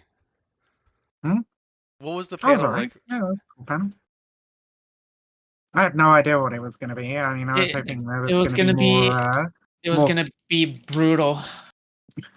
I was hoping there was going to be more most anti-pronouns ever, people. I was hoping. I was genuinely hoping. Instead, you got Foodshops. Instead, the most opposition you got was Foodshops, the in real life political activist. Well, that's something I want to do in real life too, actually, with this upcoming election. Whoa, yo, hit me up. Yeah, seriously. I'm always willing to. If you live in the area, I mean, obviously, it's like doxing myself, right? Because we talk off air. We don't have to or whatever the fuck, now. right? Yeah, but I'm always willing to have. I'm always willing to connect people out, and help people get their feet wet, right? With actually doing some real life shit, right? Instead of doom scrolling on Twitter and arguing about incest. It's probably good. Well, it's one thing that I've wanted to make a big part of my life, and I've deliberately chosen to make a big part of my life, is I've adopted this philosophy where I have like a very strong like internal locus of control, I guess you can say, or like I very much view myself as like an actor in the world, and like that's like drastically over the course of the past year and a half, like has drastically changed like my views, not my views, but like my approach to things, like I actually like need to like if you have a viewpoint, Like it's like I used to like be like I used to view it like as like a fun like philosophical thing where I'm gonna like explore this idea, and I do still see it that way to some extent. Mm. But like, I'm gonna explore this idea and like get down to like the philosophical roots and like what my values are with that. What are the good arguments for this and that and the counter arguments? Like that's how I viewed everything. But like more in like the past year and a half, it's like okay, I've got that framework or I'm building that framework and it's a constant development. But at the same time, I also like need to like put this into practice. And so like one of the things I think is important is civic engagement and people participating within a democracy. So I need to make that a part of my life. And then once I become wealthier, like I need to make like effective altruism and like giving to the most effective charities in the world like part of my life. And um it and also like campaigning and for office things like that. Like not campaigning for office, but like helping get people elected. Like that's something that like so many people in the space don't they talk about like or they don't even talk about it. They just talk about like bullshit and then they just don't ever do anything about it. Did you Taki? I actually have several people in the server who are actually in office right now. Like if you want, like you can actually talk to them. I mean, yeah, potentially. Yeah. So Yeah, like if you want, you can talk to Midnight Dancer, who I think is in office now or still campaigning, I think. And I think there's also Black Magic J, who is also like I think either in office or whatever the fuck, right? But yeah, I don't know. My server is full of feds, but it is what it is. Yeah, that'd be really cool. Like, so did they come on and like do interviews and stuff with you? Yo, dude, I mean, both of them were at some point. Dude, honestly, they were literally my first viewers, among my first viewers. And the only reason they were among my first viewers was literally because I was talking about being an in real life activist, and they were like, "Oh, yo, Base, guess what? I'm running for office," and I'm like, "Oh, cool, yeah, come and talk with me." And then, yeah, they became my first quote unquote orbiters. And then now, and the only reason they stopped orbiting was because they were too busy campaigning. That's the only reason why. Yeah. Yeah. So based, honestly. That is based. That is really fucking. Yeah. So. By the way, they are mellow as fuck. Okay. All right, I'm gonna tell you right now, compared to like the online shit stirrers on Twitter and shit, right? Like they are some of the most chill people you will ever meet forever. Okay. This is why. By the way. Oh my god! All right, you guys can learn a thing or two from talking to these people on how to socialize with people. Okay, I don't know why the fuck you guys are so aggressive all the time. Okay, like why do people lack social skills online or like whatever the fuck? Okay, like Jesus Christ, I don't know. Just, like that's it. That's the only complaint. like you guys are like talking about red pill shit and fresh and fit and how to Molotov the White House or some shit, dude. Enough. All right. I've never Molotov the White House. That's one thing that I can say about myself. Yeah. Well. Yeah. Good.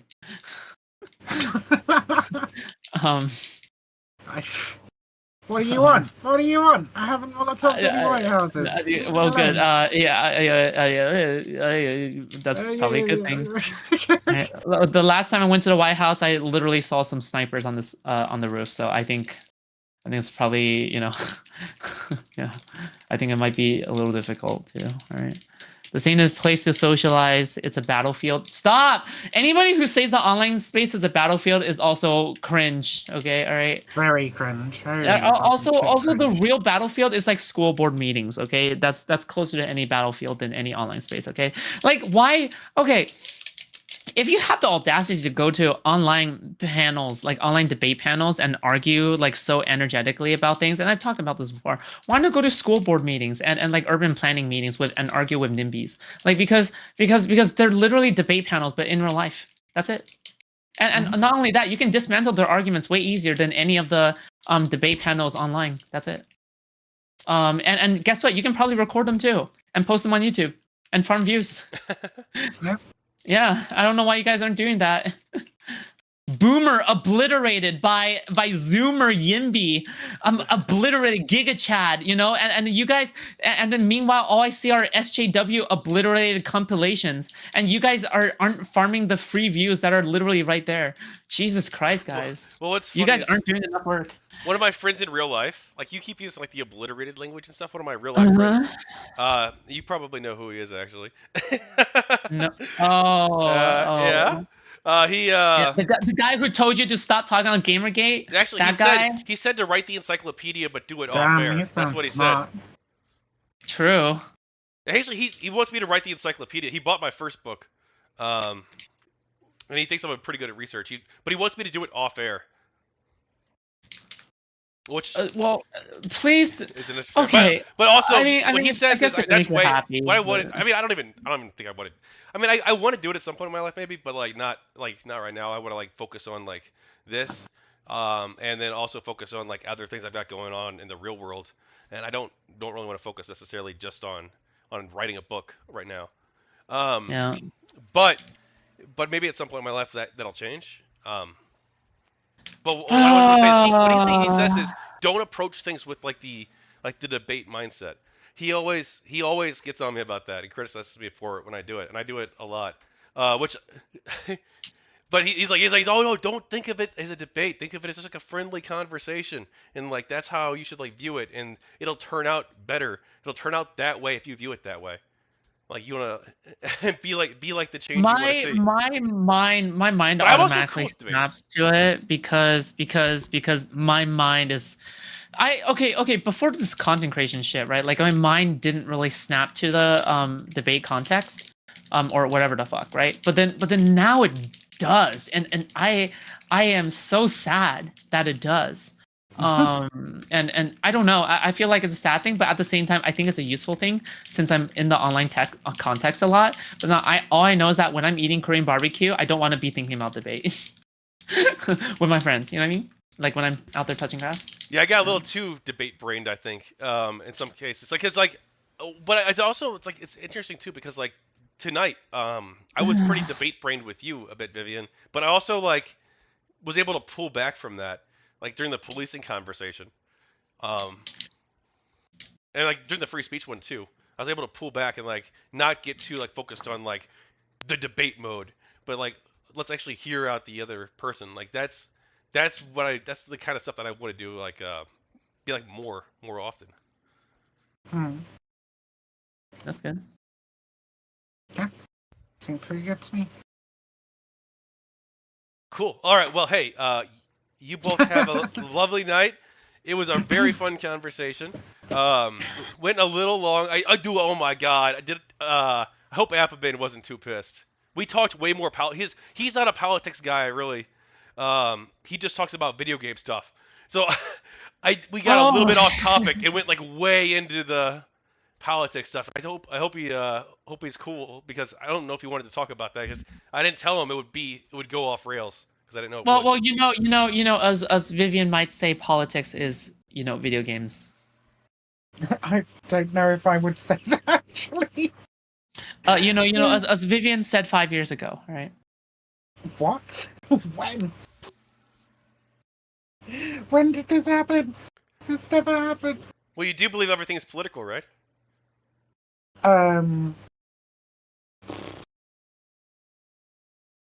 That cocaine's really kicking in. What the fuck? Most things, maybe? I don't know. Probably not everything. Yeah. Vivian, friend me on Discord. I think we're probably in agreement there. Yes. Well, and it's so funny too. Like the one I've lived my values pretty much, except in like one area, and that's. Can you DM me your fucking server so I don't have to look for it? Yes. Like I still eat meat even though. I'm sorry, like, I'm very lazy. Yes. I have serious like concerns about factory farms and stuff. Yeah, well, it doesn't. Factory farms? Oh, dude, it's fucking awful. Stop! Okay, stop! Okay, I'm leaving. Bye. Okay, no, I need to. Okay, all right, bye. I need to move on to the next items on my stream. Okay, aka literally no items. Okay, all right. Are you gonna be going for a while? I'm gonna raid some people. Sorry, I'm gonna keep going. Yeah, but what's up? Why? Oh, I was gonna see if I should raid you or see who's online. I'm not even sure. I literally do not care. All right, just listen. Just raid whoever you want. Okay. All right. I don't care. Don't You mind. should rate her.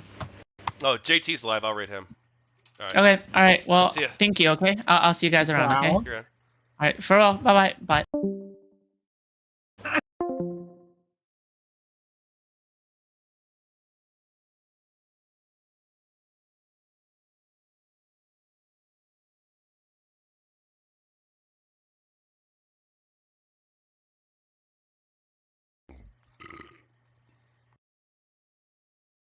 Right Stuff, Vice President, Chief Operating Christian Murray left Right Stuff and Crunchyroll on March 31st.